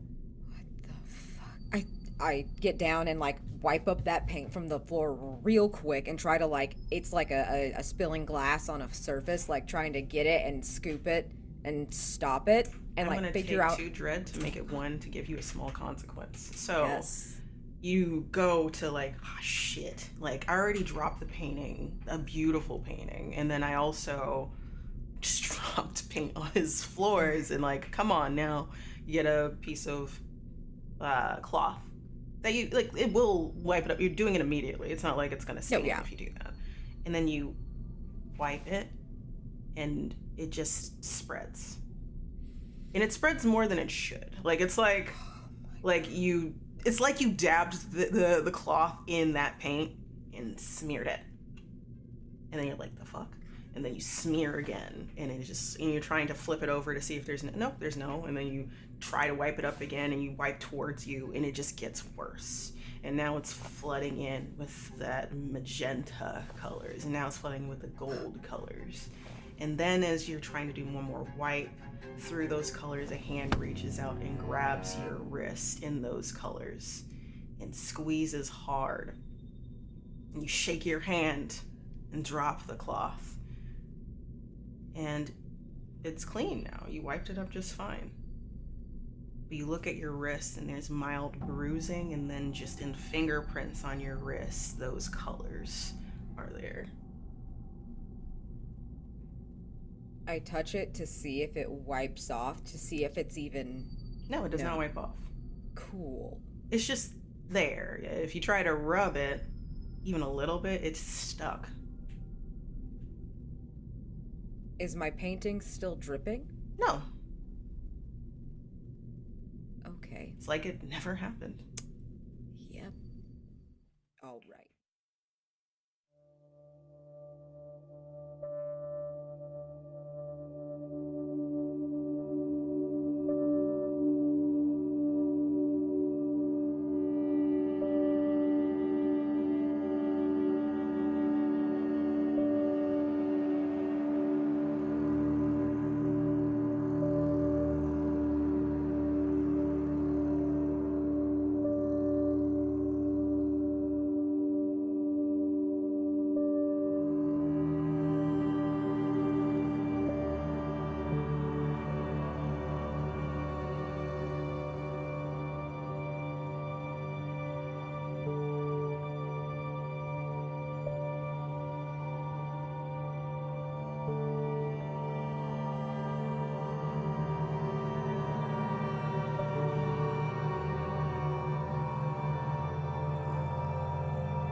All right, we're gonna go Wild. back. Next, let's go to you, Jude. So you pick up this picture, going back a little bit in time. You pick up this picture and you are greeted like Al was with that smiling face of Andres. Can you tell me when this was painted, in terms of like why this was painted, like the setting perhaps? And if you would like, you can create an element for a scar later from the scene if you want Okay. to. Gotcha. So this afternoon, when I painted this picture, we actually had gone out to Kips Bay in New York. It's like a neighborhood. We were there for a sort of, it's kind of weird. It was like a gallery open that happened during the morning, like they were trying to do a brunch kind of thing. I don't know. But we left and had gone to Bellevue Park, which is right there. And this painting is actually like a finished version of a really quick, like, day of watercolor that he did.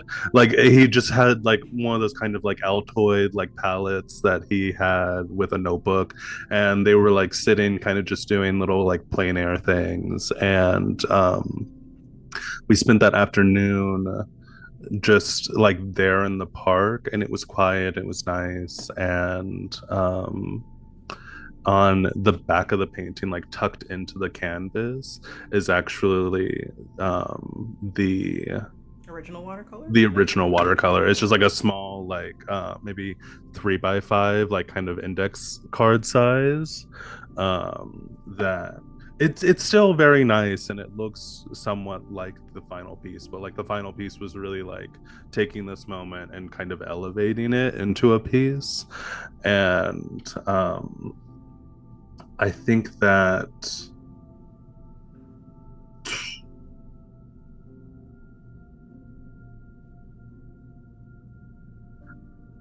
hmm I think that I don't know what this will be, but the element is he has this like plein air kit, where it has like the this little, it's kind of butter cookie tin kind of deal, Oh that yeah. has like the notebook, has a notebook in there, has a little palette of watercolors and some brushes. I don't know what that might turn into, but I think that's the thing I'm introducing, is this little like go kit. A little go kit. Okay, so like Yeah. put that in the elements list when you get the chance. Yeah. And you remember that day and that smile, the sun shining through. Hair was kind of messy for him. Like he looked like the. This is the first. I think this probably be one of the first times you've seen him kind of unkempt. At least in terms of his hair, he had stubble growing in, but his outfit looked like his usual getup. And he looked so relaxed with you and you wanted to capture that moment.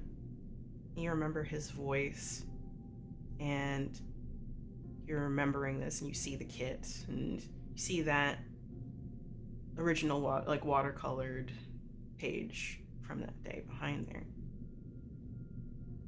You notice something about it. It looks like there's something written on the back of it. From your memory, you don't remember writing anything behind it. Neither did Andres. I'll go pick it and read it. You take it and you flip it over. And in script writing, very elegant. His handwriting looks familiar. It looks like his. And it says, "Come to me."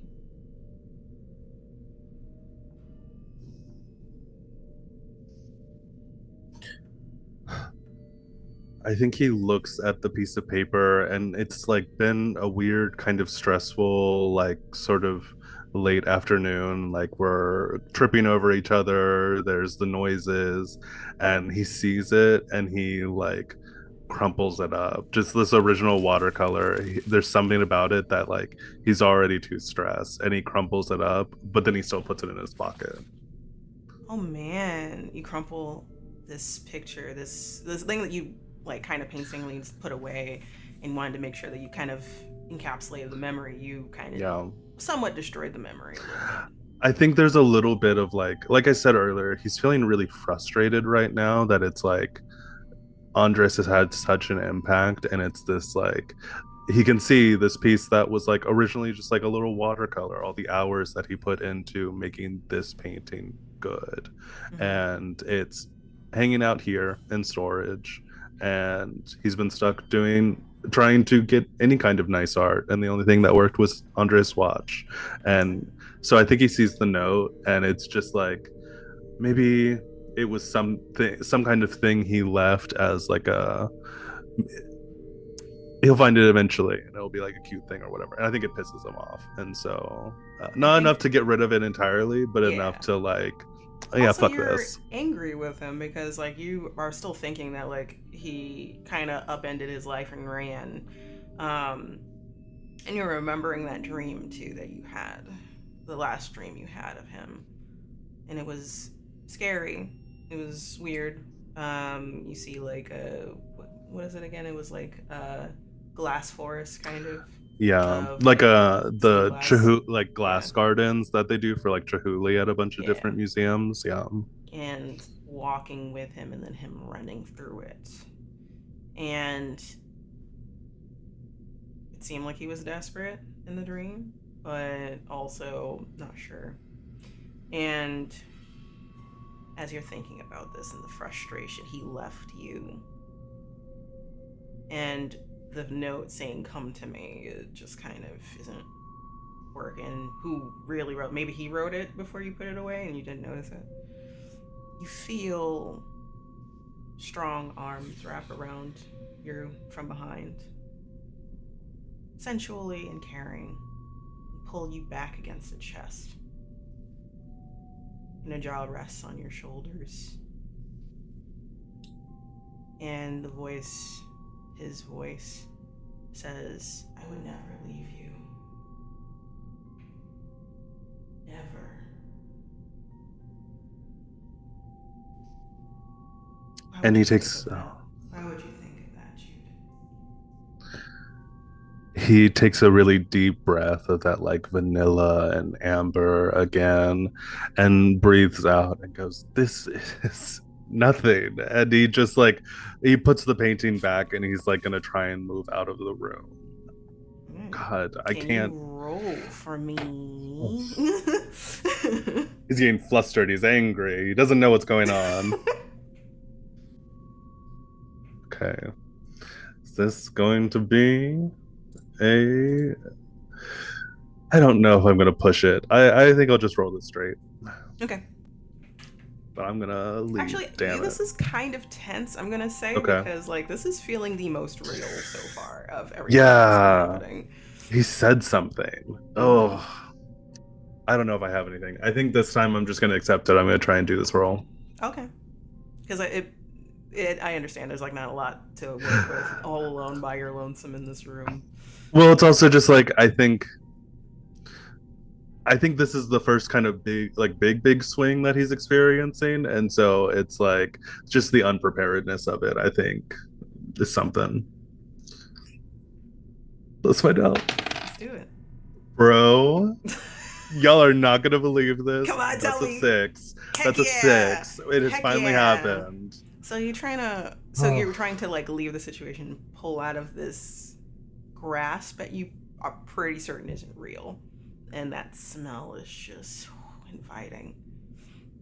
And you tug out of it, and there is a little bit of resistance, like that force is trying to keep you there. But they relent because the desire to leave is present, and you're making it known.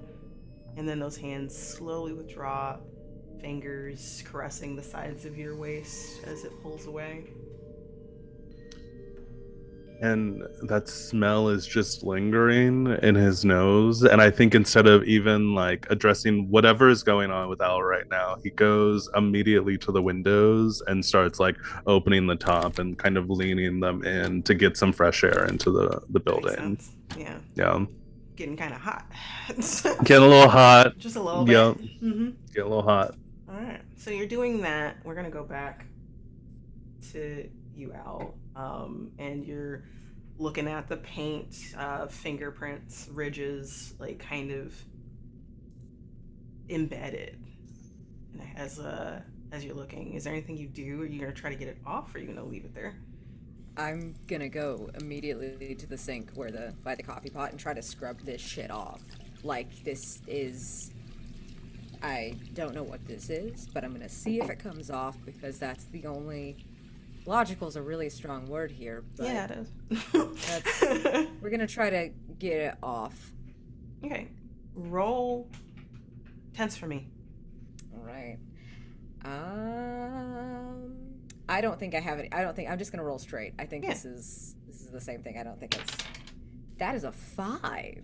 Nice. Okay, so it's not a full success, but you did succeed. Mind dread goes up to 2. Let's see. The character. Okay. Achieve a lesser version. So you pull your shirt back. I think it's like you have a long sleeve like shirt kind of situation. Button up. That's like unbuttoned. You pull it up and you have it unbuttoned and you roll it up and you're getting like the dish soap. The Dawn is there. You like get like a sponge and you're gonna try to rub. Because like once paint gets in and it's dried on you, you're not sure how it dried that quickly, but you know. And you're scrubbing and you're scrubbing and you're scrubbing until your skin is red. Not to the point of like, you know, like hurting yourself, right? But like you're getting to that point of like, hey, you already scrubbed all the dead skin off that you could, and it's not really going away. There is some that is like coming off. Some of the flecks are coming off. Some of the magenta, the bright magenta colors is coming off. Some of the deep greens are coming off, but not a lot. This was like all your effort, and if you try to like rinse it off more, you're going to like rub your skin off at this point. And you don't want to hurt yourself, so you're just kind of looking at your wrists and you're like, the hell? Okay. All right, this is a future me problem that I'm going to deal with later, and I'm going to just turn on the coffee. Yeah. And maybe try to scrub this off again later, or pour paint thinner on my hands, or something.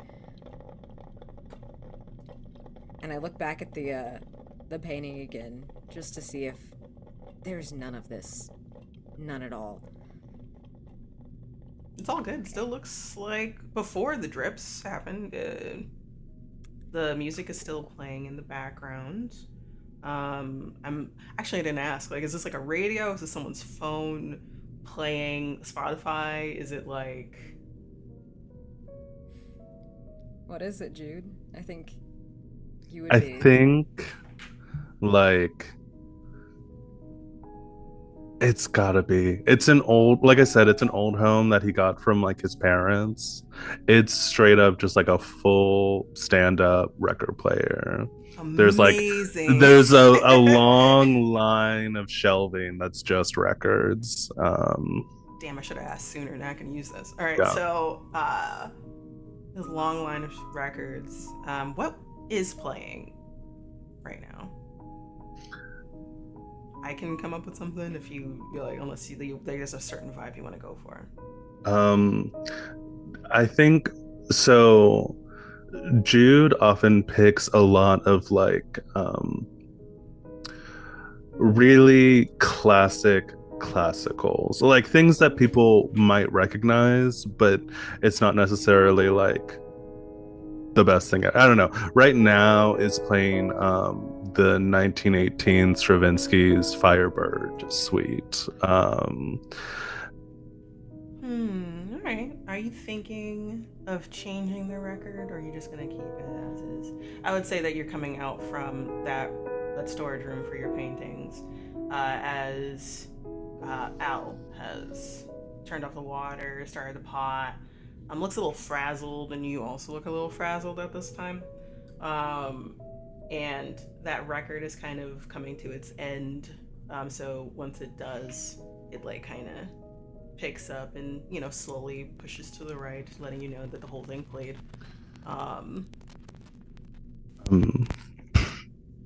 Do you have any preferences, Al?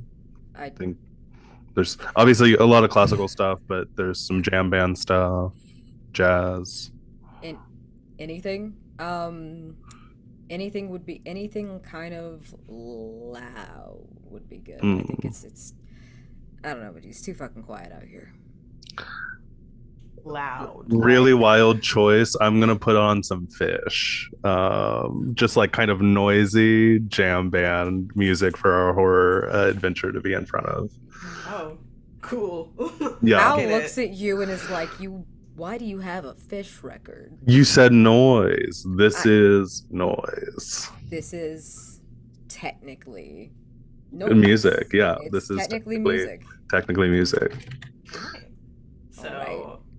you go over, Jude. You look through the record and you look for Fish. Something loud to play that's just not like relaxing like it was before. Oh yeah, fully. Stravinsky is like, it's like very pleasing to listen to, and then we're listening to like Bell to the Lizard People. Like we've entered a bizarre space right now. So you want to switch out music instead of something relaxing and calming. You decide to go with Fish. And you go with the Starlig 98 album. So you're like going through and looking for it, and you find it pretty quickly because the cover is pretty straightforward. And you intend to start from the top, which it would be a Trench Town Rock is what you're expecting. So you do that, you put that on there, and it does start playing, and it's jazzy. It's like a different kind of relaxing. It's more light and hopeful. It might get you moving, it might get you tapping your foot or something. And y'all intend to get a cup of coffee before you get started with or continue with your pieces, or try different pieces, whatever you're feeling. You both go into the kitchen. You get your mugs. I don't know if you have any like cutesy mugs or anything with labeling or anything like that. It's a lot of really vintage old stuff. I thought so. Like it was very vintage vibes from mugs. One from like a national park, another one from a record store in LA. That has very vintage vibes. We actually bought it last week on the way up. Oh my god. But it looks vintage. It looks vintage, but actually it's brand spanking new. Yeah. So as you're doing that, you're pouring coffee and you're considering, should we get milk from the refrigerator, get some sugar or honey or whatever your sweetener of choice is. You hear the record scratch like it's being moved, and then it settles on a different song, and you both turn and you wait for a little bit as you just hear the needle, like that little like crackling of the needle, and the song Limb by Limb starts playing instead. Still nice, still jazzy, but that's not what I wanted, but okay, kind of situation. And it still keeps playing.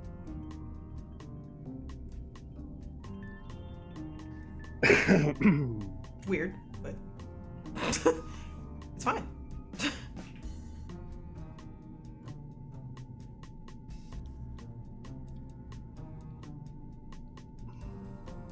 Hey Al, Yeah. are you feeling okay? I'm I am feeling I'm alive, and it's just been kind of a weird day. Okay, that was more what I was looking for. It's been a weird day. Okay. Mm. Yeah, why do you ask? I don't know. I just keep having weird moments, like I'm zoning out or something. I don't know. And then I don't know. Focus has been hard. Is there like a carbon monoxide detector in here or something? Maybe. I mean, I assume so. There was. I can go look around in the closets and see. Because I've also been kind of having and he lifts his arm to like gesture, and you do see that like kind of it looks like he grabbed his own wrist with, or somebody did, with like a paint covered hand. You don't. It's weird. But he's not paying attention to it anymore. I've been having weird, like, zone out thing. I don't know. I don't want to like die from carbon monoxide poisoning in this old ass house. Yeah. So maybe if you know where Yeah. one is, No. we should check it. Yeah. It's like I assumed it'd go off or some shit, but like if you don't have one, I'm not. He like actually make sure all the windows are open. Yeah. Let's go check windows, check some closets. I think that. Oh, and I look kind of over at the canvas, but it's still that same one. Were you little mistake? I mean, sorry. I don't know, dude. I don't fucking know. Because I mean, you're not really using that pink right now. Yeah, I know. I don't use this color at all. This is sort of your. What's your? Yeah. Stance. Okay. Sure. Yeah. Fucking no. Okay. Yeah. Let's go check windows and open some doors. I'm gonna find that fucking carbon monoxide detector. Okay. Yeah, we're just gonna go. Yeah. I don't actually think that I know where I'm going. That's fair. And so I don't know this house very well. We've been here for a few days. This is Jude's place, but you know, the methodical walkthrough of opening all the windows and looking for that little plug-in carbon monoxide detector that, you know, something. Okay. Something. So y'all had some weird stuff happen already, and you haven't really told each other what that was yet, because you're thinking like it must be carbon monoxide poisoning. Something in logic, something grounded in reality, and you're walking together because you're not going to say you're scared, but you're at least going to start opening windows in a part of the house that's not open yet. And while y'all are walking, Al, you're looking for a carbon monoxide detector. You do see a few, like they're lined above. Strategically placed so that like, hey, if there's ever a spot that didn't get caught, you know, so there's, let's say, a total of maybe 7 or 8 in this house. So yeah, your dad Jude like went out and made sure Safety like guy. this is a like set up for safety. This is set up for living in for long periods of time if you want to. So, and you can see the blinking light letting you know that the battery's full. Smoke and carbon monoxide standard detector. Fucking Hey, Al. fabulous. Yeah. I know. Listen. Obviously, we're dealing with a lot. And we're kind of moving past the point of talking about it. When was the last time you saw Andres? Saw him like in person. Yeah. Maybe a few days, maybe more before we got the report, you know, before cops got involved or some shit. What did you last? I mean, no, it was the same. The last time we saw each other in person, we were like getting coffee, you know. I didn't think there was any. It didn't feel like he was trying to tell me he wanted to run away to the Swiss Alps or wherever, but you know. Did he like call or text you or anything in the interim? Like, when was the last time he did? It was like the night before we found out he was missing.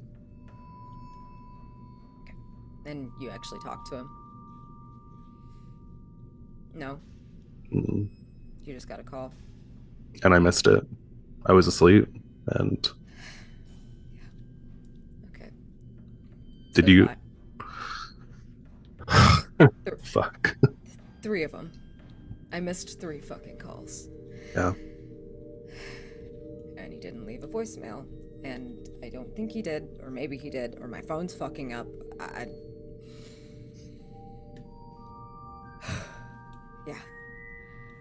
At least I wasn't the only one. Yeah. He didn't leave a message or anything.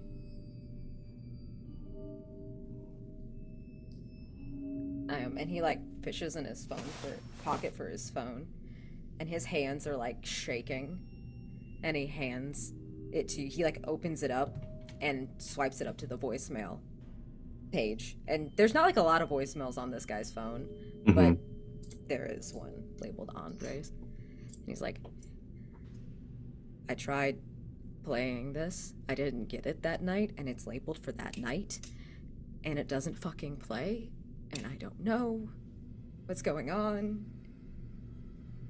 And could you try again? sure, why the fuck not? Maybe it'll work in front of you. I don't know. And he puts it on speaker, and he hits play. You hit play. And the last few times that you've pressed play, you didn't hear anything.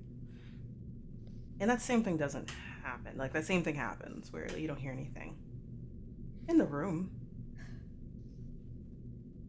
you hear something distant in the living room, though. The music shifts from limb by limb to talking, someone's voice muttering instead.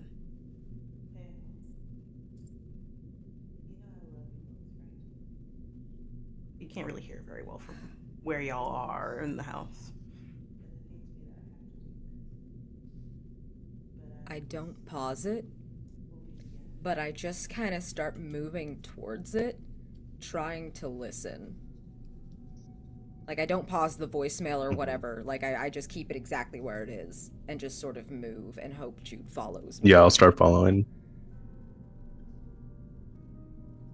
And you get closer and you hear remorse in that voice. You hear joyful, somber, kind of, where like reserved to a fate of some sort, or perhaps just giving in is the best way to put it. And you hear the voice as it gets clearer, and you didn't hear the first half of it, but you hear the rest. I'm so sorry, you two. I didn't want it to be like this, but I can't help myself.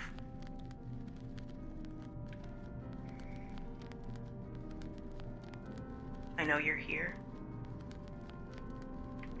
I can feel you here. And all I want is you. Both of you.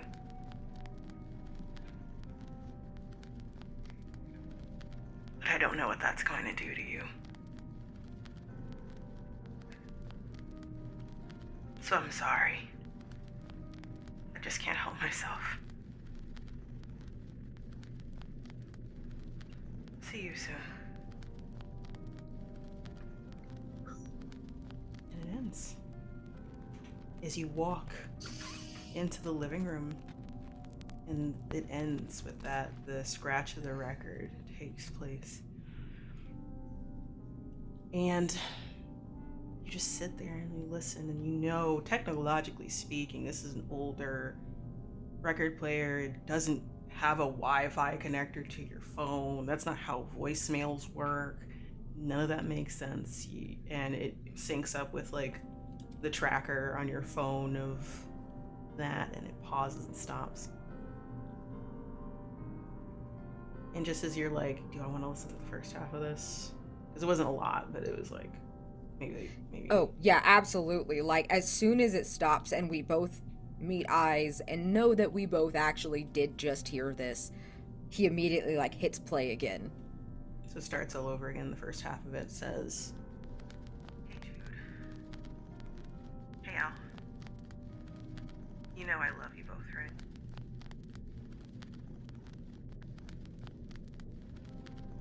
I love you so much that it pains me that I have to do this. But at the very least, we'll always be together when it's over." And then it picks up from where I left off. And Al lets it play all the way through.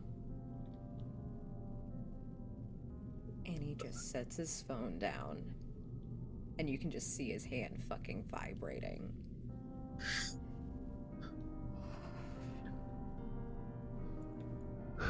Okay. Okay.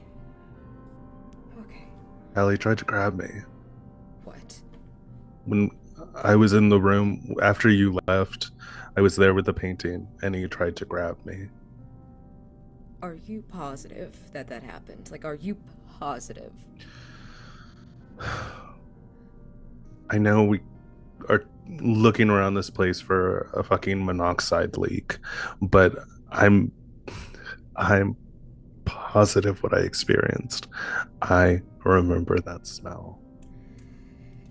God damn it. Okay. So what, like he's haunting us like he's a fucking ghost? I don't know. Why did...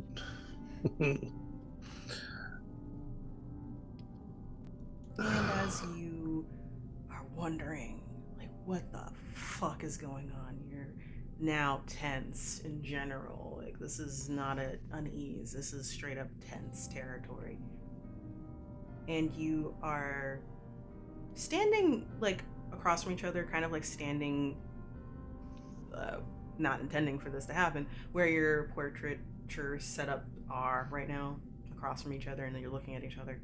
And then at the same time, you hear that watch tick, tick, tick, tick.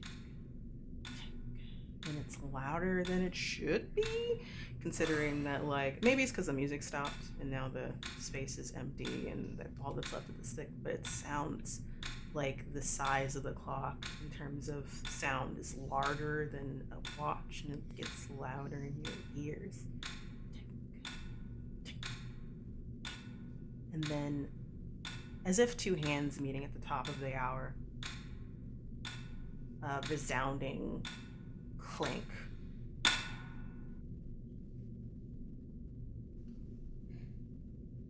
Ow. Your wrist starts itching. What the fuck? Like, of course I go to scratch it, and almost kind of hoping half-heartedly that the paint comes off when I do that, even though I've scrubbed the shit out of it.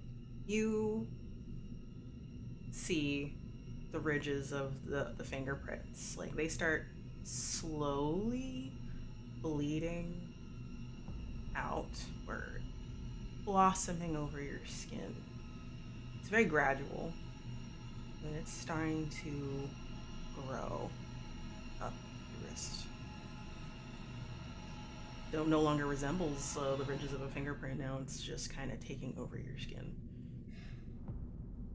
And you get to watch Al actually start to panic.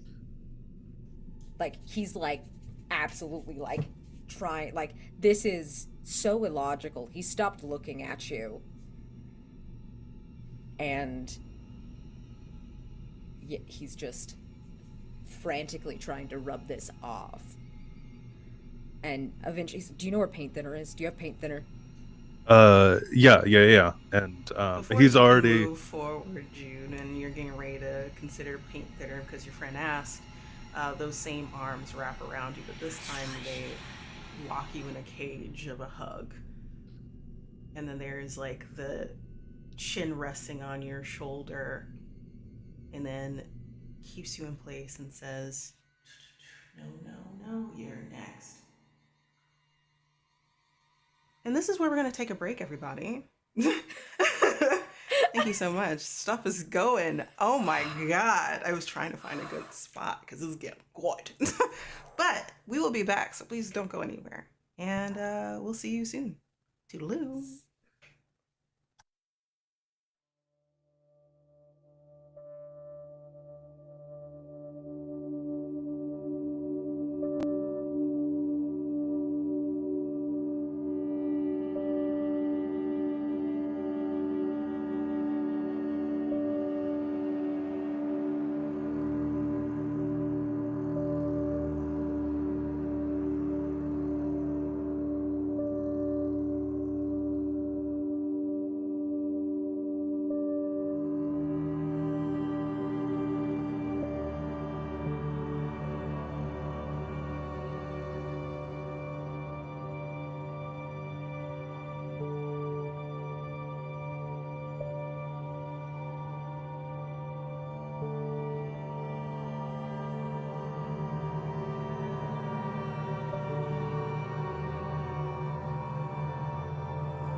Hello, dear audience, and welcome back for part 2 of this chapter. Last time, Al and Jude went on an artist retreat to Jude's family home turned creative space as a way to get away from the harsh words of art columnists and the harsh reality that their muse, Andres, is still missing. They're experiencing some weird things around the house, though. Feelings of a presence behind them, the smell of amber, vanilla, and wood, and Andres's disembodied voice. A mark is left on Al after a scare, a handprint with ridges of finger and palm prints embedded into the flesh of his wrist, as if he had been grabbed. Jude receives a note found behind an old painting in Andres's handwriting that says, "Come to me." And a voicemail, previously unable to be heard on Al's phone, plays out on the vinyl player in the living room. Andres is telling them that he's sorry, he loves them, and that he can't help himself. Just as the painted handprint begins to blossom and spread up Al's wrist. What does this mean? What is in store for our main characters? All in due time, my dear audience. Before we dive back into this chapter, I wanted to remind you of some disclaimers and content warnings for your awareness.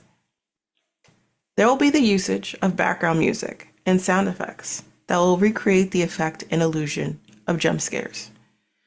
Further content warnings include body horror, frightening and intense scenes, loss, depression, dark themes, potential character death, potential betrayal between characters, background emotional abuse, obsessive behaviors, fatal attractions, and illusions of toxic and abusive relationships. Viewer discretion is advised. Thank you, my dear audience. And now, enjoy.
Hey everybody, and welcome back.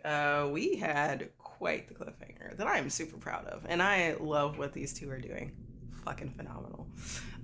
We're gonna continue on. We have just gotten a voice message that somehow filtered into the what's it called again? My brain is like buzzing. The record player? Yeah, the record player. Like it came through the record player, which that's not how technology works, not even a little bit. And you realize that colored, like those fingerprints on your wrist, Al, are starting to bleed slowly, but you're noticing it as like they start kind of bleeding together and taking up more surface area on your wrist, and it seems like it's going up your wrist and across your hand. And as you try to scrub it away and ask for paint thinner from your friend Jude, you are trapped in a tight hug, caged by unseen hands, and then you hear Andres' voice demanding that you might be next. Take it away. Jude is kind of fighting against it and goes, I can't Move. What do you mean you can't fucking? The What do you mean you closet can't move? next to the fucking kitchen. Jesus Go. Christ, okay. And I'm like struggling while this is happening. You I look up struggle. just for a second, just like, Yeah.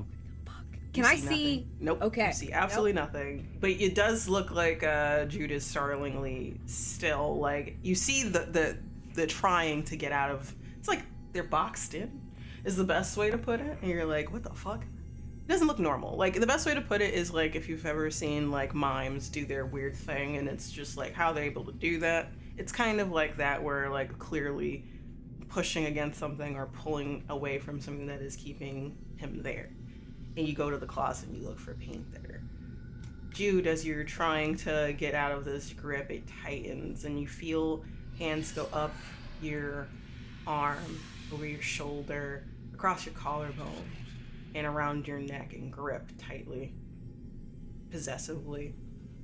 And the whisper continues, "You're mine now." And then those just squeeze, and another arm squeezes as well. It's meant to be loving but also possessive, and then it releases, and you're able to move. Fuck. I think he goes over to the kitchen and gets the water running and kind of does that like classic, like splashes his face a little bit, kind of get his air about him again. Try to balance. This cannot be happening is the vibe, but it did Yeah. happen.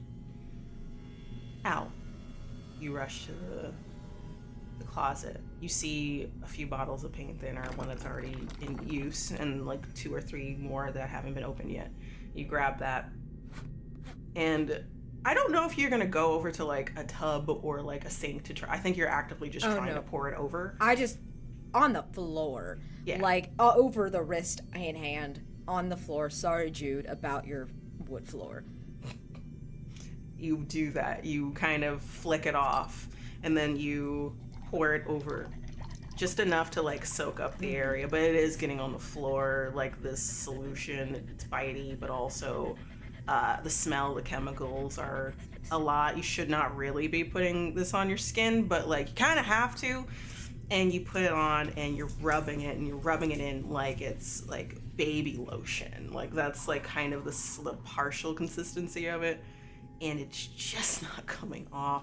It is not coming off. You're rubbing, and if anything, the only thing that stops is that the progression of the paint stops. It's at the just before it hits your elbow. It stops there, and there's just these different paints that have taken up the consistency of your skin.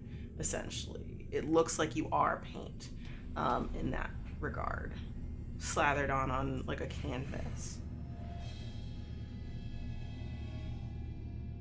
I don't think he stops scrubbing. I don't stop scrubbing until it is like there. It is just there. The paint thinner has either been rubbed off and onto the floor, or it's dried. And I don't pour more on because it's clearly not done a lot, but it's done something.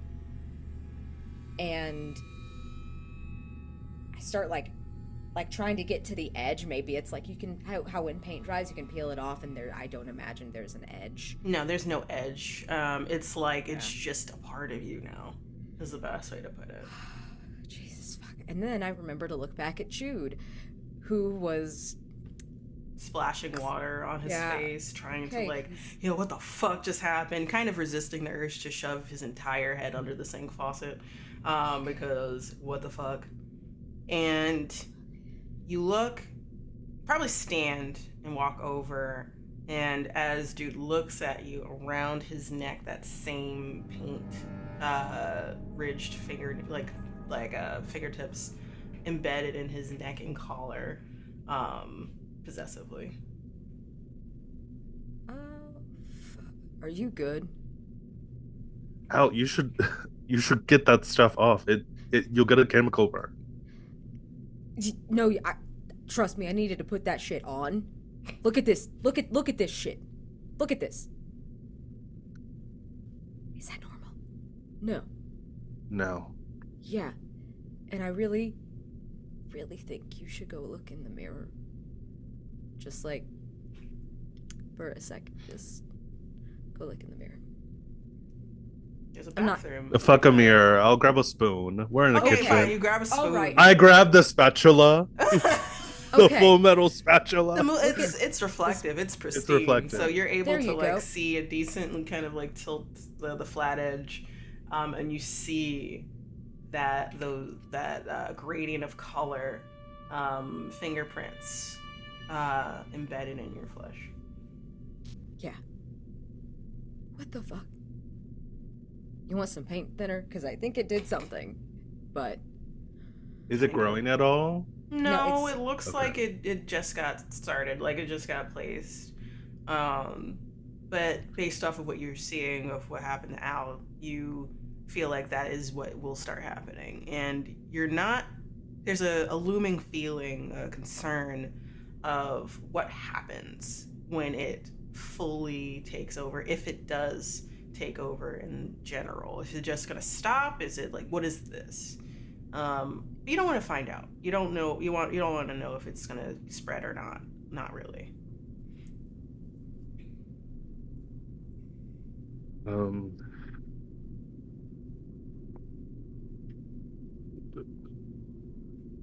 I have no idea what to do, Al. I mean, the paint thinner kind of did something, I think, or just stopped on its own. I don't know.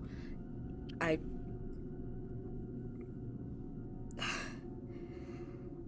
don't know. Leave. We could leave. Is that anything? I mean, yeah. I don't know why it's here. If it's him, I don't think it'll matter where we are. I don't think that's how ghosts work. I don't know. Do you have a better explanation? I don't know. We've been here for a couple of days and this is only like really I don't know. I don't know why I keep like feeling him in this house. And I assume based off the placement, him feeling us too. You weren't the one who put the watch there, are you? You didn't do that, did you? Mm-mm. Oh, fuck.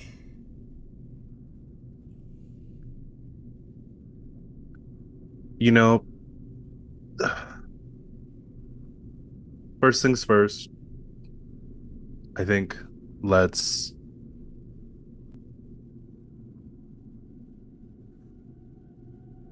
I don't know. I don't even I keep thinking maybe locked doors, maybe something. I don't know, that just all feels like a mistake. Salt? I don't know. What do they do in the movies? Like, this... I mean, they do a lot of burning stuff. They do. I'm not sure. I mean, we could burn down. I don't want. Okay, no. I would let's prefer do not to this. burn down the Let's whole not burn down the house. house. Let's not burn Oh. down the house. No, that's insane. But Jude, if it's him, why would we're not actually in danger, right? Like, if it's him, we're not actually in danger. I don't. You Did- heard that voicemail. We I heard both it. did. Oh, okay, burn something. We could try Okay. something small. And I'm gonna go try and grab like a lighter, like a candle lighter, and go over to the sink and I'm gonna pull out the crumpled watercolor. And I'm gonna try and burn that. Interesting. We can see how something small goes. Maybe it's a sign that it's a good or a no good. All right.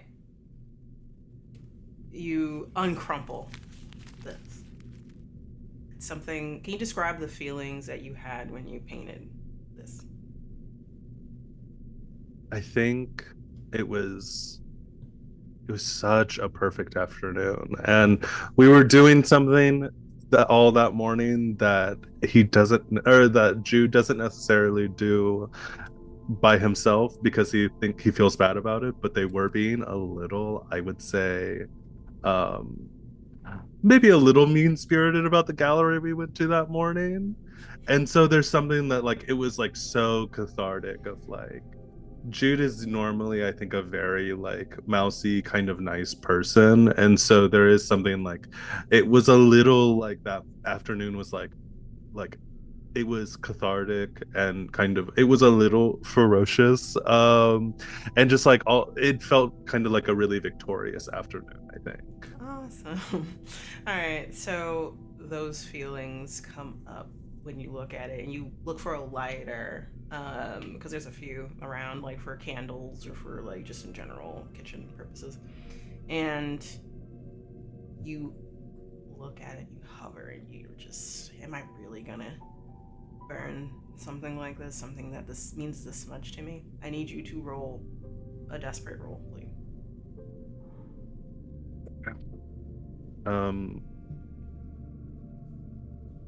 Okay. Is there anything you want to do to help yourself here? Make a plan. I think it's the first time we're gonna reveal a scar. Okay. Thinking about the first time he saw his family after like the big show where the main centerpiece was a crowded subway Saturday, his like really most popular piece. It's like a couple weeks after we're doing Thanksgiving here at the house. It's like a family thing. And it's really the first time like anyone has seen me since I met Andres. And it starts out, there's a lot of like, oh, we're so happy to see you. It's so good. And there's so many like, oh, well, me and Andres back in like the city. And I think at a certain point, there was a conversation, maybe not necessarily a bad one, maybe just more of a cautious one, of someone pulling him aside and going, hey, it sounds like you're having a lot of fun, but maybe don't get hurt for like, don't put yourself out there too much. Don't, this Andres guy sounds nice, but don't kind of put all your eggs in one basket. And we see there's like a shot of him sitting across from this other person. They're sitting there, and in the background we can see kind of behind them is just like a tall like handle of vodka that got bought for the event, but it was like kind of shitty. Like someone was like, I'll bring alcohol, and no one drank it, so it's just like a full handle of vodka that's been sitting back there ever since. Okay. A good flammable object. Interesting. Okay. So you're that feeling of like, are you really gonna burn something like this? And then your eyes focus in on that vodka and you're like, to the fucking ground. And then you grab it, you pour, I drop it in the sink and pour some of the vodka on top of it. And safety reasons, and also I think it looks better. Instead of a candle lighter, there's a matchbook. And he's gonna strike a match and then drop it into the sink. All right, roll for me. Yeah. So that's 2 dice you're rolling. Okay.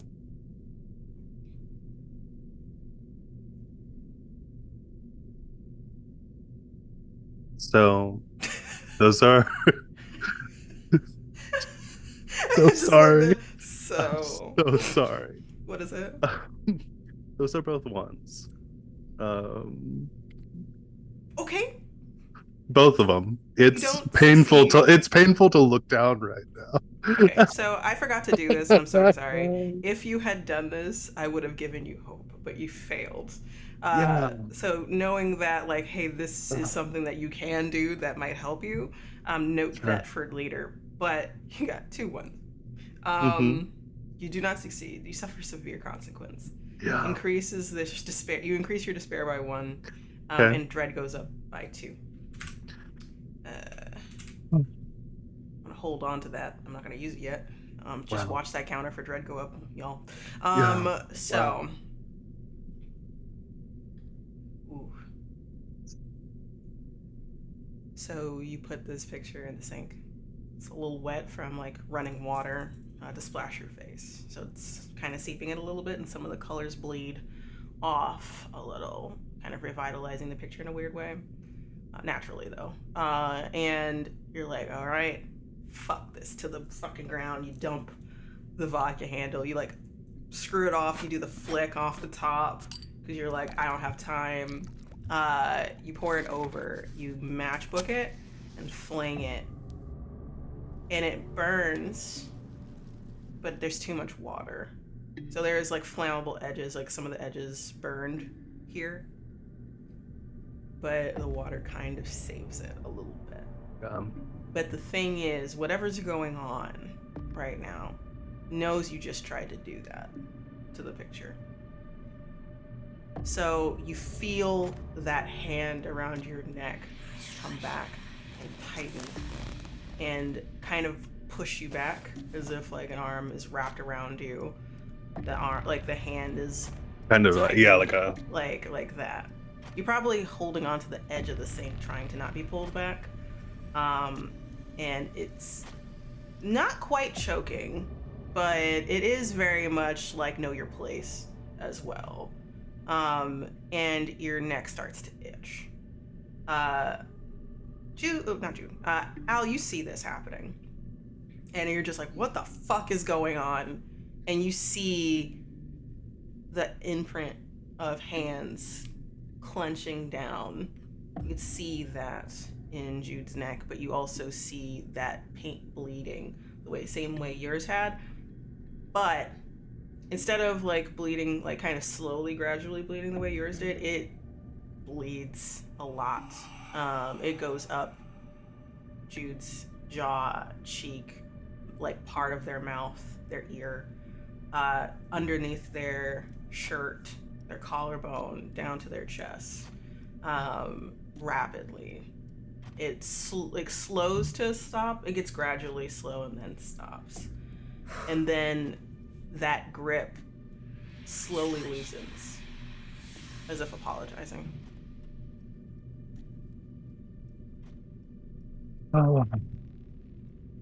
Jude, are you okay? That really fucking hurt. It I was watching it just kind of like start to burn, and then I could feel him again. He was grabbing my throat and pulling me back. What the fuck? And actually Al does finally like, because he's not like gotten like physically close to you very much this entire time, and finally like actually walks up and like looks at your neck and your face and like where you were grabbed, looking for he doesn't even know what he's looking for. I don't know what I'm looking for, but okay, this is, I was gonna say it sounds crazy, but I don't who cares anymore? I don't. Maybe it's not him. Maybe it's something pretending to be him. To like fuck with us. Yeah.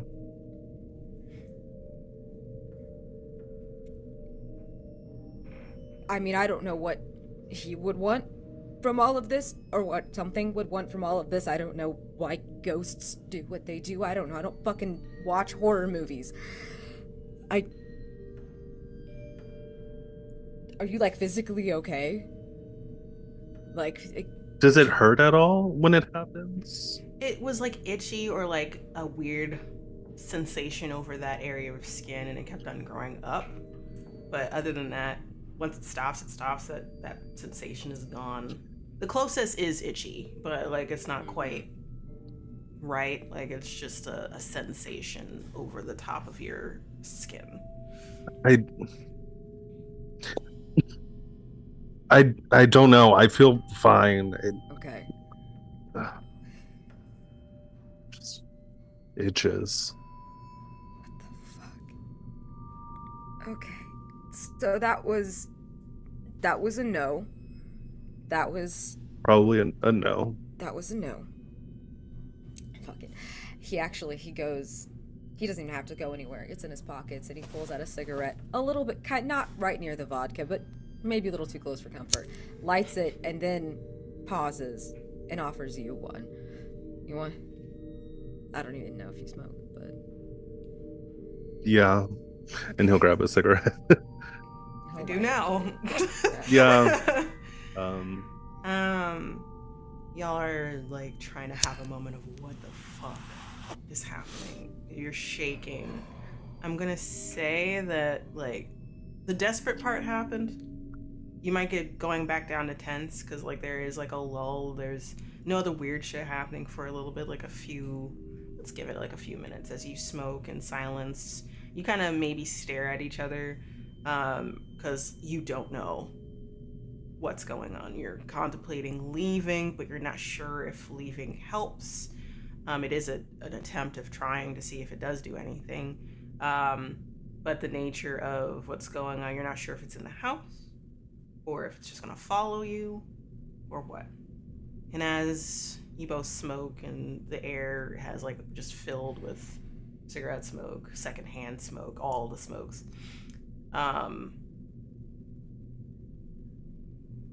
Jude, your phone rings.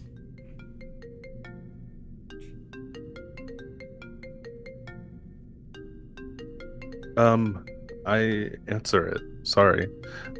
He like sorry, and I wasn't expecting. Yeah. Kind of like jolts because it's like there's dead silence. No one Yeah. put the record player back on, and the phone rings. And let's see.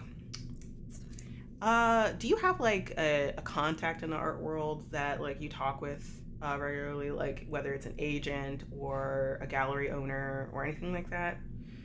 I have a friend who is like an evaluator for works that are sold at Christie's. Okay. We don't necessarily like have a whole lot of overlap in terms of like I don't have stuff that like goes up there, but like we're friends. Okay. Maybe we went to the same art school and like he went to like go get a doctorate for the work at They're like Christie's, you know. they're an Yeah. evaluator. Like they're Essentially. what is it like it's not like what is it like it's not an auctioneer, but it's someone that like Appraiser? checks the value of Yeah, and appraiser does like part, yeah. Yeah. Kind of getting that doctorate in quality art and stuff like Yeah. that. I'm gonna give them the name Jamie Anderson. Okay, make that a side character. You see a picture of Jamie come up on the screen. It's kind of bringing you back to the norm of like, oh, this is just a person I know, thank God kind of situation. The picture of them is they have dark skin, twists, all the hair is twists, long twists, with twist jewelry, so like thread jewelry, septum piercing, usually like dolled up in some way, shape, or form. Picture is with their hair up into a ponytail with a big, characteristically demented smile. They do this for the camera. They're just like, hee, what's up? It's like that vibe is Jamie. Sure. So you pick up and you answer. How do you answer? Jamie, hi. Hey, Jude, what's up? You sound weird. Are you okay? Sorry. You know, spending spending a couple of weeks out in out in Washington with I know. I Alden, heard. I hope Yeah. you're doing okay. I know a lot's happened, and this is just kind of me checking in on you. And as they're talking, you realize that I don't know if you've seen this with friends where they're like, yeah, I'm just checking in on you and stuff. It sounds like they want to say something else, but they want to like have the decency of like actually checking in on you first before they tell you what they need to tell you, or ask for what they need to ask you for. Either way. So you knew I was gonna be out here in the woods, Yeah. and you're just calling to check up to see if I any don't know if interesting it's just squirrels. that. Okay, no. Yeah, I'm checking to make sure you're okay, but like, I need someone to gossip with. But I also knew you knew stuff about, you know, Andres, the person that you were apparently not hitting on the side. Which, Gripping his arms so tightly right now. um, I just wanted to but if you don't want to hear it, you're trying to like distance yourself from it. But I also just wanted to ask if you would be interested in some of the gossip. No, I would be interested to hear about Andres. Yeah, I'm like fully grabbing your arm, trying to get your attention, and then I say this. I say this loudly. Yeah. Okay. Oh, he is wrapped. He's like gotten so close to you, but trying not to like make any noise. Like. all right, so getting really close, have like And a cigarette in quietly your switch hand. it to speakerphone. Okay. Like, yeah. Awesome. I knew you would want to hear, but you could always tell me no. I could back off. It's fine. So, I heard. You can feel it behind the speaker, like they're looking around to make sure no one's looking. Sure. You can't tell, obviously, but there's a pause. I heard that like with Andres, like people have been looking into him, right? Right, where like he's this really amazing art journalist, like from another country, like thick accent, gorgeous man, right? Like of course. But the thing is, some of my colleagues tried to look into him and where he's from, his name, his credentials, and they're not finding anything. So I'm wondering, and maybe this will help with you, like, getting over him, because I'm hoping you get over him. Yeah, he's hot, but not hot enough for you to, like... Okay, we don't need to get... get into that part right now. No, it's okay. We don't need to talk about that right now. Realizing speakerphone. So he just doesn't exist? I don't know about all that. I just know that, like... But I'm saying, by like, another witness name. protection or something? Maybe, Or, like something like that. But, like, can't find school, like college he went to. Can't find his, like, name.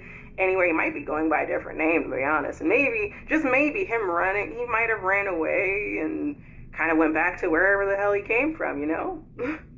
Maybe he does this. But that doesn't make any sense, because he didn't really take anything. Like, he just kind of, appeared, wrote some really good, like, pieces about y'all's art and some other people's art, and, like, kind of dipped, you know?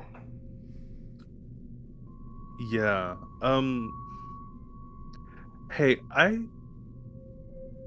need to think about this for a moment. Could I call you back in a little bit? Yeah. I mean, I'm not that busy right now. I'm still kind of looking at a couple of pieces. I just had a break for lunch, but hey, like, I'm around. You good? I know this is heavy. Like, it could be nothing, but it is tea. So. Yeah. No. Sorry. The two of us are just kind of. Two of you. Yeah. Remember, Alden is here with me. Oh right, your rival painting bestie. over. Oh yeah. That makes sense. I Hey, mean, Al. I don't know. He's over there painting right now. It's fine. And I'm just like, Jamie says hi. Trying to make it Well, send him We're kisses, love, gossiping. smooches, all that good stuff. Yeah, of course, Jamie. So good to see you, or hear from Mhm. you. Thank Of you. course, I'm around. I'll be like I'll just be like in a different place. I might be a little bit more professional sounding when you call, but Totally. yeah. Okay. Right. Thank you. Toodles, and then they hang up.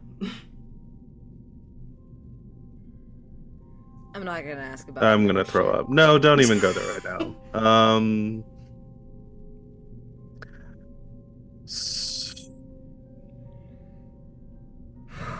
That open. From what you know, based off the information you just got from Jamie, and in general, like knowing that like he isn't from where he said he was from, like, and like you're not sure. It is kind of weird. Like in the case of what is it, like witness protection or someone trying to con someone by a false identity, grifter. Normally they get something out of it. I mean, they did get some good times with Al, and they got some really pleasant times in terms of like more platonically with Jude. But in all honesty, the only thing that really came of it was like your successes, maybe. But other people were writing about your pieces, to be honest. And what you can tell is he more focused on your pieces in comparison to other artists. But he has written about other people, maybe 5 or 6 other people you know of. Anyone of particular note? That's a good question. It's a really good question. You want to look it up? Yeah, look it up. Look it up. Like, so you're like staring at each other again, like, what the fuck? What the fuck? You like look it up on your phone, laptop, tablet. Yeah, pull up a laptop. You can pull up a laptop, like a quick little laptop. You bring it out on the island, flip it open, and look up different people that Andres has written for. One of note stands out. Their name is Juniper Smith. Their style of art is, let's say, it is oil painting. They don't have a muse in regards to like like Andres wasn't their muse or anything like that. But their style was very captivating, like soft Baroque style, gorgeous, very soft colors, just pleasant on the eyes. You wouldn't call them a rival. Like it's not like they were trying to compete with y'all or anything like that, but you respected them greatly. They haven't really been heard from in about 2 weeks. But people go missing and go into do their own little stretches of art sometimes. So it's not abnormal that someone would like somewhere to do their art, you know? Definitely. But if you're looking for like the dots, this is a very loud dot.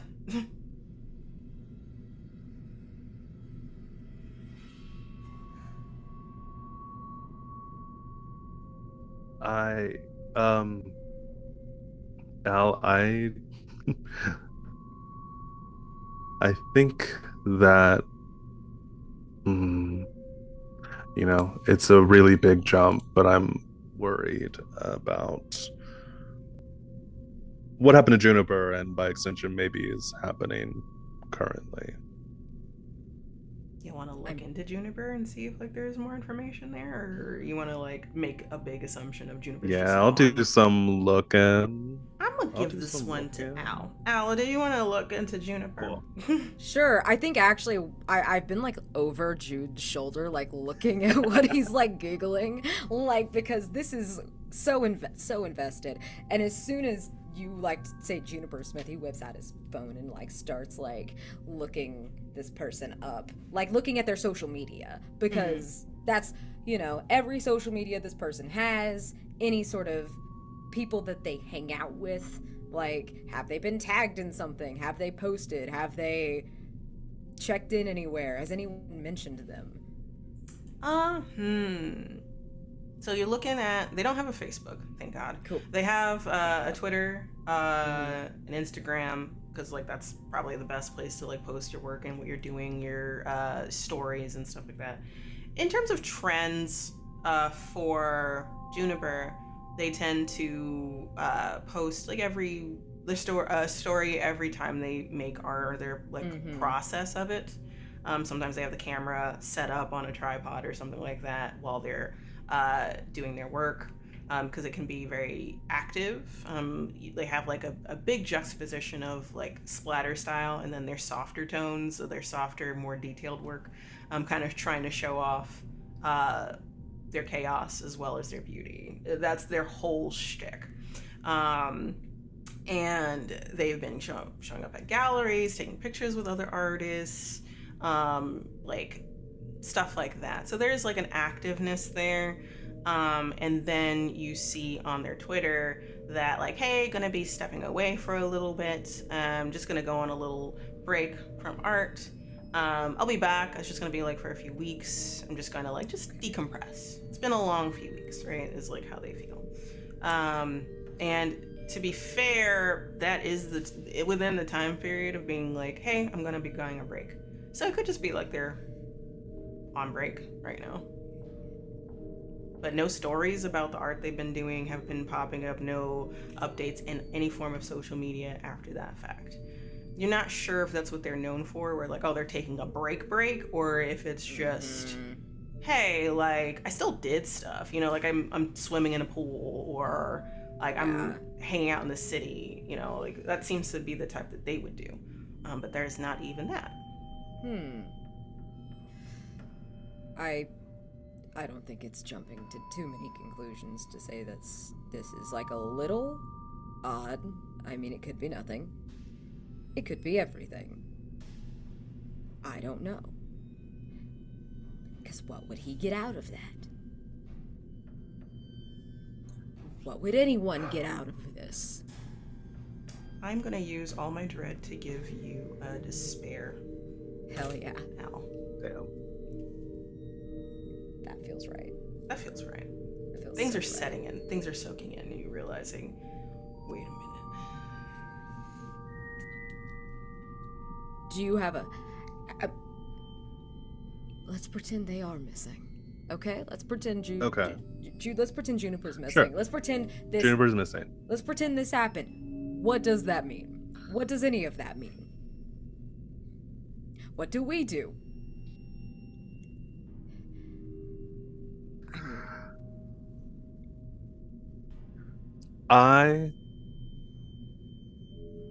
It put me in danger. However, it felt like it saw me try to light the thing on fire and reactively pulled me back.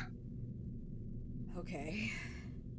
Like a way it feels weird referring to him, isn't it? Yeah. But I don't know if it's him.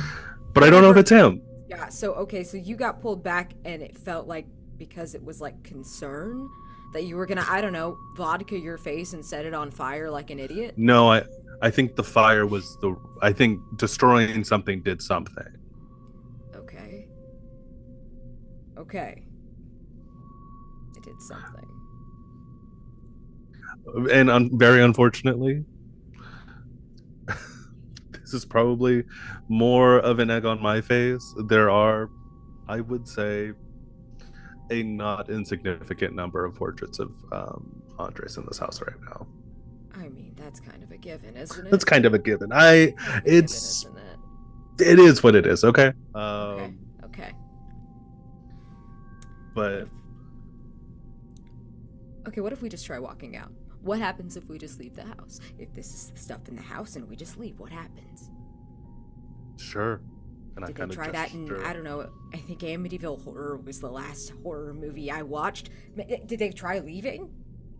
I don't There's remember. always some dad who's like, no, it's our new house. So, okay. like, we can leave. Like, Go. you are not going to keep me in the house, and I'm not going to keep you in the house. What if we just walk out the fucking door? Let's walk out the door. And if we go outside, maybe, I don't know, it'll know we're not in there and leave. I don't. Okay, I don't have like a back. I don't have the rest of Yeah. the plan. Yeah. I just think maybe we need to see if it can go outside, or if we need to burn down your cabin. I'm sorry. What if it needed us alone? What do you mean? Well, I can see what's on you, and you can see Yeah. what's on me. Yeah. But but like she also took a step back, whatever that means for Juniper. What if it needed us alone? Like out here. Just in general. Just Just in general.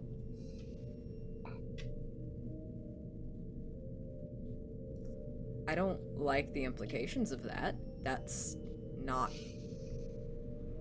makes me think maybe we get in a car and go to people. Okay. Okay, yeah. Yeah. We can try to go to people. This is, Go to you know people. what? That they also don't do that in horror movies. Maybe they do. I don't know. But okay. Exactly. Let's get in the fucking car. Let's go to like some diner Yeah, or let's some go. shit. And let's just go. Yeah. Let's just go. Can I smoke in your car? Yep. Okay. I will say that if you are able to do this, you will get a hope for it. Okay. But you both Alright. have to roll desperate. Ooh. Okay. How are we feeling about that, B? I'm feeling Gonna good roll. about it. I'm feeling good about it. I think I can I can use a car related scar. Oh, If you would like Cool. to kind of bump us up a little bit. Sure. tell me about it. Sure. Yeah. Because I think it's actually back when Al's a teenager and he's out on like a rural New York road, and he's with his first boyfriend, and he's the one driving. It's his car, a shitty little Pontiac, and there's a deer that crosses the road and he swerves to miss it. The deer's fine, but he hits a tree and it absolutely just mangles the car. They're both mostly fine, but they get into an argument about it. Al unsuccessfully tries to fix the car.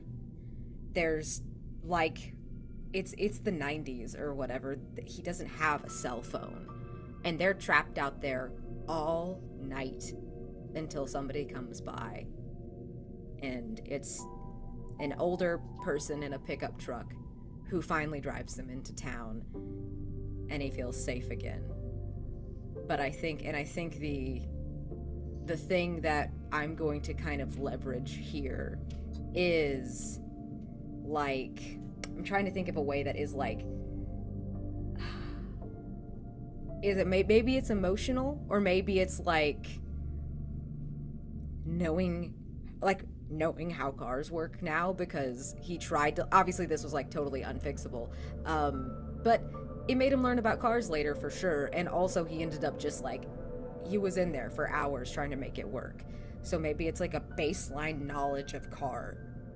Yeah, so I would say baseline knowledge of cars, how to fix them. You might have decided that, like, hey, it might be actually really helpful if you're going to be driving all over the place to know how to fix your car, where you do your best effort before you call anyone for help kind of situation. So that makes sense. Yes. Increase your anxiety by 2. Yes. You get to use an extra dice. All right. Can I push myself?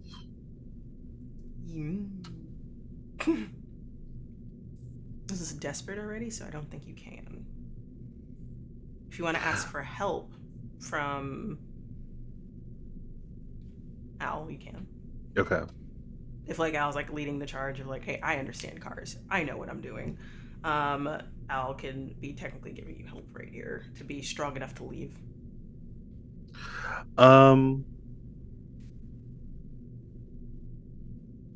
I mean, we're both rolling separate desperate rolls right now, right? Mhm. Or okay. I hate the idea of you having to suffer double consequences for finding a car and getting into town. So I love the idea, but like, that is your decision. Sure, I'll take a accept help. Okay. So for the person that's giving help, roll a dice. Separate from my desperate roll? Yes. Okay, I'll roll one right now. That's a 2. Add 2 to your anxiety. Well, actually, no, it's a 1 because it's divided by 2. So, like, you add 1 to your anxiety for desperate. Me or You. Jude? Okay, me. Yep. I wanted to make sure. No Fabulous. worries. The Okay. person that is giving help is putting Beautiful. themselves in a position, and you are getting That. anxious. Luckily for desperate, it's divided by 2. If it was tense, it would be the full roll. So, cool. So, now do your rolls. I think you both get an extra dice. Yeah. 5. 5? Okay. 5 you for both both of have 5? us. Yep. Yeah. Cool. Your character succeeds, but dread goes up by 2. I get 4 now, so thank you. Whoa. Woo. And the player chooses to suffer a severe consequence or raise their despair by 1. What would you prefer? Despair or severe consequence? I'm down with raising despair by 1 because I'm at 1, and I think that's kind of a fun timer. I might do that because we're also, if we succeed, we get the 1 hope, right? Yes. Yeah. So technically, you both succeeded, so that increases your hope. 2. Yeah, I'll take the despair. I think Yeah, that that's kind of fun. it has a nice balance there. Oh my Yeah. god, I love that. Just 2s. Keeping 2. things even. Yeah. The twinsies. Oh my god, I love it. All right, so describe how you're leaving the house, and describe like what it looks like once you leave the front door. Like what is out there in terms of what's the setup of the woods around. So getting out of the house, Jude is just like throwing on any kind of boots that like aren't like doesn't even finish lacing them up, just kind of puts them on, and starts heading outside, grabs keys, and outside in like the front side of the house, there's like a small porch with like wide steps that lead down to the ground, and it's a gravel circular driveway, and there is I guess probably whatever we rented, which is there in the driveway, kind of right in front of the house. Okay, so you see your but car. lots of trees all around. Like there's the grass, but like we can't even see the bottom of the driveway essentially because there's just like trees. Okay, cool. And it's nighttime, or it's becoming nighttime at this time. So like there's still the lights outside, like in terms of like you can see what's going on. It's not like just deep darkness around the house. So luckily there's a lit path kind of situation. There's lighting in the front of the house, like on either side of the door kind of situation. And you start like just brisk walking. Like I'm done. I got the bare minimum I need. We just can't be alone. We can't be out here alone. It can't be the 2 of us alone. Let's get to town. Like this, there's a small town nearby. Probably we could sit in a diner. Maybe they'll help. And as you walk, I would say, Al, you're first, right? You're the one that like led the charge. You get to the car and you're like, your hands are shaking. You're trying to get keys as you're prepping, and then you look up, and leaning against the door of your car, fully dressed, looking suave as ever, is Andres. I dropped the keys. And he's looking at you. Yep, the keys are on the ground. I've dropped them.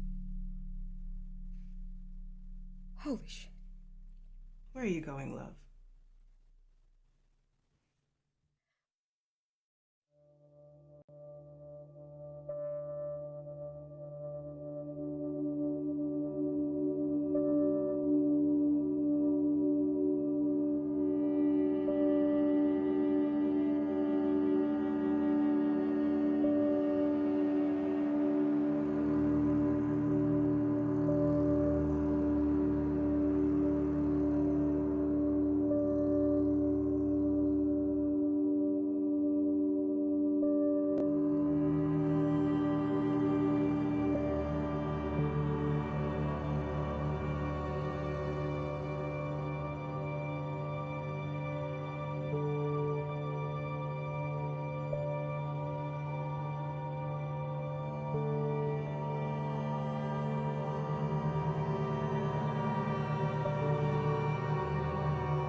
Holy shit. Where are you going, love? Where am I going? Where the fuck have you been? Sorry. That's I'm not here an now. answer. I'm like, Pushes off the car. he kind of walking towards you. he starts to look behind him at Jude, but he's afraid if he looks away from Andres, he's gonna be gone again. And he doesn't move away from him. Are you okay? No, I'm not okay.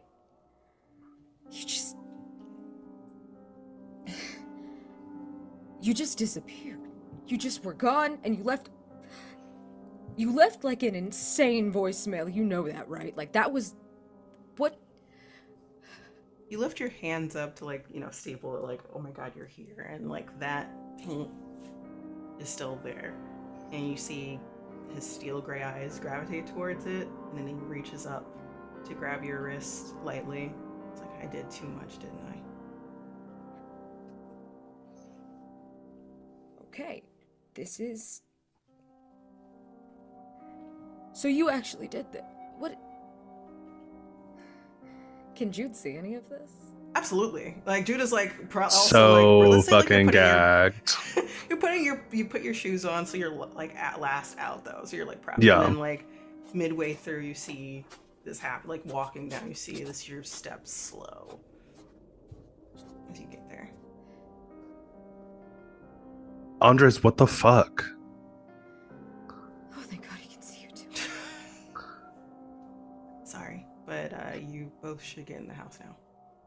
Why? Okay, if we're gonna get in the house, you have to tell us what's going on. I can tell you inside. We can see you perfectly fine right here. And I don't usually agree with him. So it's worth investing in this once, is So all yes. I'm saying. He leans back, like kind of takes a few steps back and lets you go. Wrist. Hands in his pockets.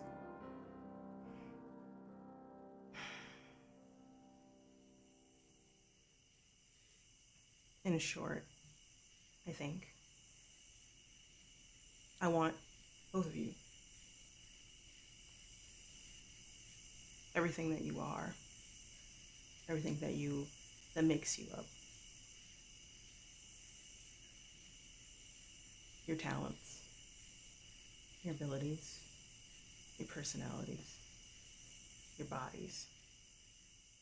Your muscle, your flesh, your bone, your spirit. I want it all. Love everything about you, both of you. And I need that for myself. And he starts marching slowly towards you. There's just one step back, just like a reflexive one, and then he stops. You could have done this without the dramatics. You know, you could have done this without cops calling my house. Without everyone thinking you're dead or missing or... Oh, but I love playing with my food.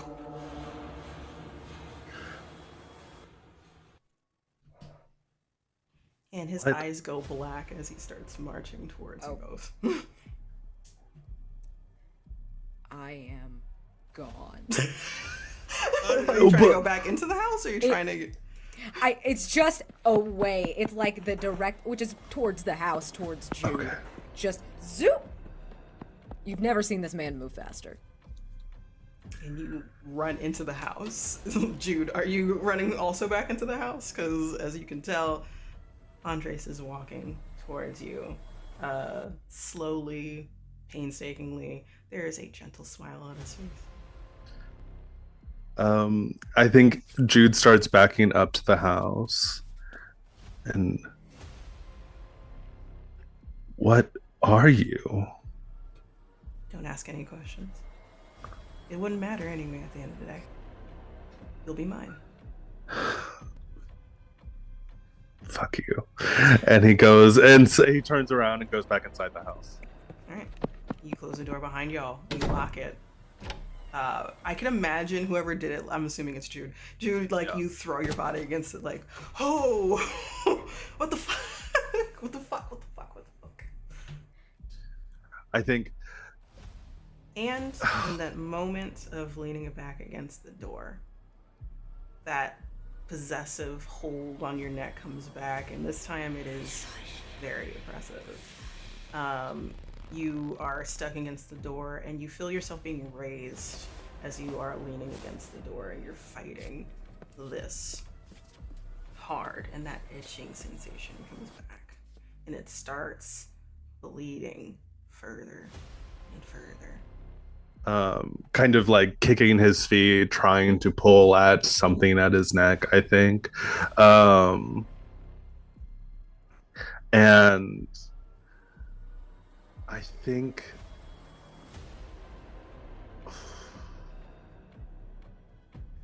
there's a reflex that like when he first moved to New York, the big thing was like, you're a stick kid. You gotta do something to keep yourself safe.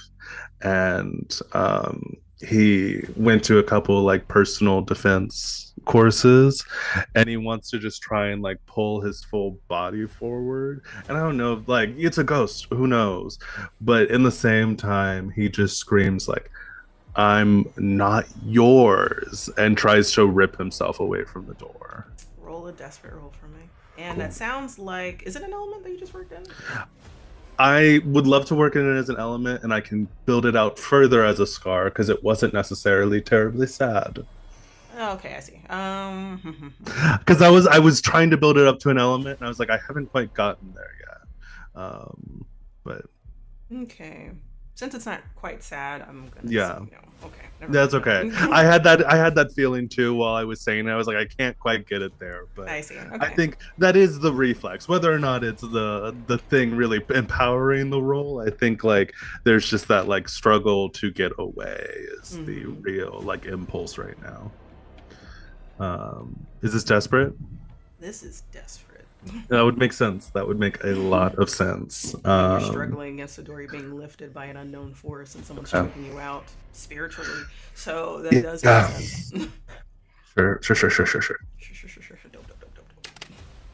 Okay. Hey, a 4. Ooh, a 4. So you do succeed, but dread goes up by 2. So I have 6 now. And you can choose to suffer a severe consequence or raise your despair by 1. I'll take the consequence. You'll take the consequence? Okay, cool. I'm already at 2 despair. I'm thinking about it now. Thinking I'm about like, it. Thinking about it. Yeah. Let's see. So, severe consequence. You're able to push off the wall and utilize some of the skills you know for self-defense. You're able to push out of this unknown grip, and you fall to your knees on the wall, like from the wall. You're able to catch yourself, but just barely. And you're coughing, but the itching just isn't sensed. It goes down your back, further beneath your shirt.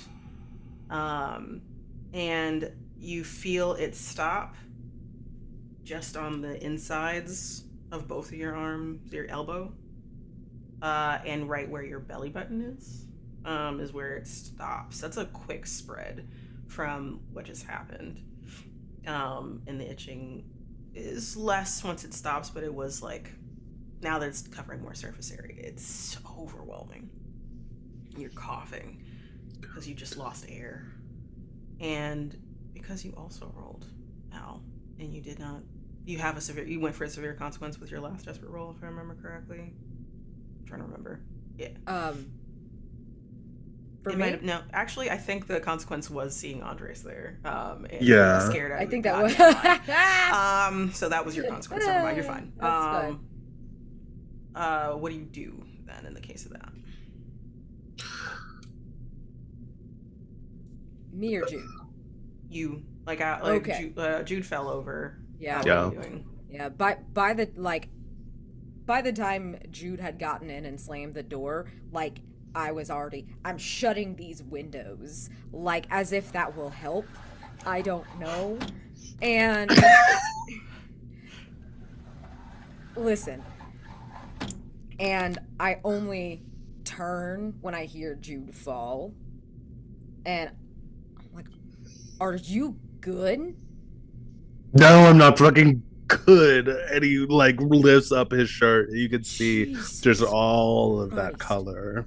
And I'm gonna say, as it has spread and you lift up, it's not like it's a stable one, like, oh, it's not moving. Like, you see spirals of color, you see flecks of gold, you see scratches of charcoal, you see materials of different art pieces that either you've made just bleeding over you, like in that spot. It's like it's a moving picture, it's life, it's art itself has come alive across your skin, the places where it has grown. What the fuck? Okay.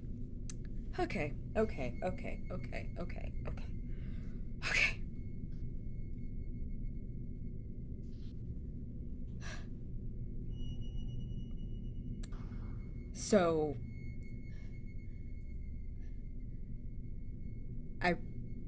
are we gonna have to like kill this thing? Or what? Like what is, because you saw that shit, right? Like you saw that shit, we talked to the same guy, right? Fucking yes. Okay. I just got choked out by a ghost. Are you kidding me? Okay, I had to check. Because this shit's like really weird. And okay.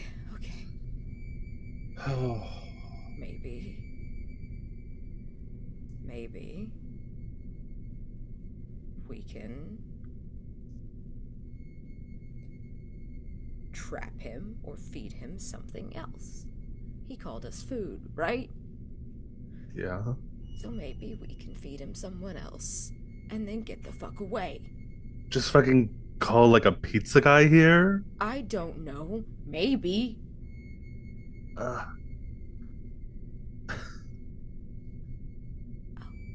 I don't know what it wants. Obviously us, but what does that mean? What is it? Okay, so it's some sort of like, he wants to eat us, whatever the fuck Andre says. He wants to eat us or something, and so I think he has the entire time. What do you mean he has the entire time? He didn't exist. Well, he doesn't have a name, doesn't have a job, doesn't have a known education. I think he's been here the entire time. We just were too stupid to see it. God, we're fucking idiots. Oh my god, we're fucking idiots. And he goes over and he grabs this watch that has been left on there. And he's like, what if we just break it? What if we just break it? Just break it and get him in here and I don't know. I still think we should feed him a pizza guy or something. But clearly, he's been following us. He did this to fuck with us. So what if I just break it? That will increase your hope to 3 if you succeed a roll to break it. I think you do that. I'm gonna... He kind of crosses the room and he goes, do you care if I fuck up this still life? No. He takes both of theirs. Yeah, he's gonna take both of theirs and start soaking them in alcohol. Just burn it. Just fucking burn it. All right. So if you're attempting to break the watch, and if you're attempting to burn the paintings, you both roll. Both of those will increase hope by 1, so that'll be 2 hope. I'll give you that. You have to succeed, though. So it has to be at least a mixed success of a succession. Okay. Yeah. Okay. I fully agree. All right. And this is going to be a flat roll. I'm just going to... Okay. Yeah. I don't know what dice we don't need a pusher or nothing. No. Sure. It's more... Sure. All right. I Right. want to see y'all succeed. That's all I know. Oh, That's yeah. what I want. I want succession. So go for it. All right. Oh, well then, fucking you got it! A 6 on that one, baby. So A you got a 6? 6. A 6. Fuck yeah. And B, you got a 4? On that. Okay, so we're gonna go with Jude first. So you gather the painting. Just for good measure, probably everything that you use to make it as well. You're pretty sure that paint isn't flammable, but you're gonna do your goddamn best right now. You're putting it in an isolated area where if it does burn, like other things. There's like take them to the bathroom in like a clawfoot bathtub. Yeah, so you just throw fucking all the shit dumping in, all that like, shit in there. Fuck this, fuck everything. What the fuck? He wants to eat me? What does it even mean? That all that stuff is going through your head as you're throwing that and you're putting alcohol over it. Like the rest of that handle is like catching it, right? Like you're just like to hell with you, literally this burning. And as you're doing this, you feel soothing hands over your shoulders. You smell the vanilla, the amber, the woodsy smell, and it's just so inviting. Oh my god. But also, what are you? What is this man? So your terror is overtaking your desire to be around him, even though it's kind of fighting with each other, even if you already know and you're like, that's already weird. And you get that matchbook and you light it, and probably for good measure, you don't like, it's not just one. You take the whole matchbook, you light all of them on fire, and you just throw it in there, and it goes up in flame, and you increase your hope to 3, and you feel that itching subside, and it starts retracting up your body. Not all the way, it's not all of it is gone, but it is withdrawing from you. It's like there's all the itching, and like that's kind of where the soothing hands are kind of touching. It's like after the hand is there, you can feel the itch really, really hard. Yeah. And he's staying there looking down, and he's like, you killed my art career, you're not gonna fucking kill me. And he throws the matchbook in there as it all catches on fire, and he stares at it burn. Yeah, hold on one second. You watch it burn. You watch like different fumes of chemicals, the alcohol burn, paints bleeding, drying out quickly and rapidly as you're staring down at the work both of you had done of the watch not that long ago. And you hear in your ear next to you, "Don't do this." Fuck you. That's what I wanted it to do. God damn it. You could have been with me forever.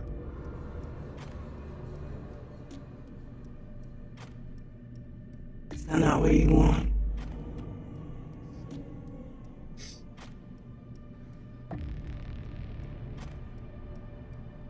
What I want is to remember what life was like without you, and to get back there. Fades away. That itching is incessant, but it is retracting. He gets back inside and like gets back in the main room, just fucking kicks a paint can. So angry. He like spent all this time being upset about this guy, and then like he's dead, but also like a creep, and it just is so angry. So angry. Any kind of frustration about art or whatever has like fully transformed into just like, I'm gonna live out of spite. That's how it should fucking be. That's how it should be. All right, we transition over to you, Al. And how are you breaking this watch? You see that like Jude went over, like just with purpose, grabs everything, goes into the bathroom, has that handle of vodka, is destined to empty the whole motherfucking thing into the tub. Yeah, I think he's pretty sure Jude's gonna burn down the house by accident, but I have time. I have time to go into that same sort of like supply closet anywhere and look for a hammer. Like, I am absolutely any sort of a hammer, like, and if I can't find a hammer, I'm gonna find a meat tenderizer. You find a meat tenderizer. That is definitely in there. It has like the little like what is it, like the serrated little edge on the side where all the little little pyramids are like aligning it, and it's like, oh, this is perfect at full velocity. This will fucking do it. You know that it will. Absolutely.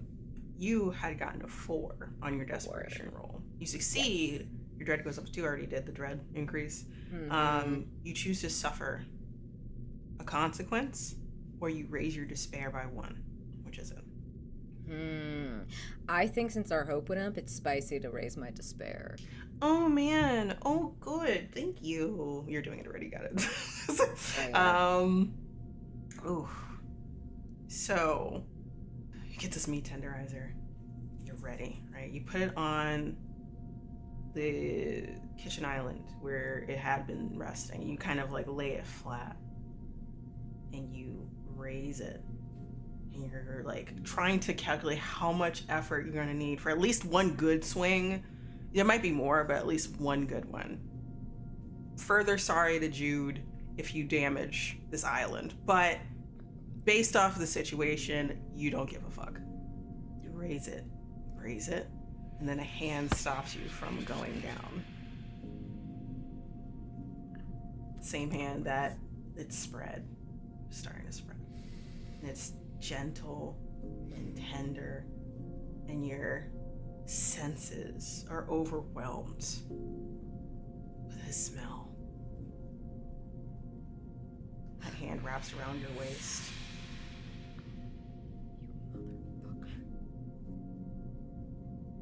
And you hear his voice that you've grown to absolutely adore.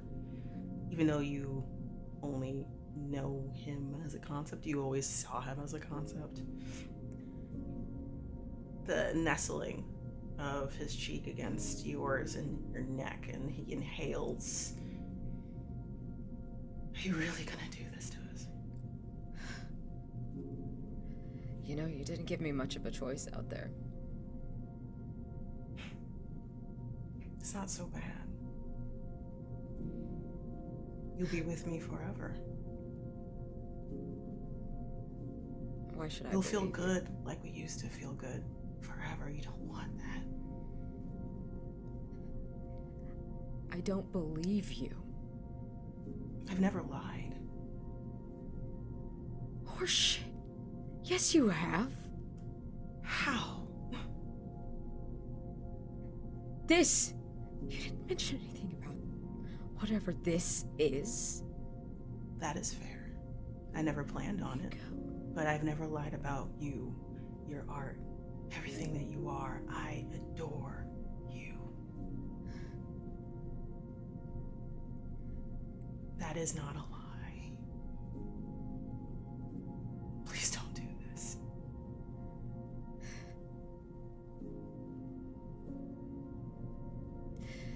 Don't do this, Andres.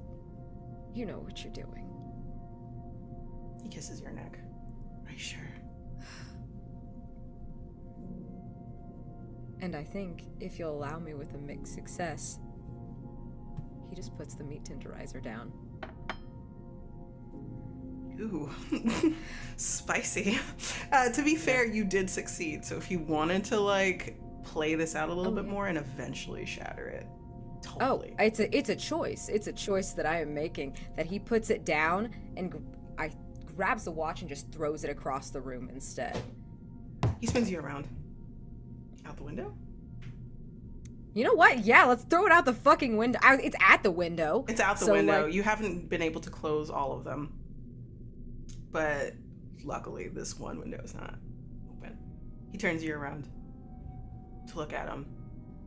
Takes your hands and then pushes them behind against the countertop. And then you feel that itch as he stares deeply into your eyes, and it spreads and it goes up and further up. And technically, you succeeded, so it's still hope 4, you know, like, so, like, you're still close to getting out of here. But you're letting that itch turn into something more as it spreads further up and up. And it was itchy, but now it just feels like euphoria. You're letting this in. It feels like you're becoming a part of something so much bigger than you.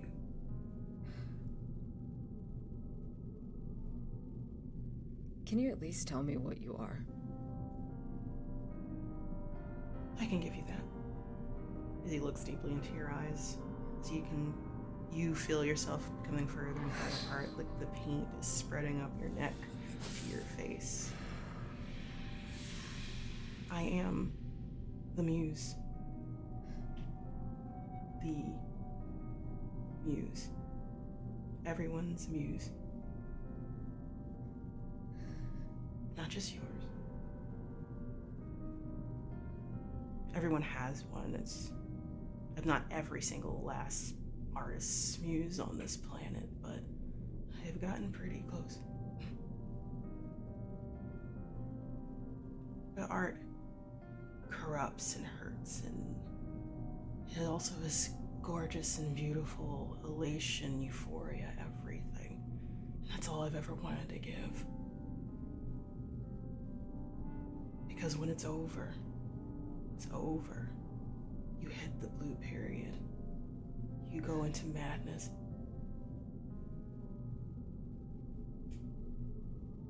You hurt yourself. Some kill themselves. Some fade away. Shell of the former selves. But you don't have to have that happen. You can be a part of every muse ever.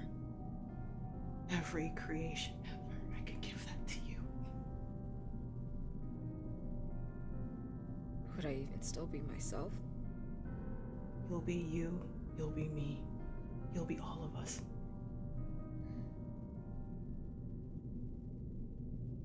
Do I get a choice? This is a selfish part of me where I don't want you to have one. Because I want you that damn much. And I would say that's when Jude walks in and sees this scene and sees the paint bleeding up his friend. And Al, you turn to look, and you're seeing that Al is allowing this to happen. And you see that he's almost gone, fully painted over. I think he's going to rush forward and at the same time admonishing and trying to push Andres away. Also goes, you could never fucking keep it in your pants around him, and pushes him and tries to push Andres as hard as possible away. That's not going to increase hope, but it's going to like stop the spread. Stop that moment for sure. So I would say roll desperation. Okay. Can I add a scar here? Yes. Yes, you can. I think there is a moment we see going back. There was a day where I think Al and Jude were kind of at the height of just like a random period of being incredibly petty with each other. And we don't know who chose the date first. Not entirely. But we do know that somewhere along the way that like ballooned into this thing where the two of us had like a small gallery showing happening on the same day, a couple blocks away from each other. And obviously we thought that we thought that Andres could not be in two places at once. And it was a whole thing where Jude was so convinced that Andres was going to show up at his gallery opening. There was not a doubt in his mind.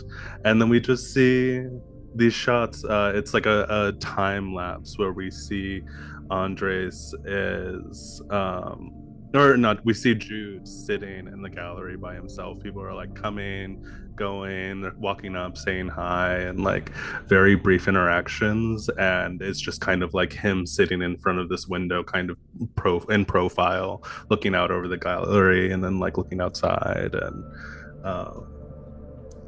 And I think that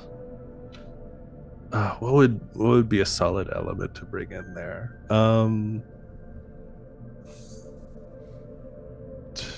Steeled heartbreak. Yeah. There's an old heartbreak there. Okay. Yeah.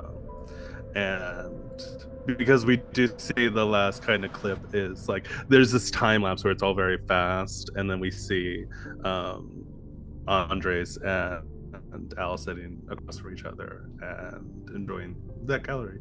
And I'm gonna roll now. Okay. So you introduce that, Scar. That's just 2 on Desperate. Go for it. Yep. Okay. Well, thank goodness for the 2, because one of them is a 1, very bad. The other one is a 6. Bless. Okay. Very tasty. Complete success. Very tasty. You were able to be like just channel that heartbreak, that anger of ooh, this motherfucker, and now he's trying to technically eat me or absorb me or whatever the fuck whatever this is. And you just like was it like shoulder tackle this guy out of the way? Yeah. And it's just like body on body hit, and then he falls away, and you're expecting to hear him fall to the floor, but there's just nothing. He just fell away and is just gone. So nicely Alden, done. are you kidding me? We're about to die. Okay. First. I want to know very clearly what happened between us walking inside, being scared off by a ghost, and you're ready to, I don't know, have kitchen sex? Okay. That was not happening. Oh, okay. I have a little more respect for your place than that. And also, I'm pretty sure I don't think he does that anymore. I don't know. I don't know if he's that ill-intentioned. Take a look at yourself. And he throws the same spatula from earlier. Okay, I don't know what one of your eyes is like a cavern of black. The other one is your natural hair color, eye color, and your hair is turning white where it's going into your scalp. Cool. Okay. He made some really solid points about, muses. I know that I sound really wild right now, but like the concept of a muse, it's really, I don't think he's a ghost. I don't think he was ever a person. Yeah. So, just for funsies, because I have 8 dread. Each one of you increase your dread by 1, please. Yeah, makes sense. Yeah. Or despair, yeah. Despair, sorry, yeah. Increase your despair. Oh, and it makes sense for Al. Mm-hmm. Oh, yeah. Ooh. Al, no. But you're so close with hope.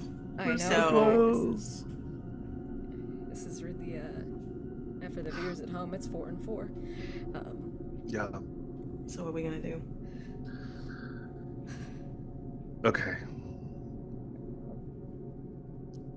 So, that... I don't think we can, kill the concept of artistry. I think that would be... bad. Well, I was gonna say impossible, but also bad. Okay. Yeah. Okay. Yeah, I love your confidence. But I think fair. This is something to be bargained with. Or this feels like some sort of deal. I feel we're figuring out how to get out of the deal if we want to, you know. He keeps saying things about being together forever, so we could choose no. Exactly.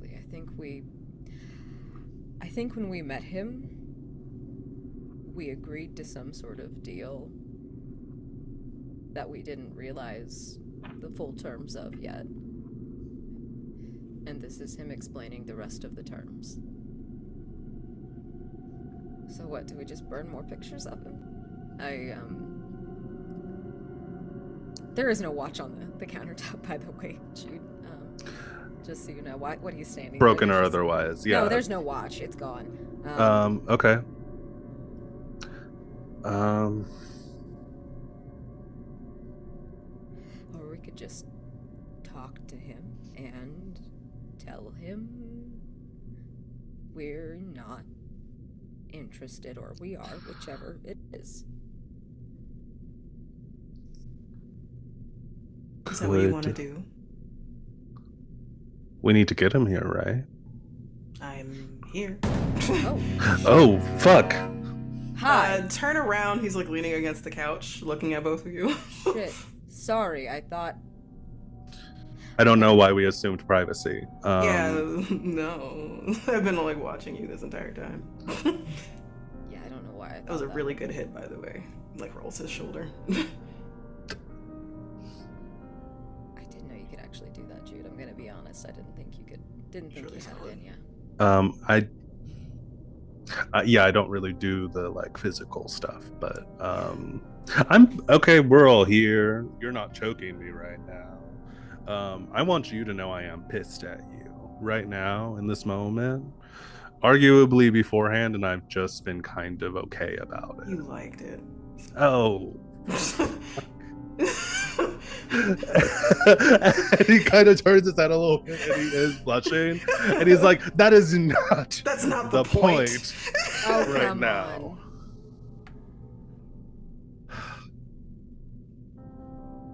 So, deal.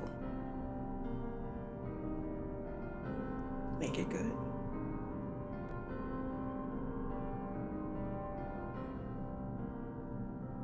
So something we give you instead of ourselves, or what's... Or something. Or something. He smiles at both of you, and it's like this it's very cute, like, look what I just did, you know, kind of situation. It's very charming, but like in comparison to like both of y'all are almost fully taken over by paint, and the nature of just what happened. I can just absorb you now. Or...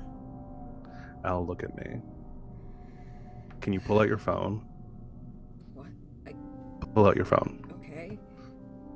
I have it. And look at me and go in your voicemails. And he's like he kind of keeps glancing back at Andres, but he's like struggling to keep eye contact with you, but he does, and is like, he gets to his voicemail. Okay. I want you to decide whether you're deleting that voicemail or not right now. If you delete that voicemail, your hope will go up to 5 if you are successful with your role. Why does it have to be my decision? It's all about choice, love. Yeah, but he's involved too. Why does it have to be just my decision? Take some fucking responsibility, Jude. I just fucking burned both of our paintings. Do you want me to delete it? He did do that, and he did it with full intention of doing it. I was there. Because I've decided what I've decided. I want you to decide. You don't get an easy answer this time.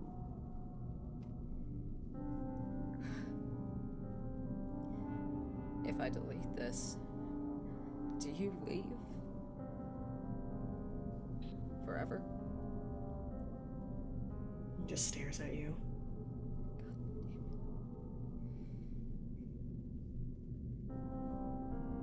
I go, look at me again. You and I have been in galleries all over, always against each other. That has nothing, I don't think that says anything about our art except for it speaks to people. And that whether the level, whatever, we're not getting into that right now. You are a good artist. I want to be very clear about that. Fuck this guy. Are you kidding me? He's willing to eat us. He shrugs. We're gonna keep him in your life? Am I anything without him, though? He is the reason I am successful, Jude. And I know you're a good artist too, but you know damn well he's the reason you're successful too. And you know what? I want to burn every painting I have thinking about it. I can't do this. Knowing that the only reason I'm famous as a painter is because I decided under threat of death that I would prefer to be famous over preferring to make the art that I want to make. Are you kidding me? Without this, I am nothing. Jude, I don't have anything other than this. I can't do anything else. I have put my entire life into this. And if I stop now, I am nothing. What are you gonna do? I don't know. I'm too old to go back to college, but what are we live with some kind of, frankly, malevolent being around every corner, I'm hurt. cuddling us late at night, knowing that whatever this is some kind of monster that was willing to kill us. Kill is a strong word. Kill is a strong word. I don't know whatever your thing is. You've explained it apparently. I don't know what that is. I think kill is a strong word.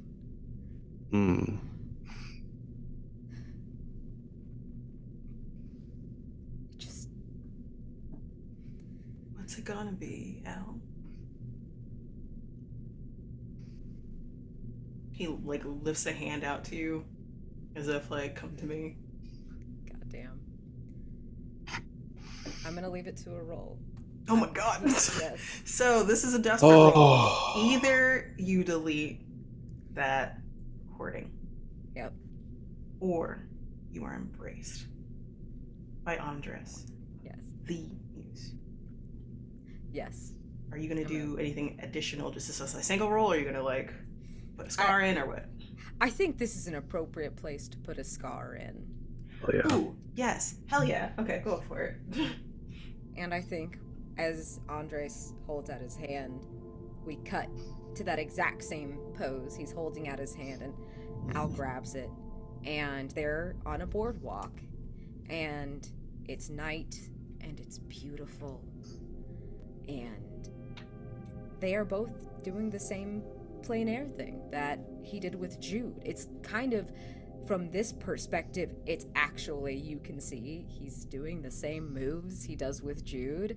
It's a little uncanny, but he tells he turns to Al, who is trying to sort of do this plein air of some people walking. He's not, landscapes aren't his thing, but he's trying. And he says, you know, if you branched out a little, I think you'd be really good at this. I think you could, this particular medium, I think you could do this medium too. And Al's like, no, I do one thing. I do one thing and they like it. And Andres is like, you know, multimedia is a thing, right? Yeah. Listen, I don't... What if they hate it, though? What if they hate it? What if they do? What if they hate it? What if they fucking love it? What if they hate it so much that it stirs everything up? You want to rock this art world, or do you want to just be a drip in the bucket. I think you know the answer to that. Good luck. Then fucking go with it. Alright. Alright, you know what? Fuck it, I'll give it a shot. That's what I like to hear. What's the scar? I think it's like, weirdly enough, it's artistic confidence. Artistic confidence, I think it's a scar now because you know the truth about this man that's standing in front of you that pushed you to do this. Yes. So it is something that was a positive memory that turned into a negative one. So yes, you see the vision. We love it. All We're right. here for it. All right. Could I, since it's kind of a emotional sort of battle going on, could I have done my help by putting my full faith in him? Yes. That the show of like you delete this, you do this. Hell yeah. Okay. That is 3 then. You have 3 dice to roll. And all right. Arthur, increase your anxiety by rolling a dice, please, if like you're helping out. Yes, I'll let Arthur. I'll let Jude increase his anxiety. Does it just get added the way it is? It's desperate, so you're in a desperate situation. So I would say it's half of whatever. It's okay. Divided by 2. Okay. I almost had to just go up to 7. I'm at 4. Okay, that's not bad. That's not bad. I've got 2 dice in my hand. Reasonable. So you have 3 now, so like you have a total of 3 dice. I wanted to say I'm gonna have to roll 1 extra, like after I roll these. Oh, 2. I see. Okay, go. So that way, when you hear the multiple clatters, I'm not cheating. Gotcha. Okay, that's a 2 and a 3 and a 2. You don't succeed. You suffer severe consequence. Increase your dread by 1. You are at 5. Dread goes up by 2. So you hold up your phone. You have the voicemail there, and you're just looking at it. You see it, and you see the delete button. It's right there. It's right there. And you look up slowly. You see Andres his hand outstretched towards you, pleading, love in his eyes. He gave you an offer of never having to feel the pain of potential failure ever again. To feel euphoric, the joy that art gives you when everything is just going right. And you can't not have that feeling ever again. So you drop your phone and you walk into the hand, you take the hand, you walk into the embrace, and he pulls you to him, and he grabs the back of your neck with his hand, and he looks at you, Jude, just looks. And then you see that paint from behind, like you see that the paint is starting to take over your hand. Al, what do you say? Last thing you say. I think before I've already taken Andre's hand, and I look over at Jude and just say, I'm sorry. And he turns to Andres and just says, thank you. Of course. And the paint takes over and it moves, and it's like stop motion of different multimedias coming together, and you are enveloped. The itching is no longer itching. It is pleasure, passion, happiness, every positive emotion you've ever felt with every time you've picked up a paintbrush, a pencil, a marker. That glorious feeling of succeeding in creating. And then you evaporate into nothing. And there's absorbed for you, Jude. Transition. You see your friend turn into beautiful colors. Skin, muscle, transition to dried paints, liquid paints, squiggles of charcoal, clay, materials for multimedia.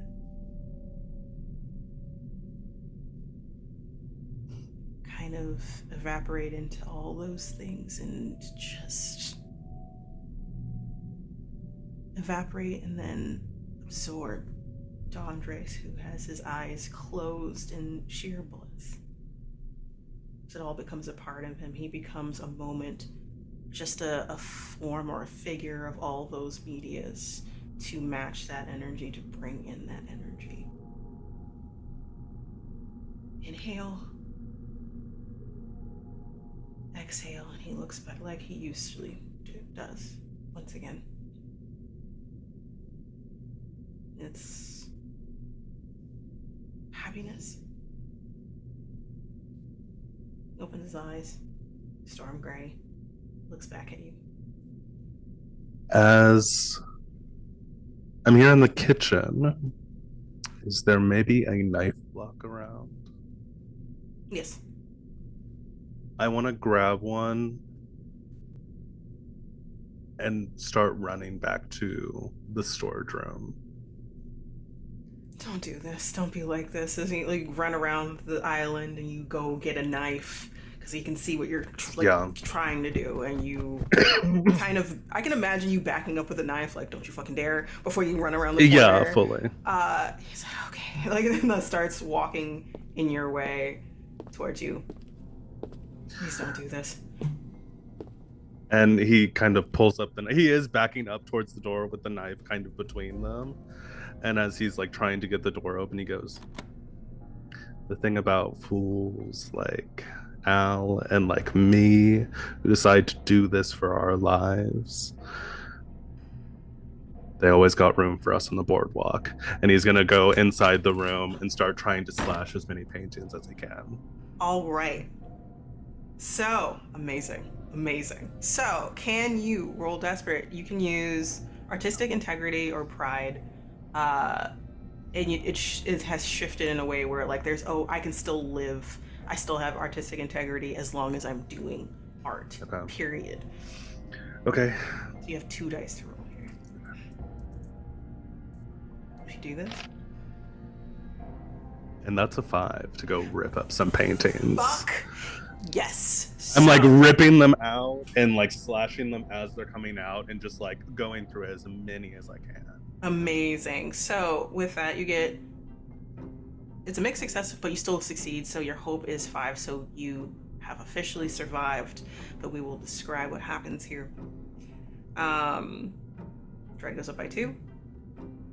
I, just for fun, because I have 4 dread, I will increase your spirit to 4. That just means that he is on your tail now. And you suffer a consequence. Could I possibly describe a thing real quick? Absolutely. So he's like ripping out these canvases and going to slash them, and we see kind of that same effect that was happening around Al, the rotoscoping of these 2 figures, and like one keeps like reaching out to try and stop the other one, and you see like every time he brings the knife down to slash, his arm kind of cuts back to like reality as he brings the knife through another canvas, and like the things being rotoscoped aren't happening as frequently, and it's like things are getting pulled kind of back towards reality. I love that. Perfection. So this happens and Andres enters the room and he watches as you knife through all of your paintings, the things that you loved before at one point. And he looks sorrowful and he reaches for your hand to stop you and turn you to him. But there's no animosity there. There's no wanting to kill you or anything like that. But he makes you drop the knife. He looks down at you. I get it. Okay. You made it very clear.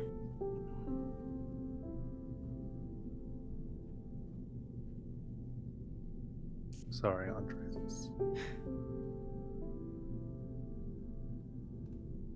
You aren't the first to reject. You won't be the last. You may not see me again. And who knows where your art will go. But I will no longer be your muse. Drops your hand. And his form, that handsome form, turns into a form that doesn't really have a distinguished form. It does look humanoid, but it's just pure paints, materials used for making the best art that you've ever seen in the industry ever. Given form. It's like it shifts between charcoal and paint, acrylics, oils, clay, marble. And then he says, "Goodbye."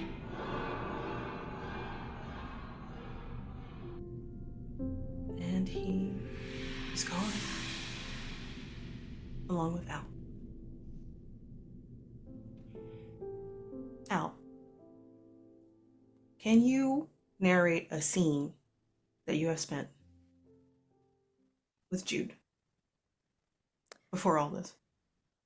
Yes. I think it's at the second gallery that we both were at.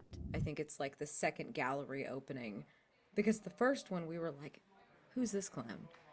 But the second one, we know who the other one is, and Al respects Jude's work a lot, despite not vocalizing it most of the time.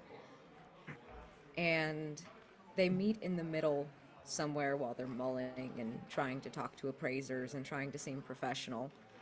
And he kind of nudges Jude a little. He's like, hey, check it out. I think they're gonna buy your stuff, man.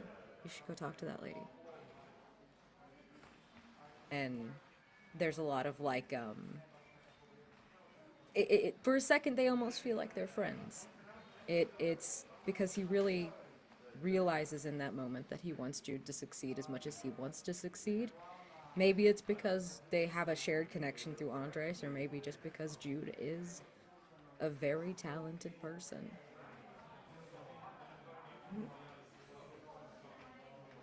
Jude, extend the scene. I think that was the gallery where Jude met Jamie, who would eventually go to work at Christie's. And so they're talking and having a really really good time, and they exchange numbers, which of course is the number that is later called from.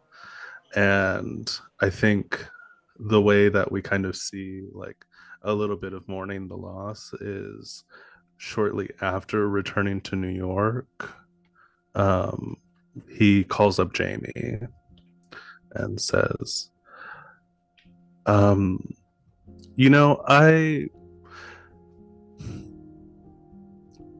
unfortunately, I don't think that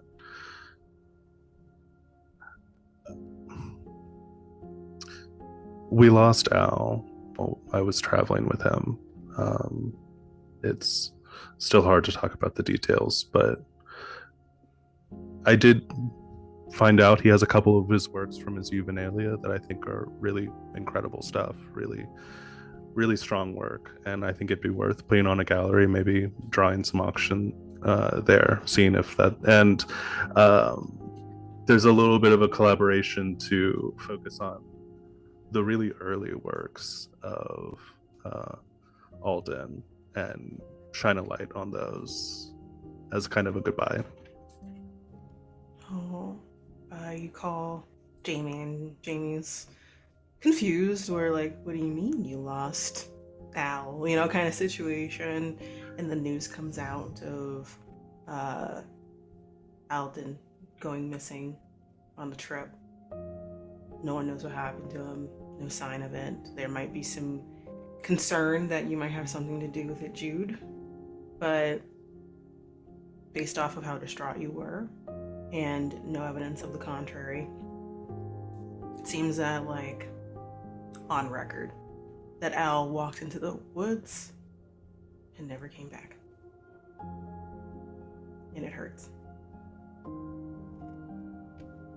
You gather his pictures, and you get Jamie to help you with a gallery. And those paintings, the last paintings that Eldon Lowe known, they sell like crazy, like wild in general. There's a part of you that's frustrated because this is the way art normally goes, of when someone's missing or gone or dead or killed, their paintings become so much more valuable. And a part of you wonders if that was kind of the point that Andres was trying to make. That, like, you don't have to suffer. Your painting can live on. You can be happy in the muse, in this creative bliss.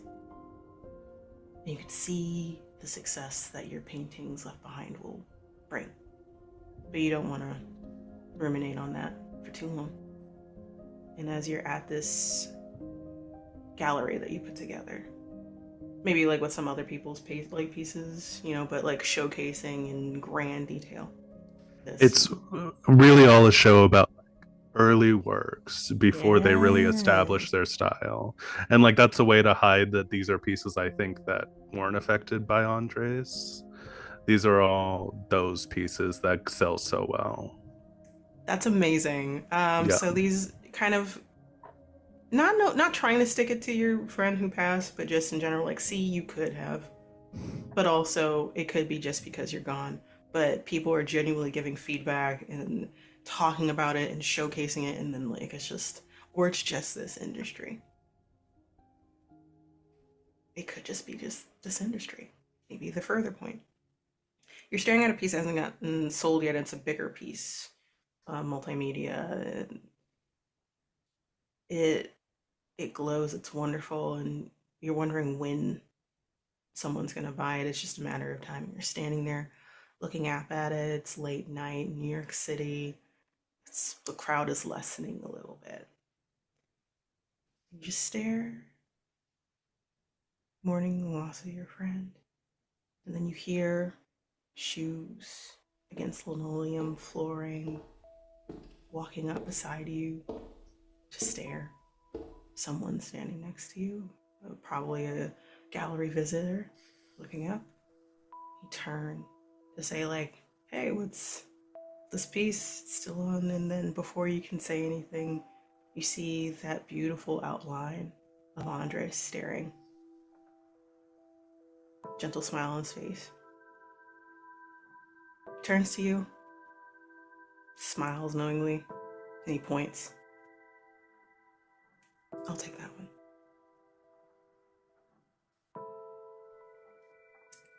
And that is where we're gonna end, everybody. Whoa. Wow. Wow. Thank you all for staying tuned for this chapter 4, Artist's Block. I have been your keeper for this evening, Ambrose. I go by any, all pronouns. And I would love to introduce you to our wonderful main characters, starting with you, B. Who are you? Where can people find you? What are you up to? Hi, I'm Narr, they, them, and I definitely played Alden Lowe who died. Which was delightful. You can find me everywhere at Sassy Lich, SASSYLICH, like the undead thing.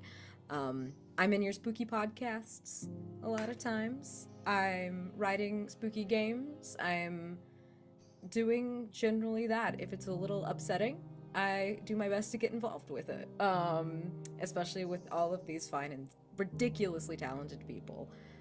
So that's me. Awesome. And Arthur.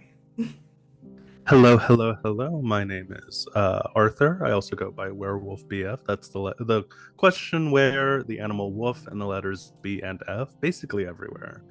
And I do game design. I do actual play performance, and you can find out where I'm doing all those things over on Twitter.